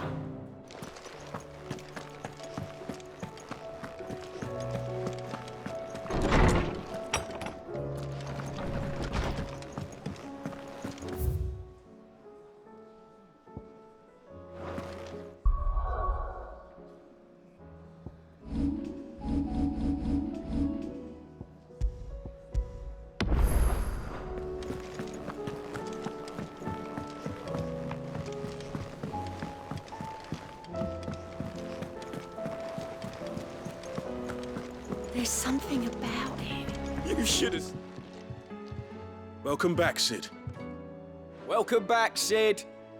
Yes. Welcome back. Trip wasn't too much of a pain in the arse, I hope.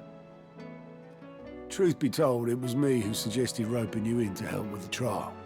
But from what I hear, things didn't go quite as planned. No, they most certainly did not.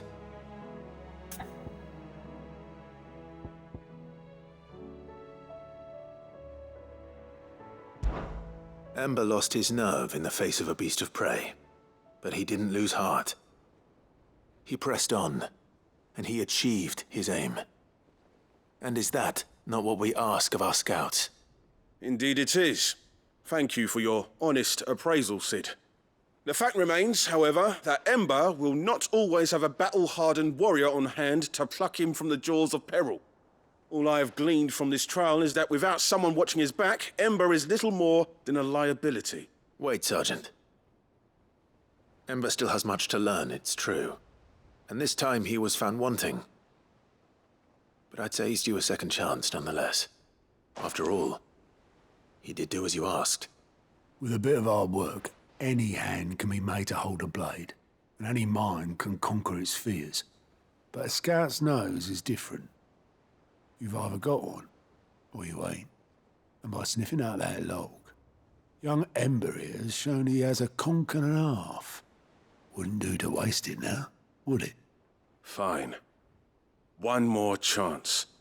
I'll do whatever you ask. I'll spend my days and nights in the pit if I have to. I'll show you. Just you wait.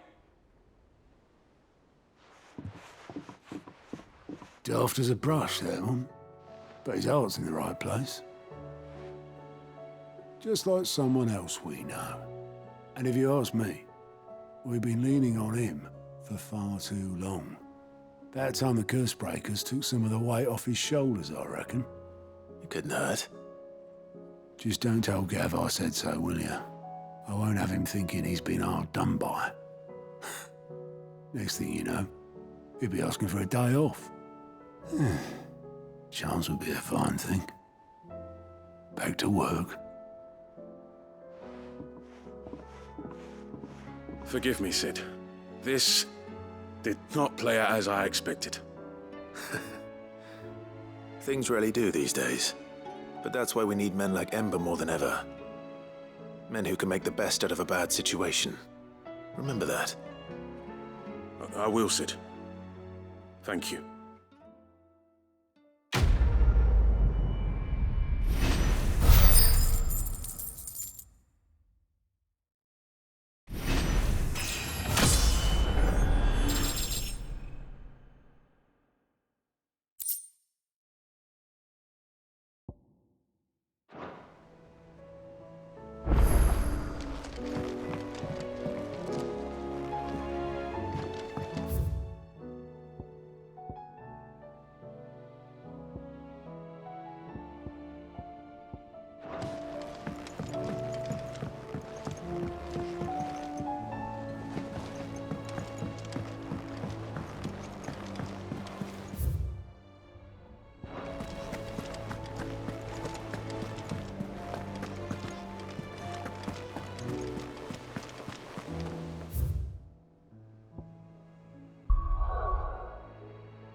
Ready, go?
No match for you, eh, Torgal?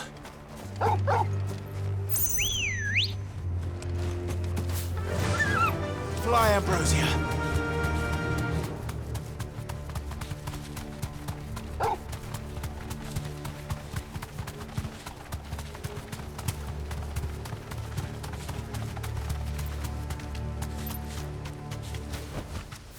I can walk from here.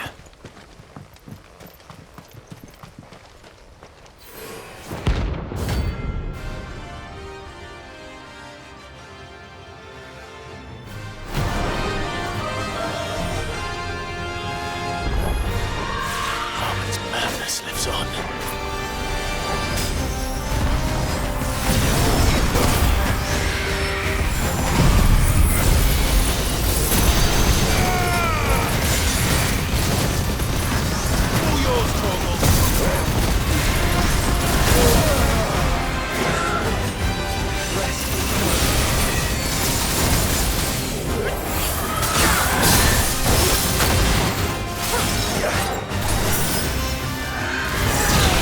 Nice try.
Rest in peace.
Clive. How may I help you today? I have the details here. Here you are. Thus ends today's lesson.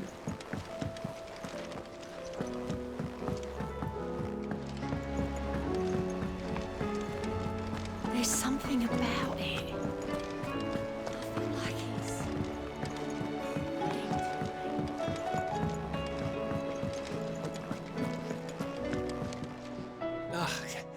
You alright? Something troubling you? No more than usual. It's just... Etta's baby will be coming soon, and I wanted to make something for it. I'm sure she'd like that. Back in the north, families would always make gifts when a bairn was on the way. Yeah, let the little tykes know they were welcome in their new homes, like. So, what's the problem? Well, the problem is that Etta's due any day now, and I don't know if I'll be ready in time. Is there anything I can do to help? You know, there just might be. All right then. What exactly are we making? A good luck charm. But not just any good luck charm. Not just any. No. One made from the feather of a silver chocobo. There's naught lucky in all the realm, or so we used to say back home anyway. Thing is, they're hard to come by. Had Otto and Karen check with their suppliers, but nothing. I'd try and track one down myself, only... Only the big day is fast approaching. And that's all you need, a feather. That or the bird whose horse it's attached to, aye. I was gonna start by asking around with traveling traders plying the northern borders. Well, there's no shortage of those passing through Martha's. I think I might make that my first port of call. I'll let you know if I find anything. You're a good friend, Clive. I won't forget this.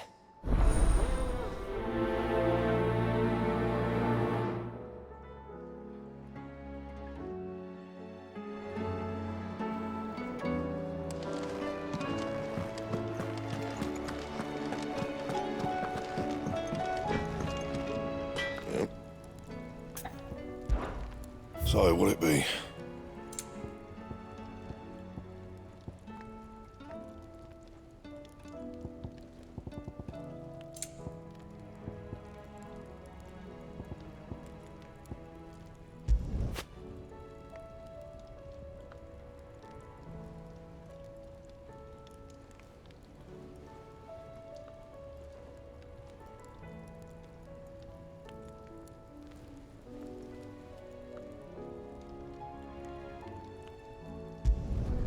No scratches, all right?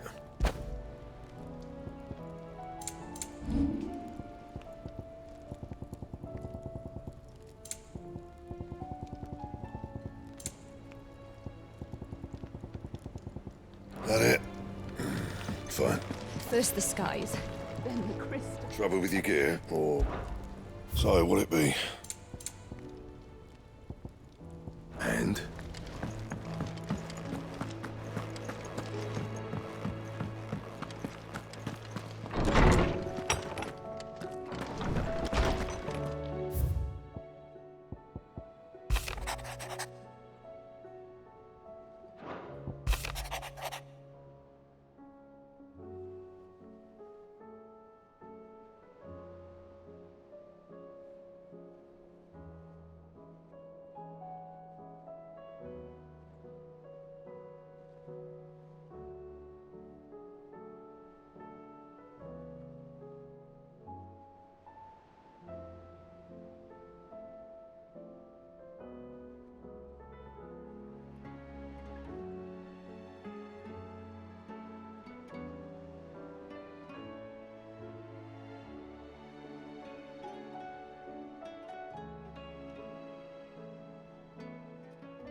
Leviathan the Lost. But why now? After all this time. Why, what now? Oh, I'm not sure you'd believe me if I told you. After all we've been through. I doubt there's anything that could surprise me at this point.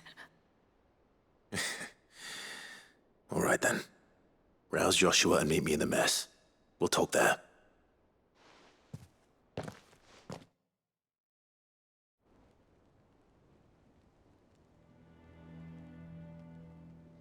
I see we're all here. So, what is it this time? I'm not sure yet. The letter delivered to my chambers omitted a few crucial details. Do we know its provenance? That was one of the details it omitted. But whoever the sender was, it seems the Dame held them in high enough regard to point them in our direction. The Dame? Well, she's not one to waste our time. It must be important. Important might be an understatement. If the letter is to be believed, Leviathan's dominant is in danger. And someone wants us to save him. Leviathan? So the Warden of Water has finally returned. What has it been? 100 years? More. The Lost moniker dates back at least that long. Even our venerable lawsman would not have been so much as a glint in his father's eye when last the mighty serpent brought his crushing waves to bear upon the realm. But why the gap? I know it can be a few years before a new dominant's born. But over a century? Should the dominant of Water's bloodline have been severed somehow, it could have prevented a new dominant from awakening. But if one has awakened now, he couldn't have chosen a worse time. Every nation in the realm has lost its dominant. If word gets out that there is still one to be had, they will stop at nothing to claim it for their own. And the twins will be at war again, just when humanity most needs to come together. Did the letter say anything else? Only that if I wish to know more, we must meet in person. And that the Veil can arrange a meeting. If nothing else, you can be certain it ain't a trap. Famous last words. I'm coming with you. As am I. Thank you. Both of you. And Otto? Yeah.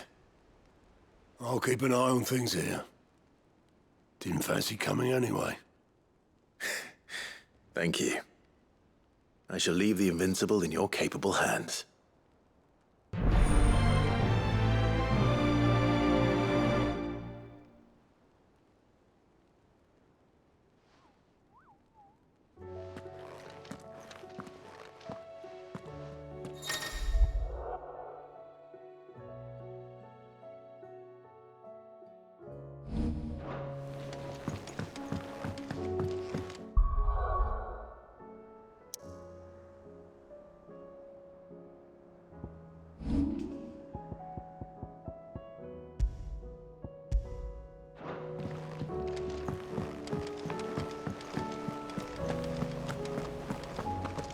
You be careful up there.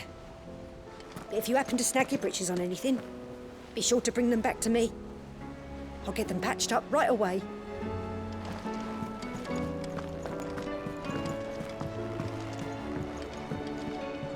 Joshua, we need to talk.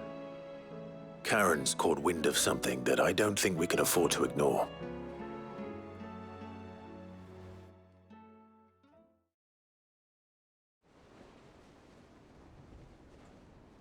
Aye. That is troubling. Not least because the Undying made no mention of these dusk crystals in any of their recent reports. So they weren't aware of them either? Perhaps.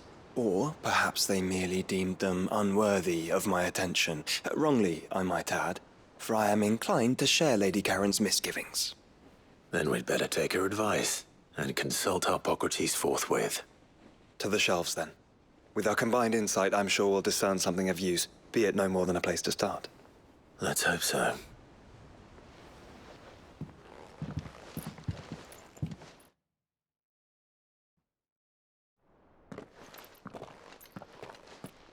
There you are.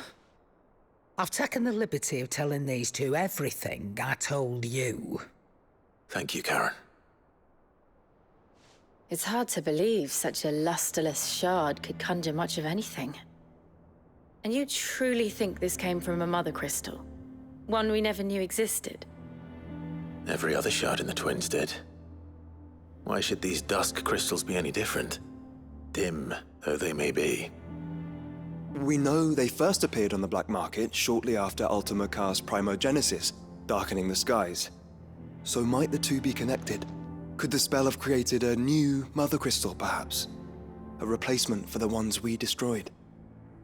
What do you think, Hippocrates? I think there may well be a connection.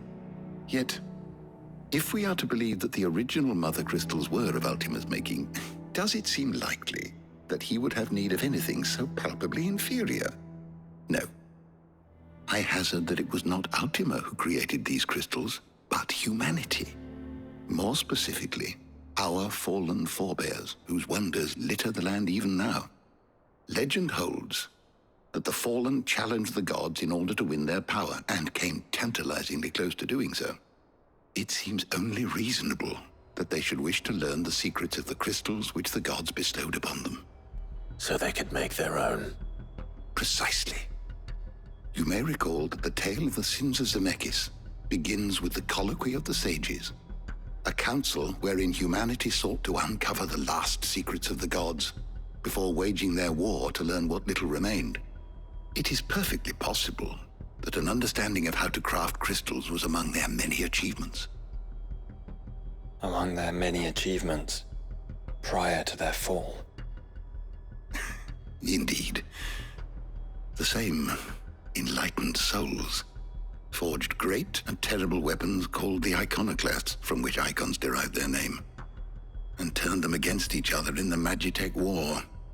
A pointless conflict which served only to make its victors more confident of their right to supplant the gods on high. And when at last they ventured to do so, the resultant imbalance in the ether is said to have been so great that the skies themselves turned black and began to boil. The first recorded arcane sky, I suspect. Which brings us back to the matter at hand. It is my belief that these shards are the product of a long-slumbering Magitech mother crystal, stirred to life by a similar etheric upheaval to the one which accompanied its creator's fall. There's only one way to know for sure. We track down whoever's selling them and find their source. Karen, where did you buy this one? Down in Port Isolde when I was scratching around for supplies. Since the Imperials buggered off and took the tariffs with them, you can find all sorts of interesting stuff on the docks. Go and have a chat with the mercenaries guarding the gates. Your uncle's got some good lads there. You know when to keep a watchful eye and when to turn a blind one. Oh, and take the crystal with you. Might be your key to the underworld. Thank you. I will. Shall we then, brother? I'm coming too.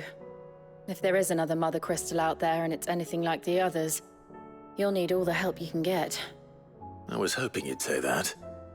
One more time then. Together.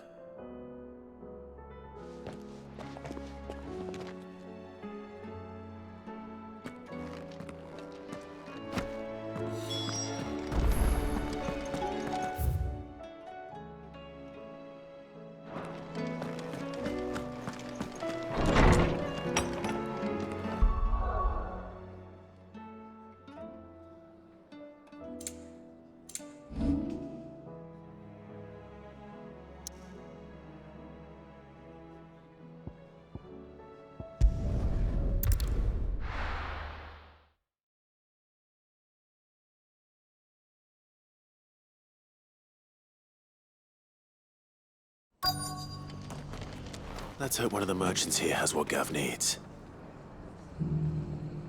Excuse me. I'm looking for something. Oh, well, Then I'm your man. A silver chocobo feather.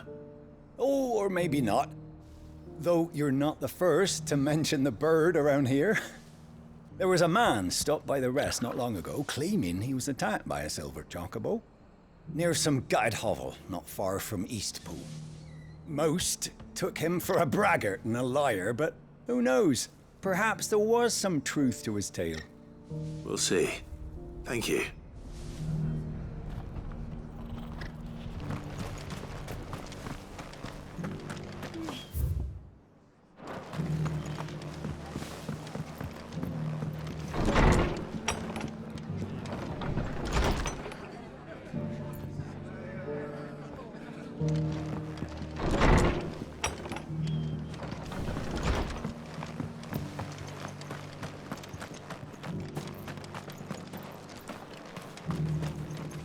Anything catch your eye?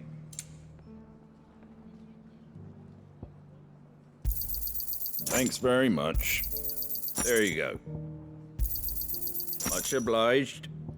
Take care out there, eh? What are you after? There you go. Much obliged. Thanks very much.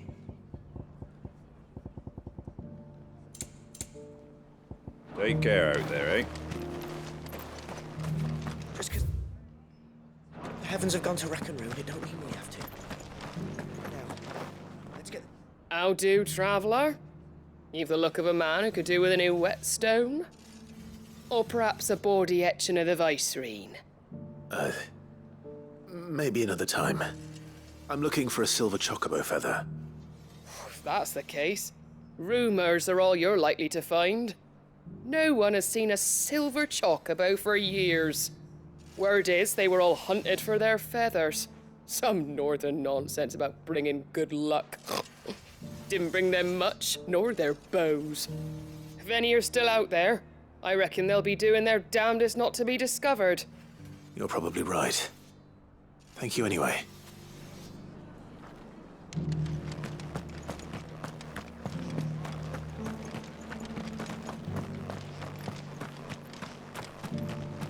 It doesn't still hurt, does it? Oh, 1,000 Akashic jars couldn't hurt me.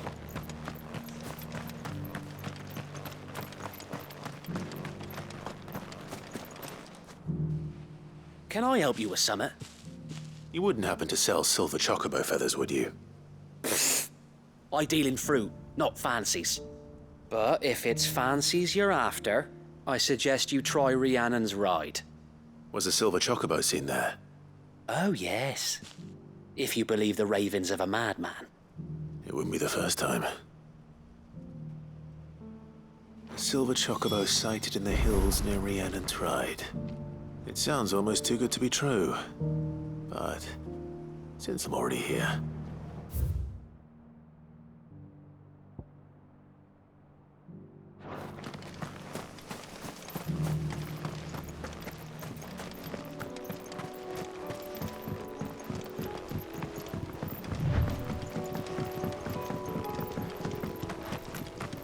Can hardly make out a bloomin' thing.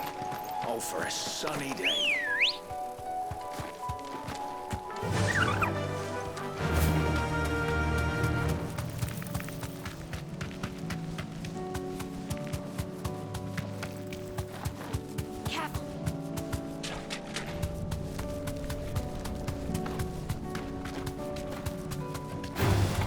Time to fight.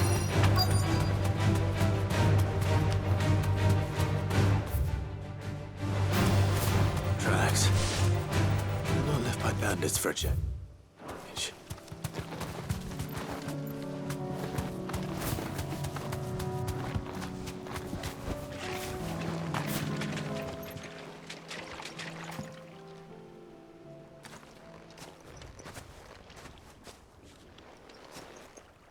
More tracks.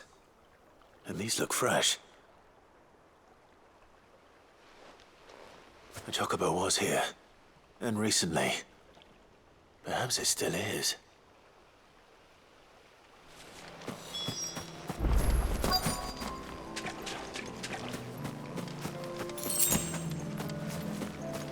I don't hear anything.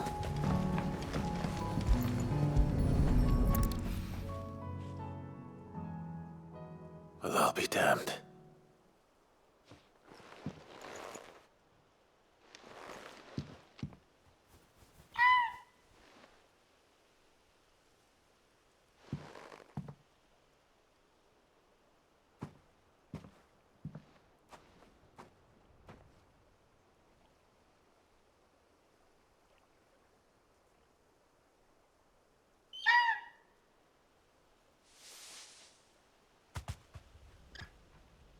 It's all right. I'm not going to hurt you. Just borrowing a feather for my friend.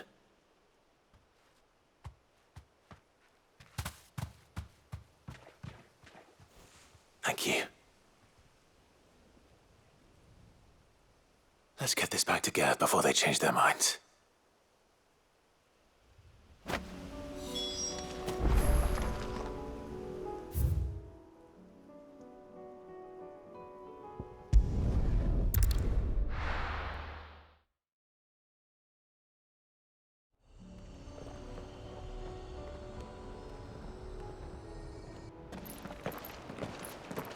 Samuel, slow down!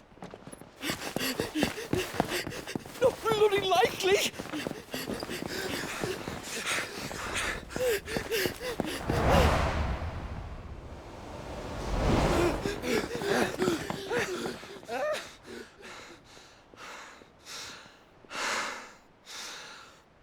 Fuck me. They're fast on their feet. What's going on here, I wonder? What indeed? Let's ask.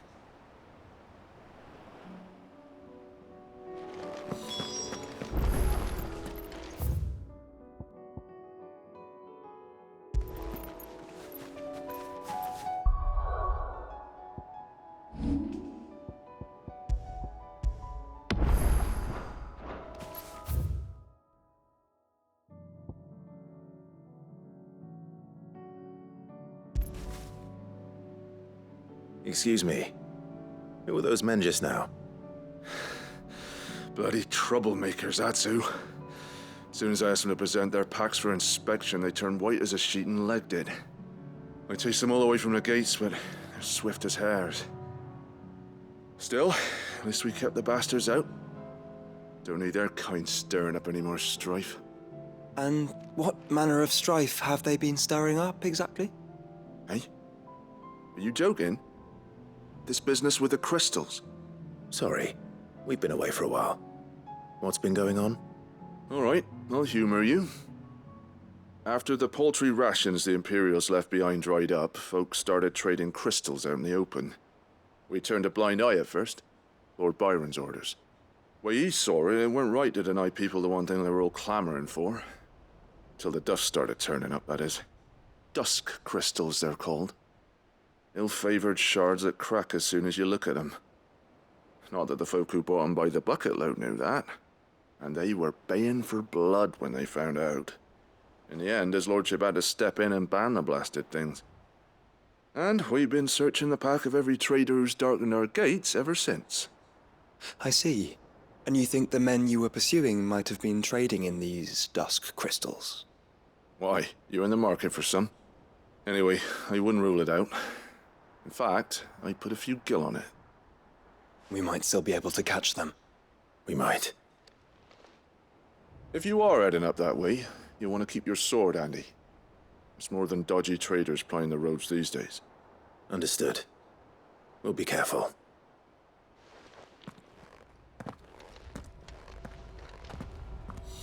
If those men were selling dusk crystals, I think it's unlikely that they will risk returning to Port Isolde. Which means this might be our only chance of catching them.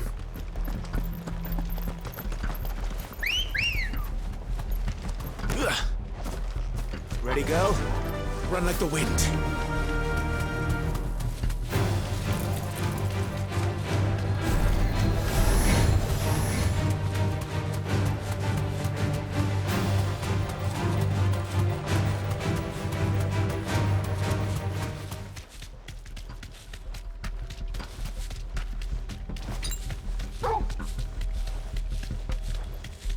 Where are they? Still some distance ahead, I'd wager. They were making a good pace.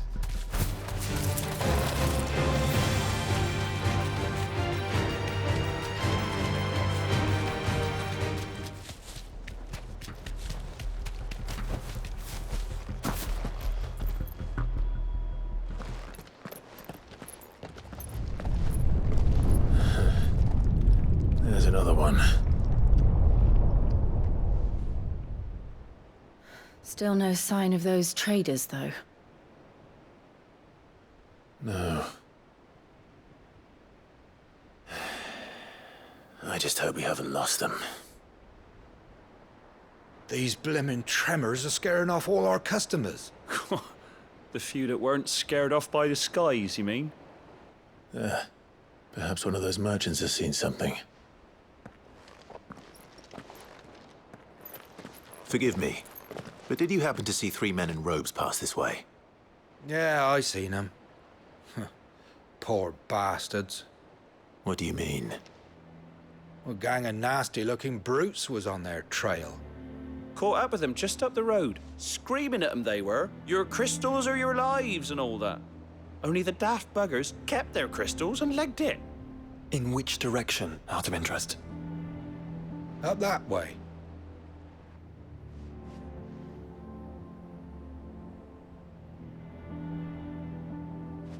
Towards the Old Hill docks. If it's help they seek there, they won't find any.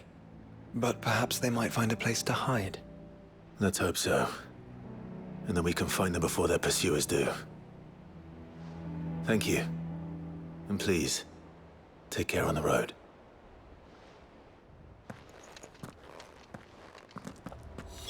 Come on. They're no good to us dead. Lead the way, brother.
So the bandits haven't found them either. There's still time.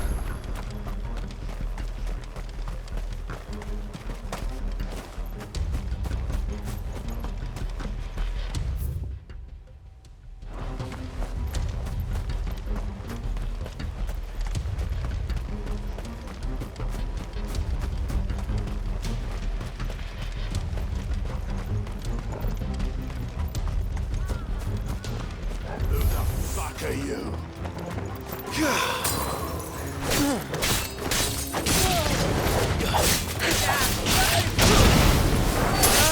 Not come here to brawl with brigands, brother. You're right. Let's focus on finding the traitors. And the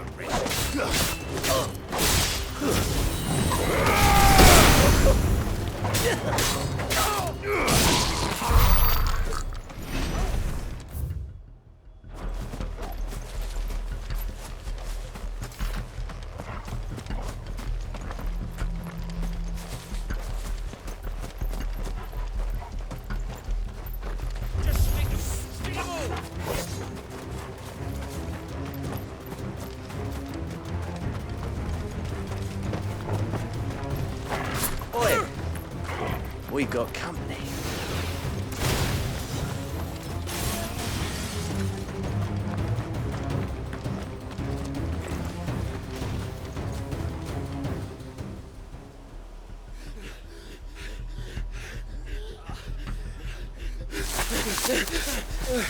Go on, Finger. You can go on. Chief, me there. I'll reach. This should be far enough.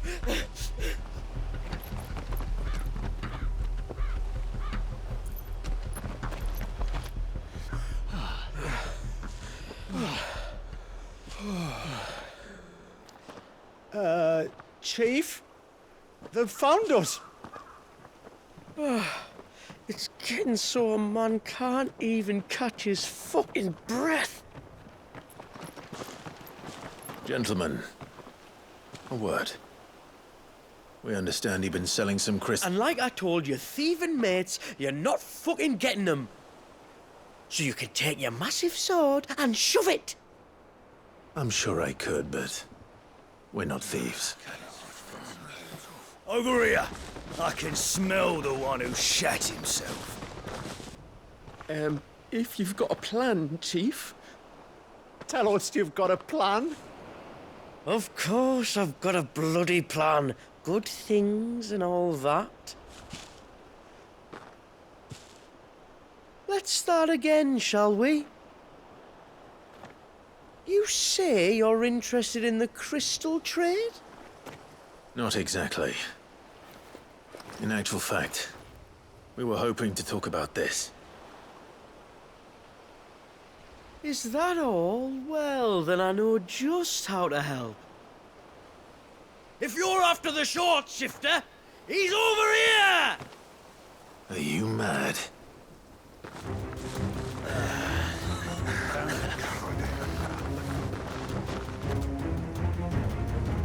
Slippery little pricks. Clinkers on the ground, quick as you like. Gentlemen, you've got it all wrong. Do we look like merchants? He's the one you want. Just look at what he's got in his hand. What? Him? Wait, I'm not.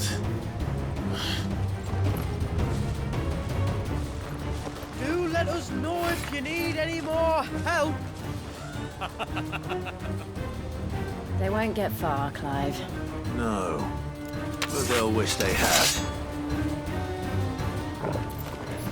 I'll carve you like a suckling pig and feed you to your fucking dog!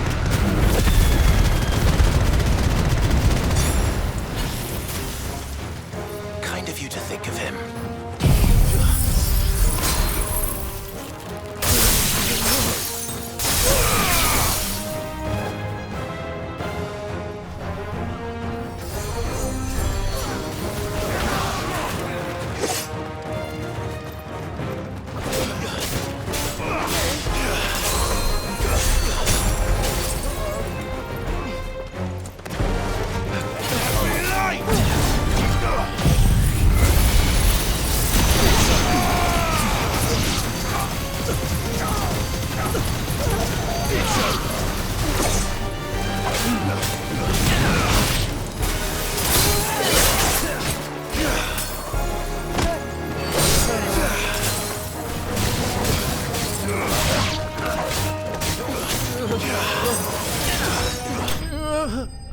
Did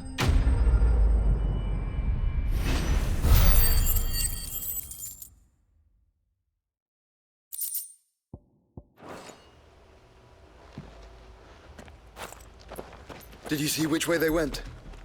North. Making for 3 reeds at a guess.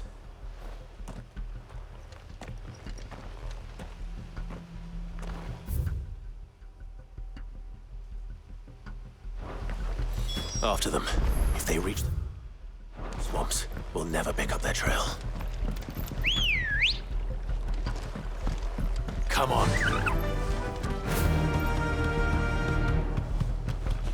There was something odd about those 3. They seemed less like merchants and more like... charlatans? One might argue that a merchant is naught but a mummer without his motley. Then why am I not amused?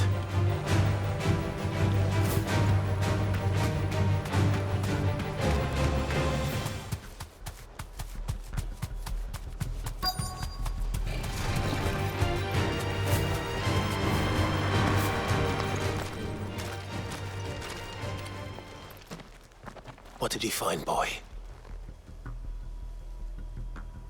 Clive, judging by the state of the ground, a lot more passed this way than our 3 charlatans.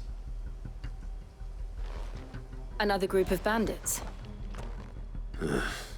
I doubt they'd leave this crystal behind. Regardless, we're on the right track. Let's pick up the pace.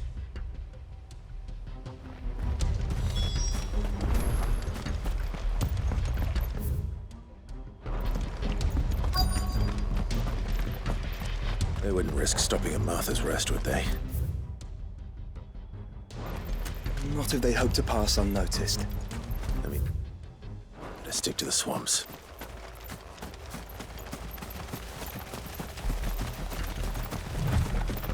Have care.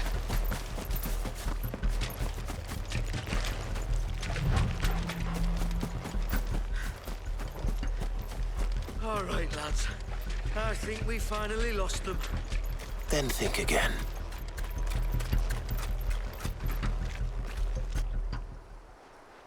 Fuck.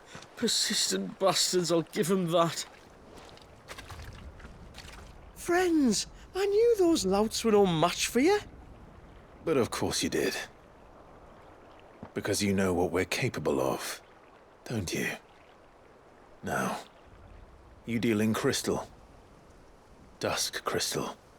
And we want to know where you got it. So you're going to tell us? Let's assume for a moment that we are the merchants you're looking for. Why would we tell you where we procure our stock? What kind of shepherd leads a wolf straight to... Are they getting worse? Clive, the tower. Well, that's new. That's impossible. Yeah, Chief. Do you think someone else got into the tower? Quiet, you daft sot! And what would they find there if they did? I wouldn't know. I've never been there. Echoes, maybe? Or fallen rubbish? I really couldn't say. The entrance is sealed tight. No way in. And how would you know that, if you've never been there?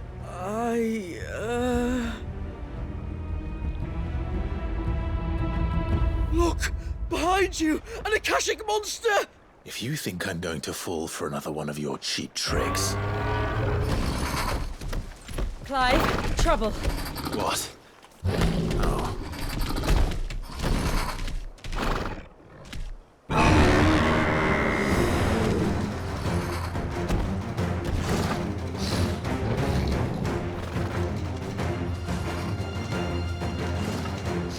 Wait, don't you dare! I don't think Martha would appreciate that thing on her doorstep. Probably not. Let them run then. I have an idea where they'll be heading anyway. This shouldn't take too long.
Well, that was ill-timed.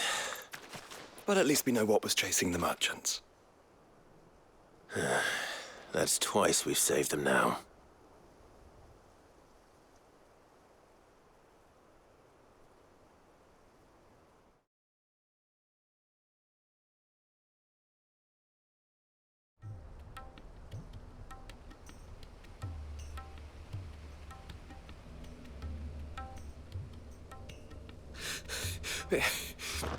I don't see anyone. I've had enough of bandits and beasts, Chief. Can't we just go home? And let those thieving pricks march in and take what's ours? What's ours? Oh, no. You don't mean... The dusk crystals, aye. Halleck, Marnik, we're going back to that tower if it's the last thing we do. But the lights, Chief. What about the lights? First you whine about it being too dark, then you whine about it being too light. Think about how easy it'll be to mine now.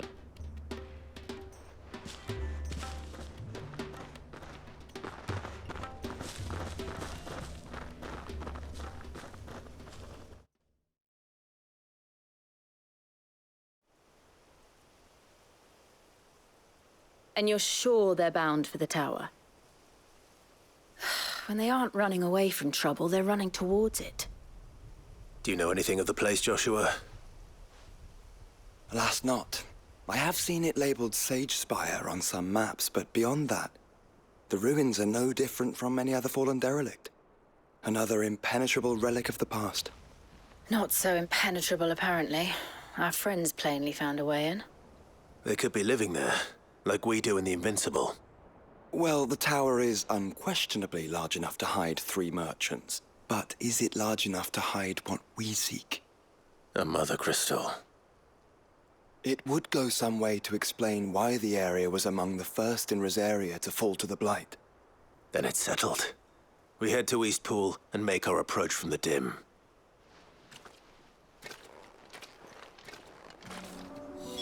To think there could have been a mother crystal here in Rosaria all this time. The wars that could have been avoided. We still don't know what's in there, Clive. But whatever it is, there is a good reason it has gone unnoticed for so long. The tower sits atop a jagged ridge. Few have ever had occasion to pick their way through the rocks, even before the Blight swallowed them.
Goblins? What are they doing in the Deadlands?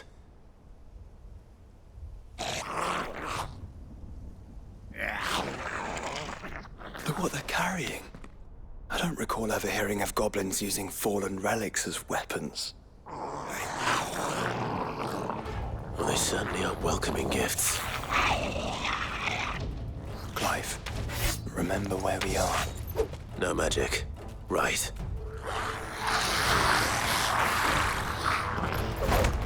They're even uglier up close. You're right. We'll manage.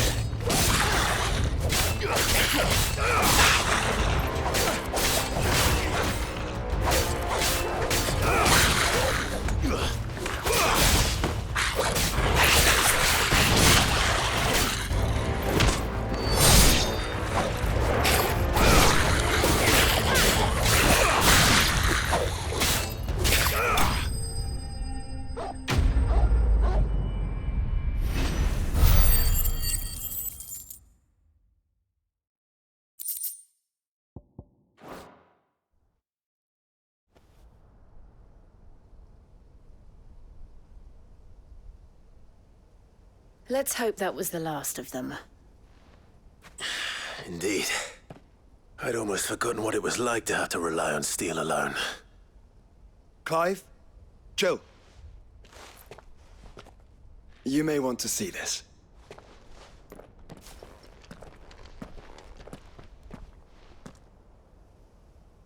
What?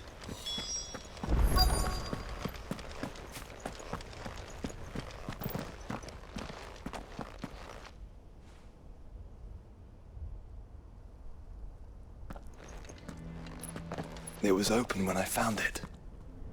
Someone was in a hurry. 3 guesses as to who. Then this must be their way into the tower. There's only one way to find out.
It seems somebody's woken this place up.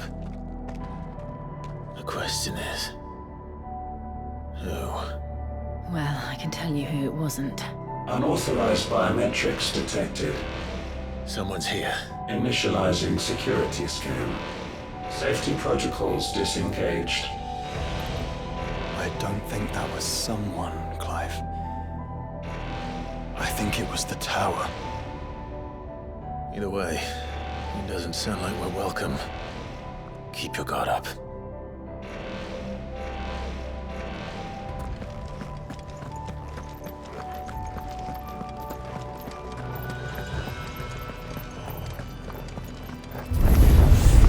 Intruder alert. Intruder alert.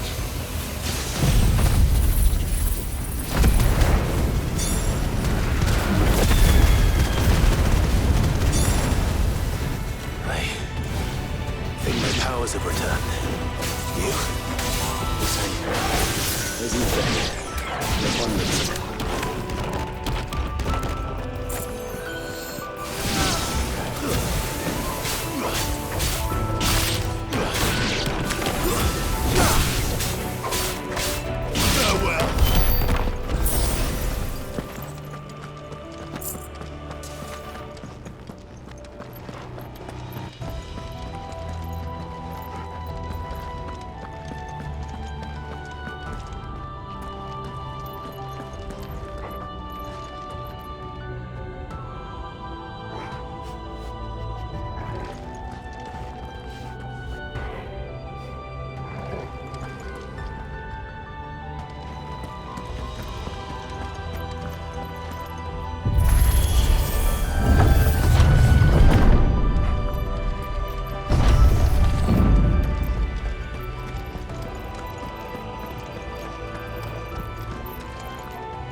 goblins. So now we know where they got their weapons.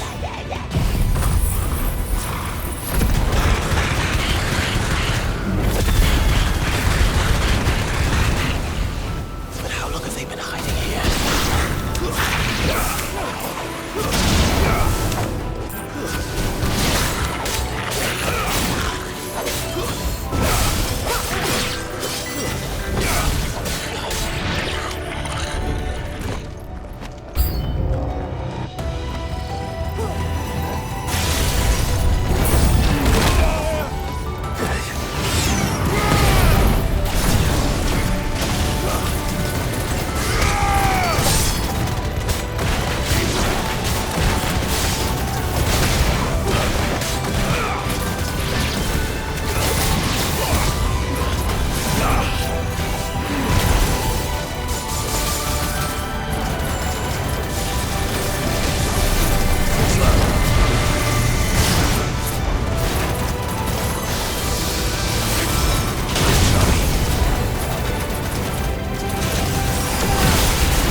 Crystals everywhere.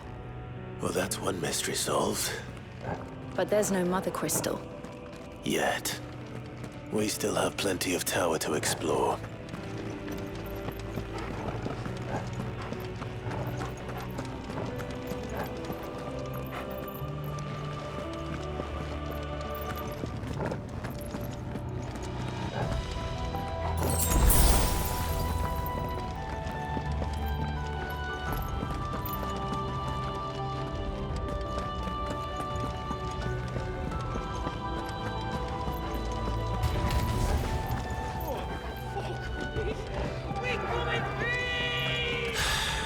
I know that voice.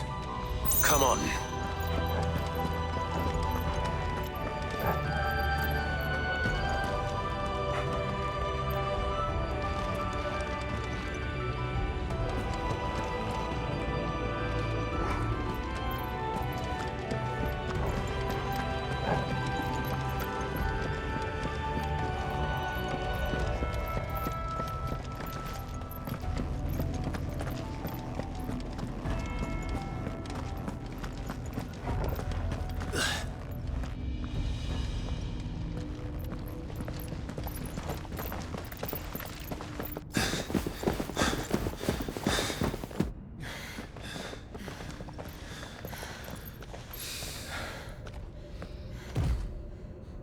Well, look who it is.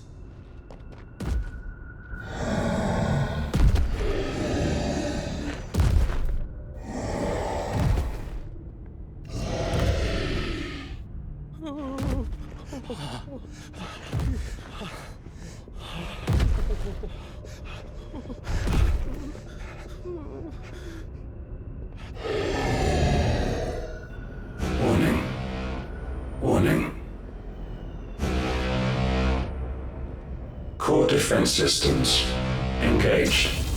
Initiating sterilization lockdown. What the hell is it talking about, Joshua?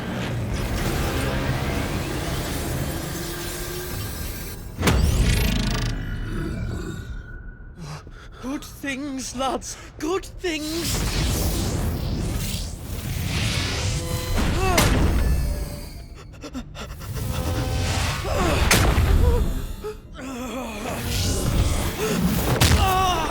Chief!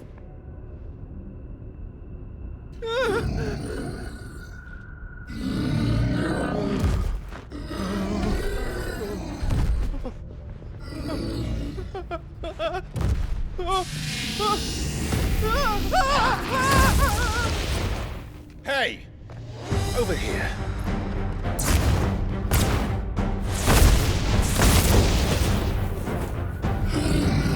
Take your friend and get out of this place. Now!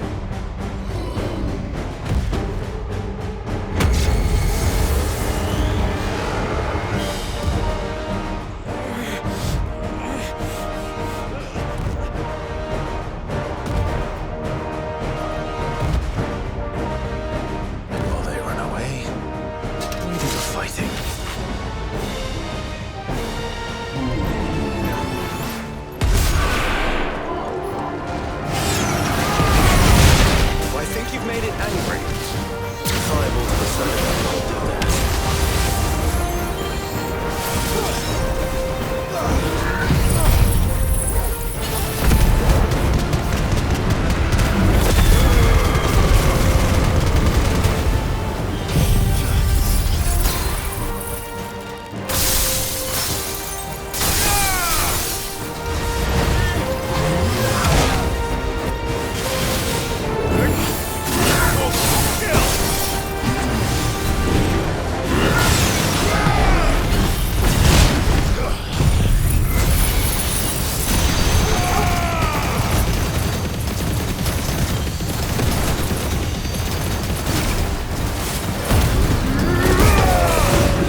Security Sentinel 503 offline. Initiating Emergency Core Relocation Protocol.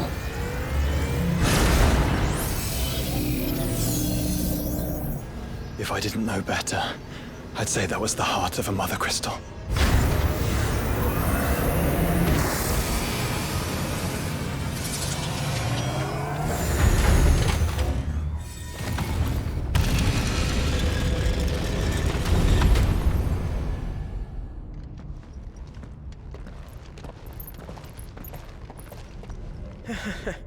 I knew that fallen thing was no match for you. Allow me to apologize for earlier. That was, ill-played. All born of a misunderstanding, though. Can we start again? We don't need your apologies. We need answers. And you're going to give them to us. I suppose you'll be wanting to know about the tower, then. As you've probably guessed, this isn't the first time we've been here. Fact is, my people have been coming to this place for centuries. Have they now?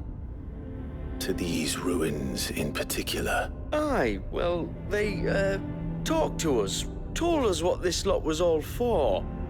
And what is it for? Well, believe it or not, the Fallen were actually using this place to make their own, Mother Crystal. Though, despite years of searching, all we ever found was shards. Then, Harpocrates was right. It would seem that the Fallen did indeed acquire the god's ability to craft crystals. I wouldn't go that far. The shards aren't exactly divine. They're not even what you'd call decent. But they're better than nothing, and nothing is what our people had before we found them. So we've been coming here ever since. But these dust crystals have only recently appeared on the black market. What made you decide to start selling them? The skies. Once they went dark, the crystals started growing back, till there were more than you could count. And with the mothers all cracked, anyone with anything that could muster so much as a spark had people queuing up to take their coin. Yes, at a cost to us all. Quality apart, these crystals are no different from the ones the world has been using since the dawn of time. And it cannot continue. No, it cannot.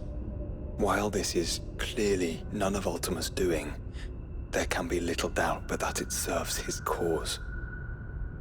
Then our path is clear. So let's do what must be done. Wait, you lot aren't thinking what I think you're thinking, are you? Oh, I think there's a good chance we are. But what about the tower's defenses? That thing you just fought, it won't be the last one. And the further you climb, the worse they'll get. How about we head back to Martha's before someone gets hurt, eh?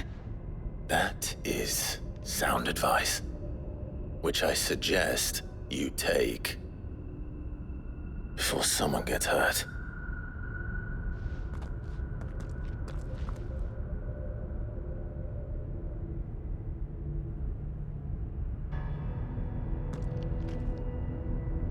Are you sure you don't want to think this over? We could talk about it outside, where it's safe. I've never seen anything like that in here before. I swear. I told the chief we should go home. I told him.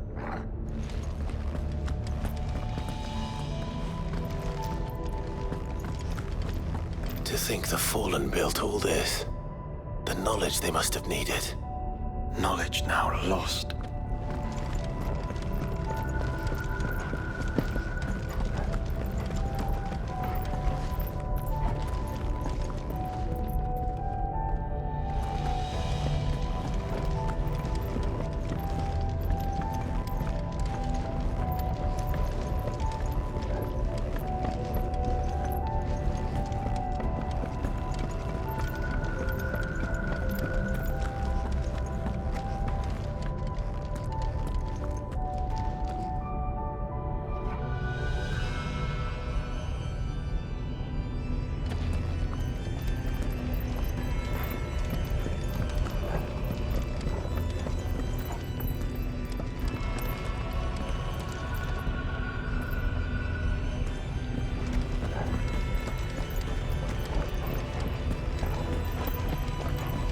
If this is like every other fallen ruin, then there'll be a lift.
Any idea what those are?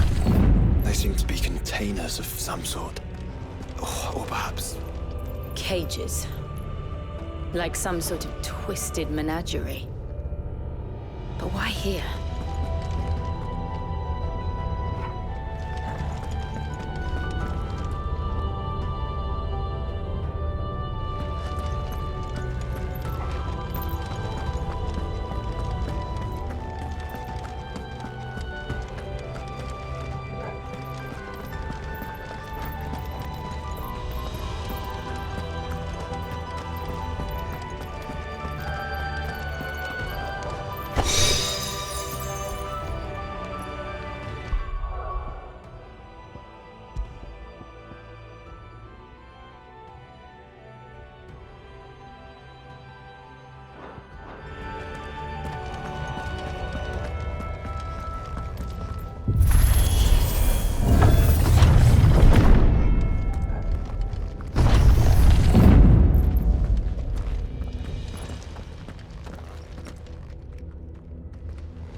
How many of these things are there?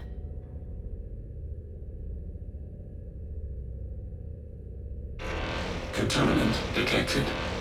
Releasing subjects Alpha to Epsilon.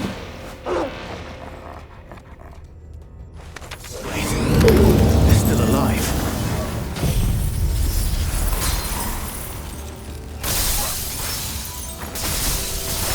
But this tower is more than 15 centuries old.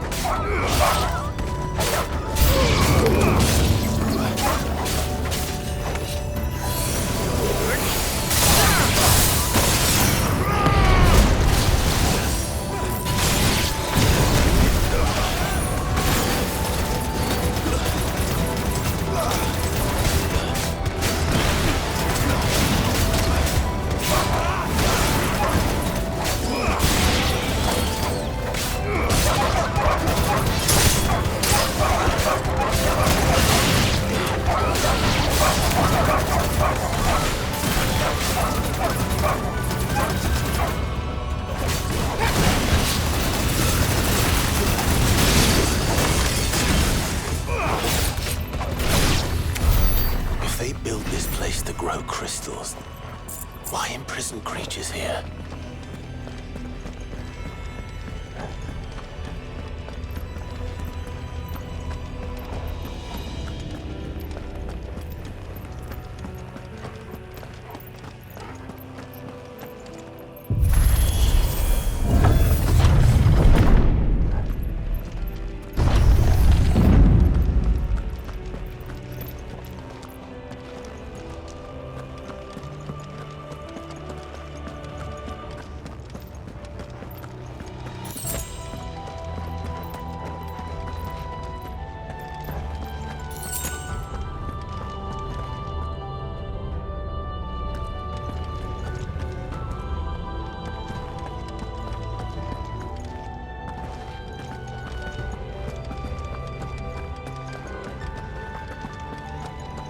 That device.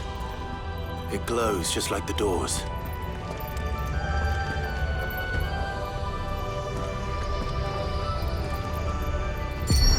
Development log entry 680925. Mitogenic reactor trial successful. 23 units of grade 3C crystal produced. Moving forward, all seeds fabricated from inorganic material are to be replaced with lab-grown organic specimens. Organic specimens? So they were turning living creatures into crystals.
this incarnation can fly.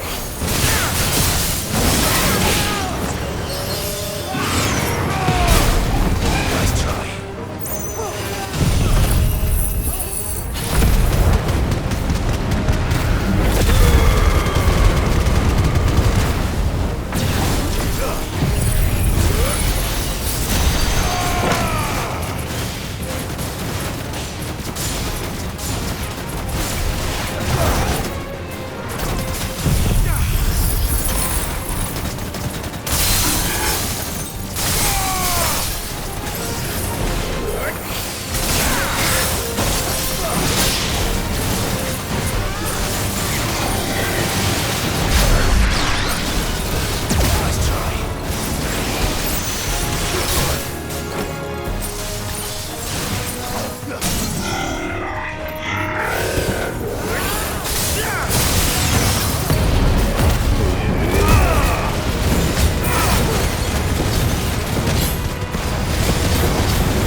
It's over.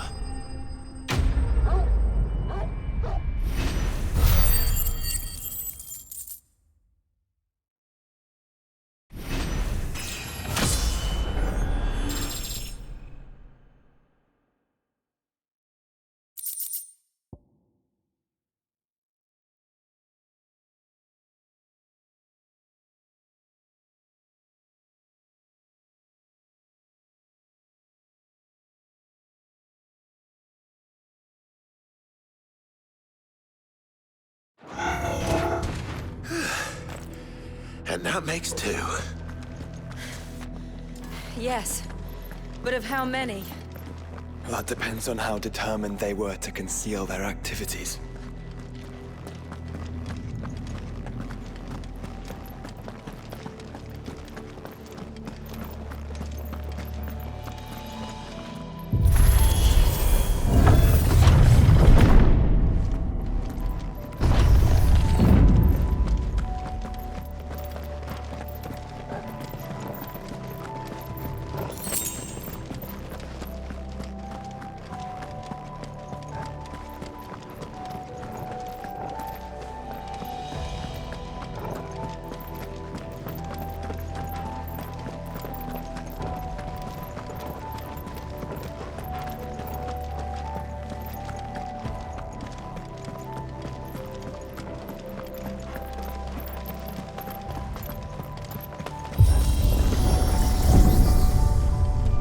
This is all too easy. If the tower is in control, why not simply disable the lift? What are you suggesting, Joshua? That it's hurting us.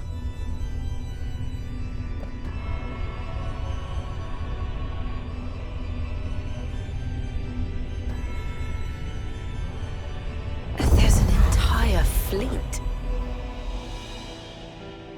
I wonder if any are still capable of flight.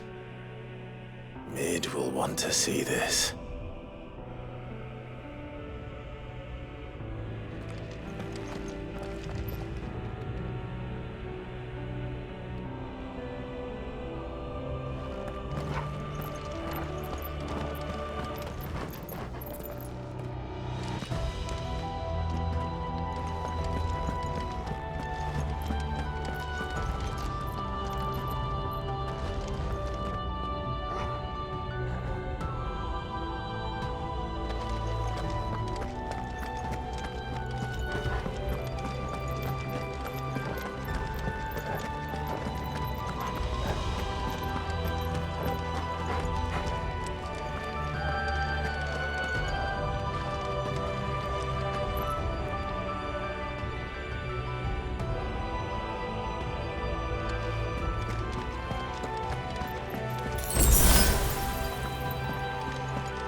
Anomalous activity detected in Hangar Bay.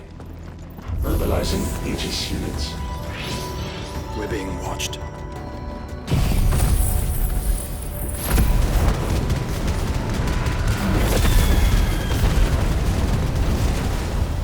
Then let's show them what we're capable of.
Transferring Sentry Prototype AM2 to Stasis Silo West.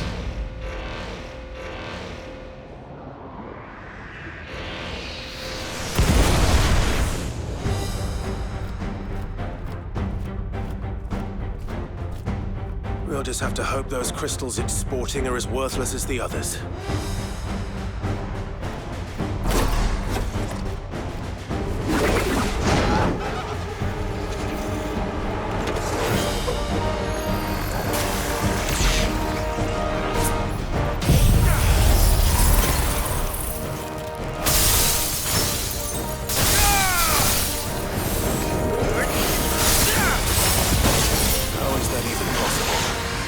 Better not to think about it.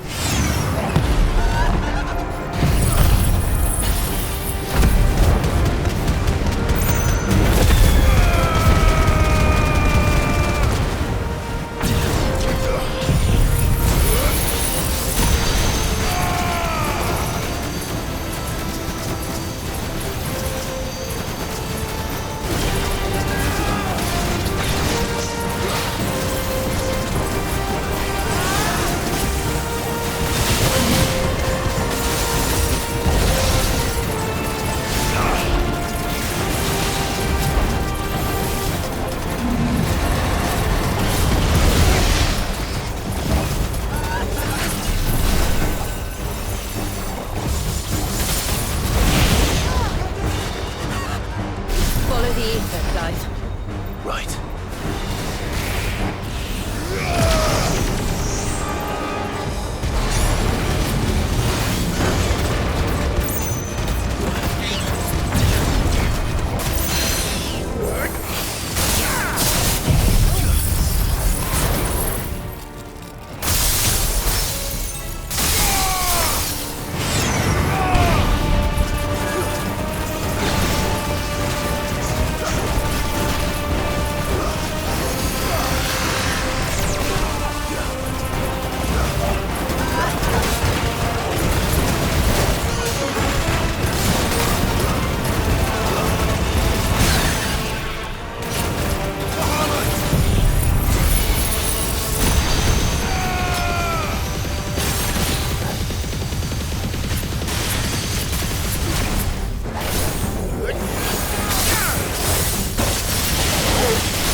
Neural link lost. Re-establishing connection. Imagine an entire war fought with these things. The quantity of ether required to animate them all would be unfathomable. No wonder they were trying to manufacture their own crystals. Unable to establish connection. Raising threat index. It seems we've made an impression. Perhaps the rest of the cages will open now. Don't tempt fate, Joshua. Forgive me, brother. They may not?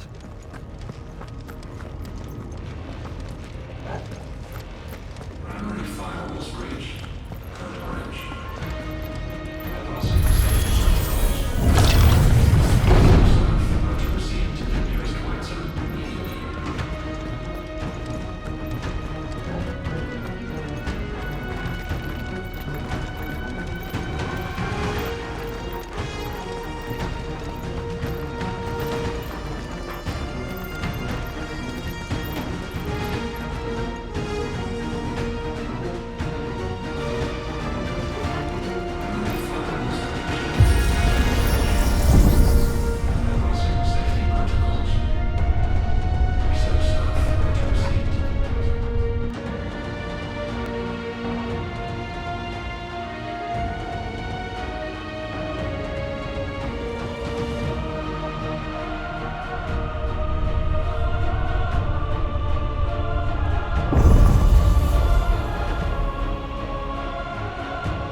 Is that living flesh? I'm beginning to think this whole tower is alive.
well.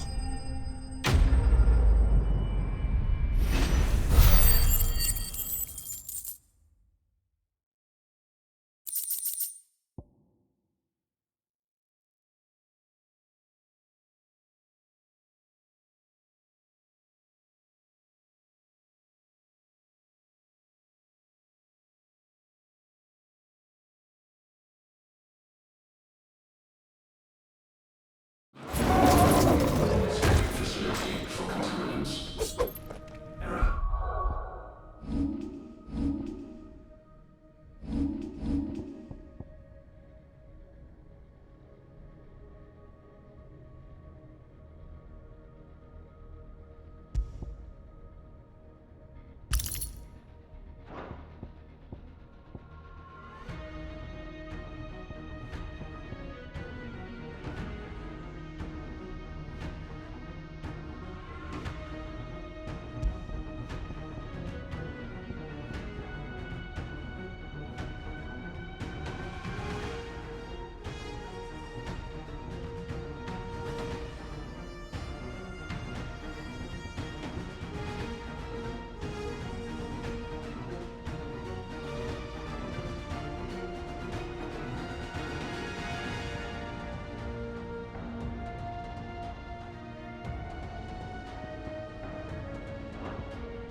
Emergency subroutines. Diverting reactor power. I think it's getting ready to receive us.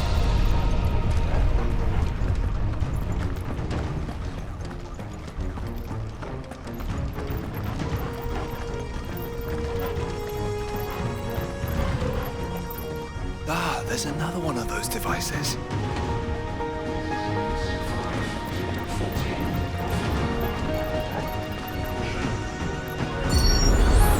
Log entry 750501. Average improvement of crystal resilience 492% when biological core exhibits high ethereal congruity. Specimens with a congruity rating of 7 or below are to be sent to B level for military repurposing. Always not, won't not. Stasis units 5 to 14 offline.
all. Then they were closer to attaining godhood than we ever imagined. No wonder Ultima struck them down.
Tertiary firewalls breached. Code red. Code red. The heart must be close.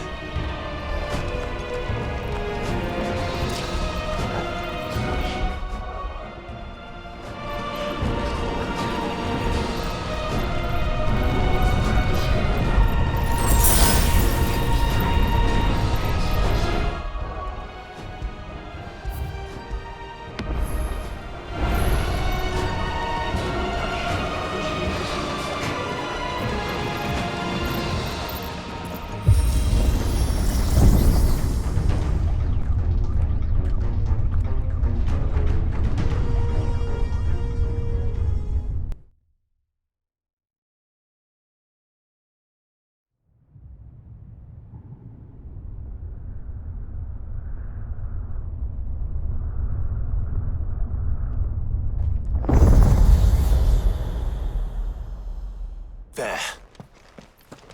Now's our chance.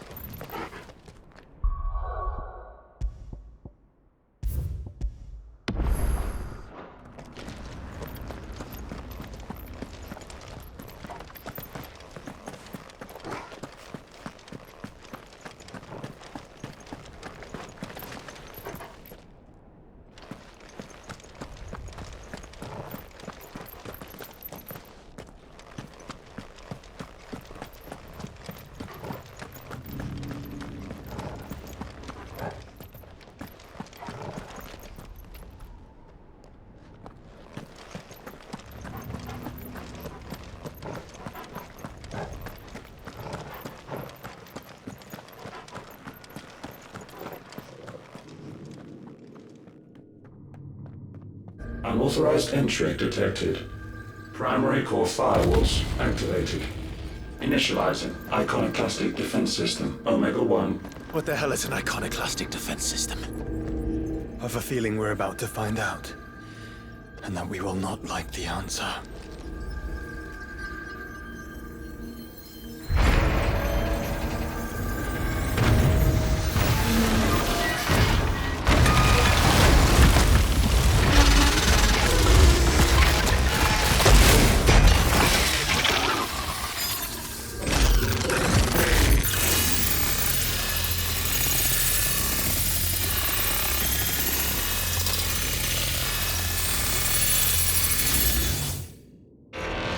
Core containment complete.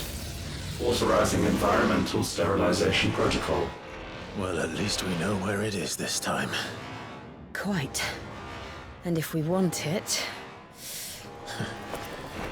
If we want it, all we have to do is kill an icon. Safety routines disabled. Weapons armed. Stand clear.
Is it over? Please tell me it's over. Data assessment complete. Recalculating threat level. Weapon routines authorized. Rerouting core power to Omega 1.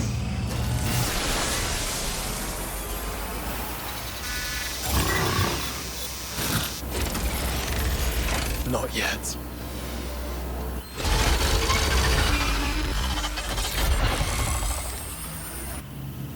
And what makes you say that?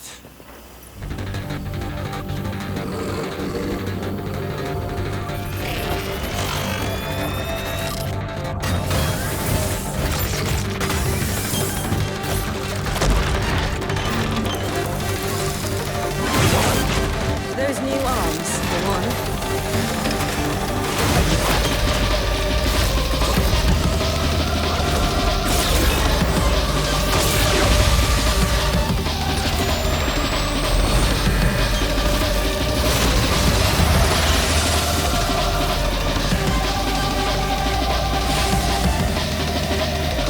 All right.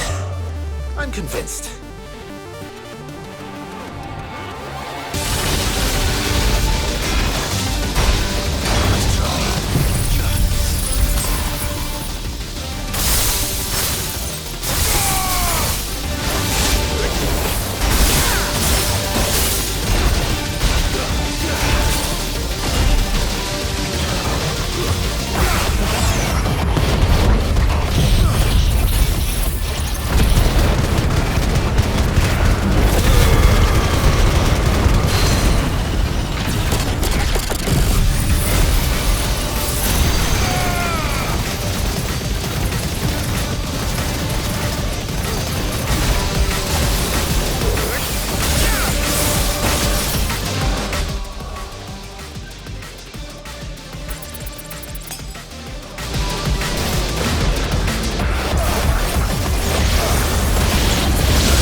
Seems like it still has some fire left in it.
Commencing dimensional compression.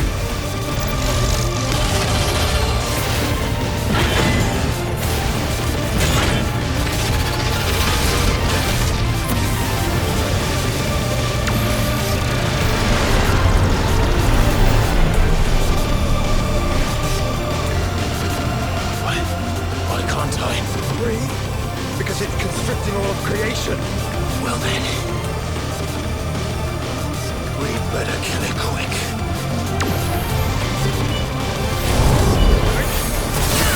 Clive, we're running out of room.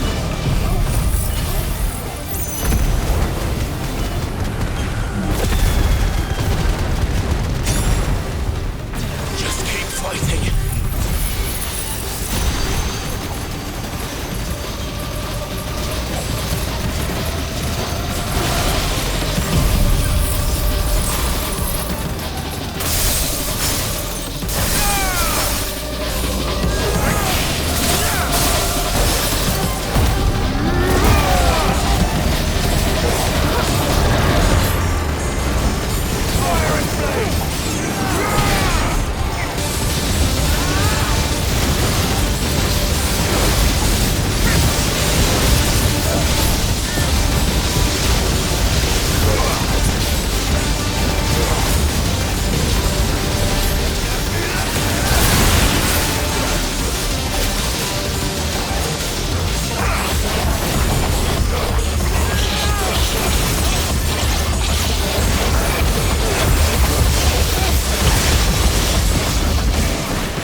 Omega Control Unit. Offline. Initiating emergency core extraction.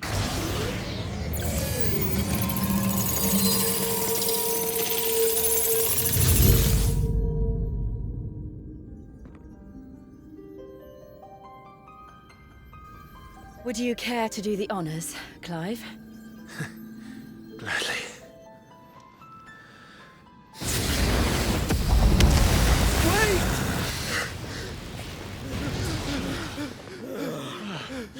For what?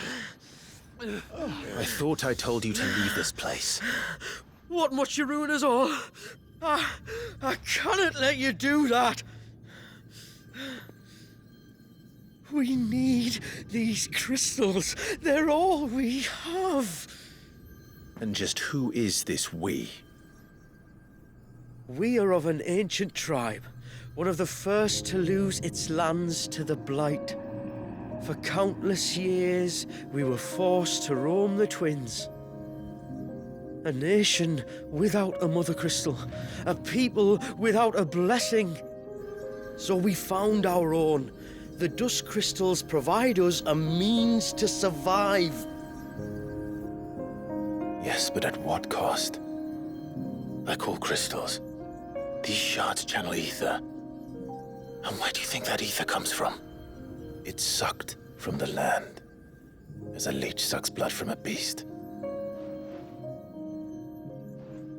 And what? You just expect us to believe that? No, but that doesn't make what we've told you any less true. If this heart is anything like the others, it will bleed the Twins of their life force, till naught remains, naught but death. The proof is all around. What do you think robbed your people of their home in the first place? We are trying to stop that from happening again. And this is the only way. Fuck me. You're Sid. You saw what happened after the Empire lost Drake's head. What do you suppose they will do when they find out, as they surely will, that there is another heart hidden right here under their noses? Your people's need will count for naught.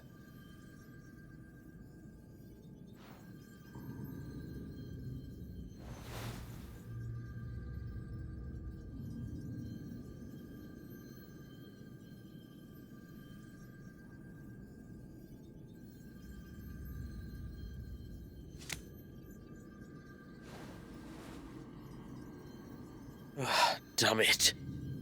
It doesn't look like we have much of a choice. But you said you didn't believe him, Chief. I don't. But the man does have a point.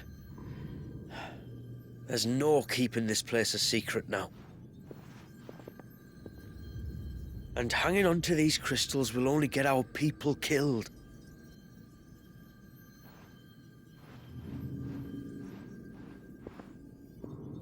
Have it your way, then.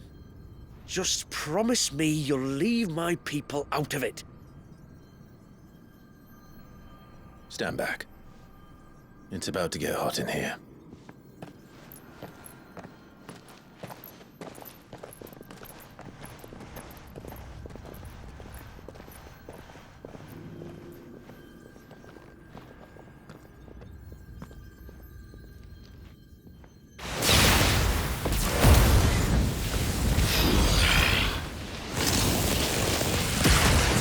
Surge detected.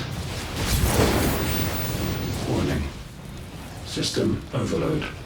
System overload.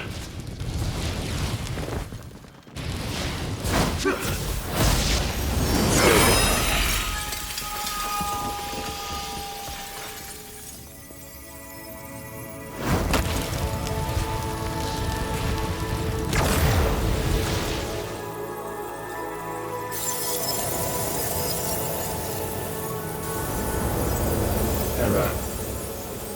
Core not found. System failure imminent. System failure.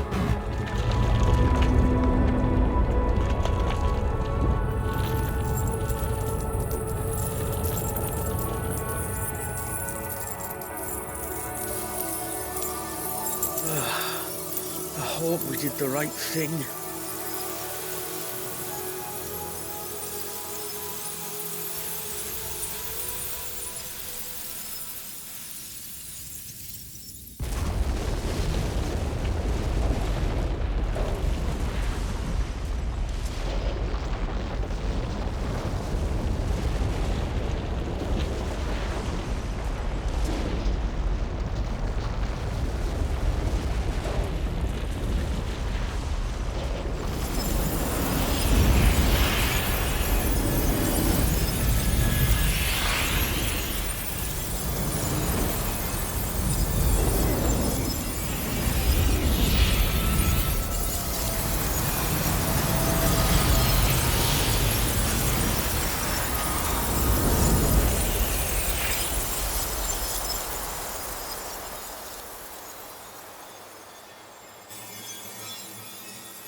We all saw the crystal's fate, but what of the cages?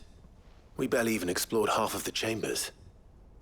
Without the heart to sustain them, I doubt those still slumbering in the tower will stir now, if ever. I hope you're right. The last thing the world needs is one of those six-legged pests running around wreaking havoc. We have more than enough two-legged pests to deal with as it is. However blameless they may claim to be. What? Oh, two-legged. Right. Sorry. I was just wondering what I'm going to tell the village elders when we get back. I suppose I'll just beg them for forgiveness, and when that doesn't work, give them the slip and lie low for a year or two. You're planning to run away? Again? What? It's got us this far, hasn't it? I mean, we may have had a bit of help, like. Kind of you to remember. Will you and your people be all right? Oh, we've made do without before. I reckon we'll survive. And if what you said is true, it's not like the rest of the realm's going to have it much easier. Besides, one man's ordeal is another man's opportunity, as the old saying goes. I don't recall ever hearing that one, but fine.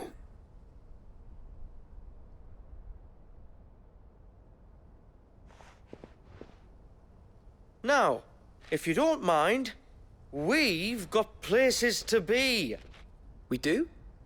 I mean, we do. Thanks for everything. I said we've got places to be.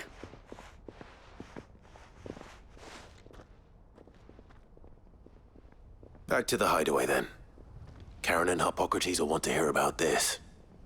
I was thinking we might first return to the tower and see if we can... Back to the hideaway, then.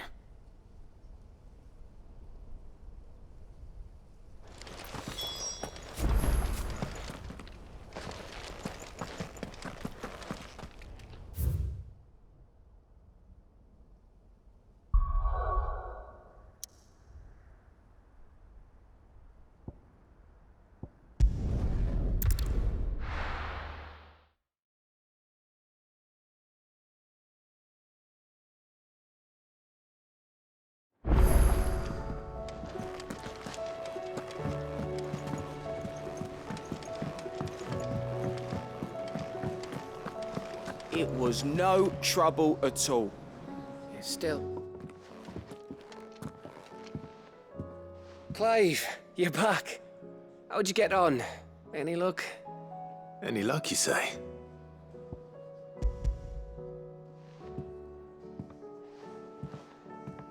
— Crystal's crack. Is this what I think it is? Where in the hell did you find it? It's a long story.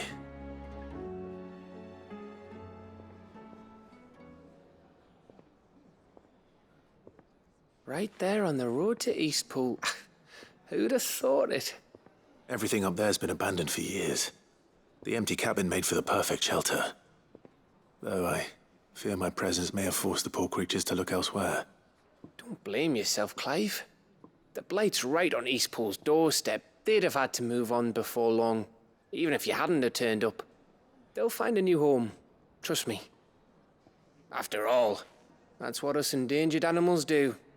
Anyway, what matters is, you managed to nick us one of their quills before they could run off. And now all that's left is to fix it to the carving. I didn't know you could carve. Reckon there's a lot you don't know about me. Like the fact I'm as good with a whittling knife as I am with a sword. And that bone Ember gave me's a dream to work with. What did you say it was from again? An Avis? But it weren't your Avis, Sid. I slew one of my own at last. So all those long nights in the pit finally bore fruit. I'm proud of you, Ember. Don't speak too soon. I ain't done my trial yet. There we go.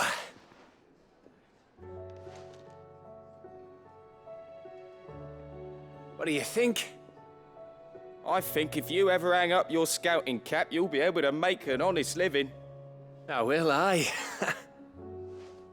I should go and see if Ed is awake. Give it my best. You can give it to yourself. Come on.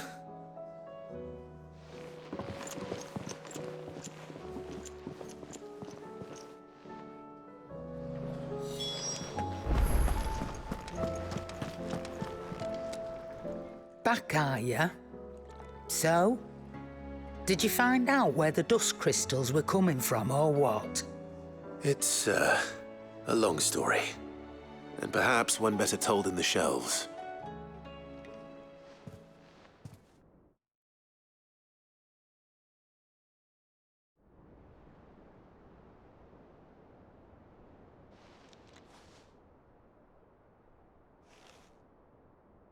Bloody hell. Remind me never to go poking round in any fallen ruins. Not only a mother crystal of human creation, but an icon as well. Truly, the study of our fallen forebears is endlessly rewarding. The wonders of which they were capable never cease to amaze. They came as something of a surprise to us, too. You can say that again. We had no idea what we were getting ourselves into when we set foot in that tower. We only knew the old stories. Of a people so consumed by greed that they sought to overthrow the gods. And I'd hazard the thing we found in that tower was conceived for that very purpose. Omega, the offspring of the Fallen's boundless knowledge and unchecked ambition. A dangerous combination for all concerned. And Ultima crushed them. It was he whose secrets the Fallen coveted, let's not forget. He whom they strove to dethrone. Just as we strive to dethrone him now. Without their knowledge. And without their weapons of war. Clive. This power I've been given may exceed even theirs. But if I use it, as they did, who's to say things won't end the same way? Come now, brother. I think the events of recent days have made it abundantly clear that we are not our ancestors. As well you know. You're right. They made crystals. We destroy them. In crafting their artificial art, the Fallen sought to emulate the divine. But that is not the path we have chosen. No. We don't want to be gods. We just want to be free. Well said. If one does not learn from the mistakes of the past, one is doomed to repeat them. And so, I mean to write down everything you've told me to the very last detail, that those who come after might learn from our travails, and perhaps, just perhaps, forge a brighter future for our descendants.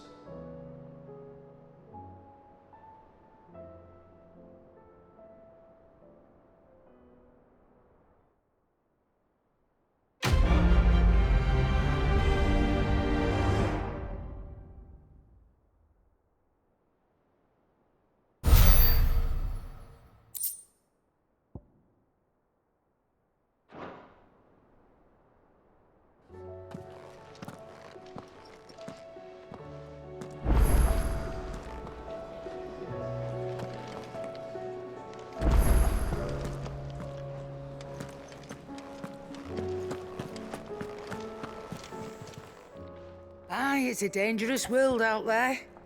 Best stock up while you can. If you're gonna buy some, be quick about it.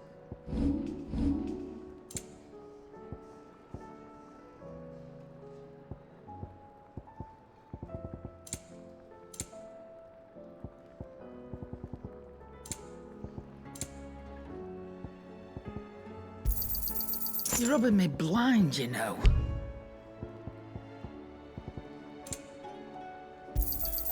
It'd better all be here. You'll not find a better price than that. You're rubbing me blind, you know.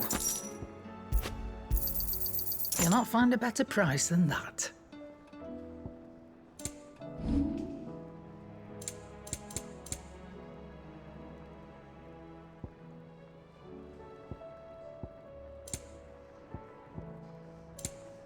Is that all?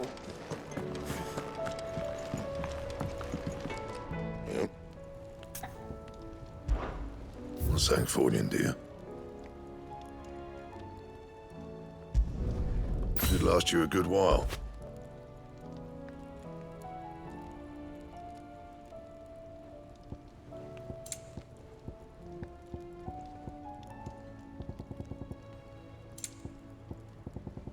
And?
There's something about it. I feel like it's...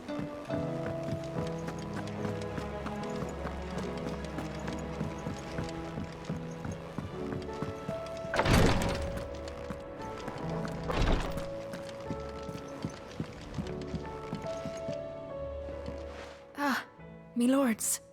How are you feeling? Well, thank you. Is something wrong? Wrong? No, nothing like that. What it is, Go on, please.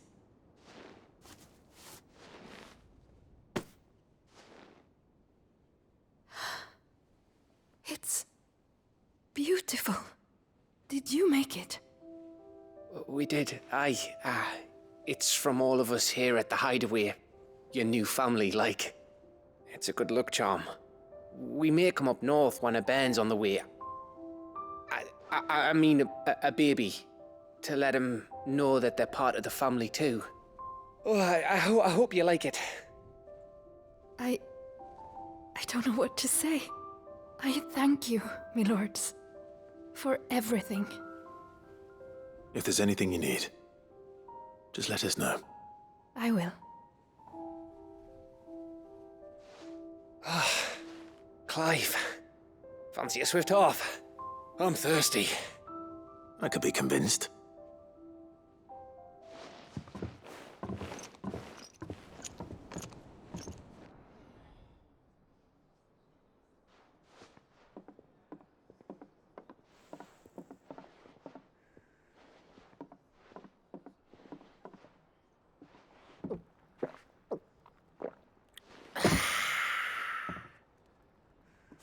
Don't you think you've had enough? Oh, we're celebrating. I'm gonna be a father. I think Edda might have something to say about that. You know what I mean. Bit of light in these dark times.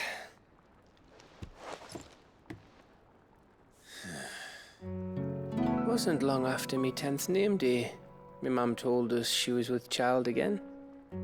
I was over the fucking moon. I was looking forward to having a little one to lord it over, what with me being the runt of the litter. Thought I'd finally have a chance to prove to the world that I could be a big brother. Imperials came the day she went into labour. Had myself a baby sister. And then I didn't. Me whole family gone in a blink, while I hid in the cellar like the spineless little arsehole I was. Great brother I turned out to be.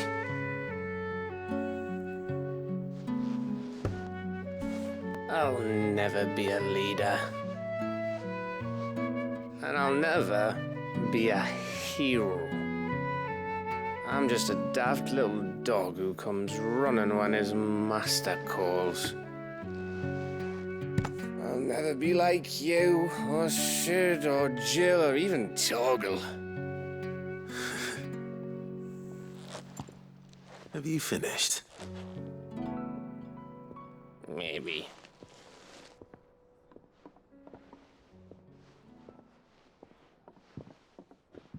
Do you know why you're our best scout? Because you don't need anyone to hold your hand. Without your resourcefulness, your courage, your determination, I don't know where we'd be. Maybe hanging off a cliff like, That was only the once. Exactly. You learned from it. And here you are, after Founder knows how many missions, stronger for everyone. And let's not forget Rosalith. Who was it who freed me from the dungeon? Who was it who ran to Jill's rescue? That would be me. Because you're our brother, Gav. My brother.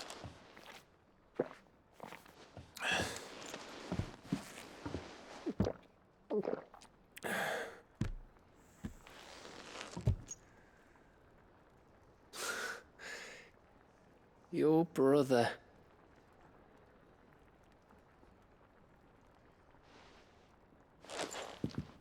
Which means that when the time comes, I get your room. And your sword.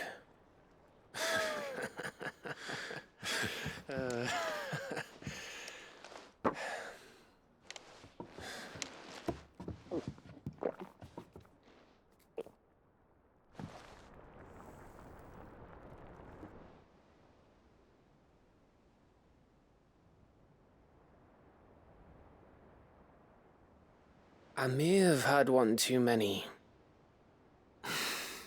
you may have had 10 too many. I said I was thirsty. Better get back to work anyway, after I walk this off. Clive? What is it?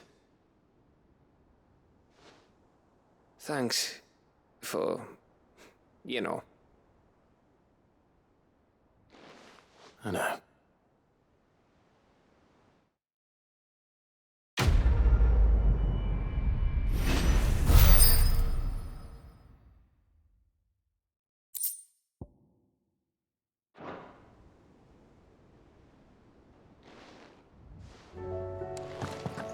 Do you think they'll come back? Of course they will.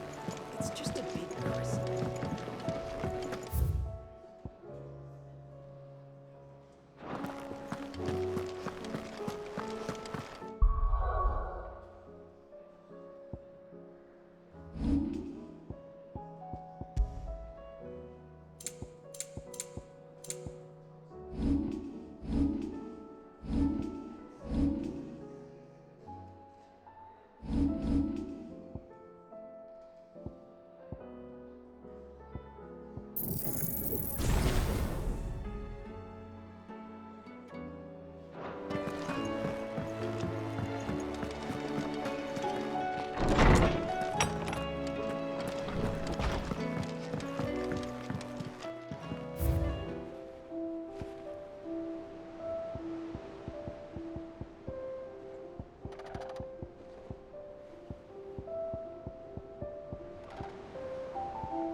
Clive, do you have a moment? Of course. Always. I wanted to give you something. Is this? I stitched it from the cloth you gave Hortense. The piece she said you liked best. I told her I used to enjoy needlework, but I didn't think she'd remember. It's beautiful, Jill. You didn't have to. When I was very little, I recall my mother telling me that young ladies of the court would give knights ribbons from their hair before they went off to war. I still wear mine, so I made you this instead. Red is the color of passion, the fire in your heart. Fierce and bright, it binds you and your brother, you and your friends, you and me. Our bond. May it never be broken. And may it ever bring you back to me. I will always, always be here. Thank you, Jill.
Something wrong?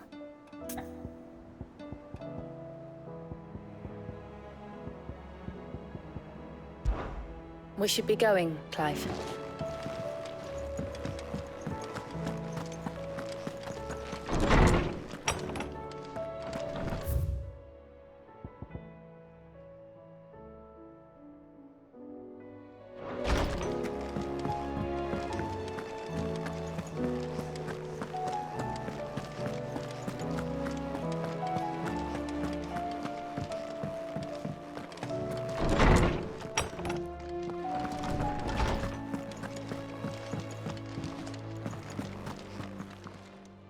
Good morrow to you, my friend. I have a few new notes that might interest you.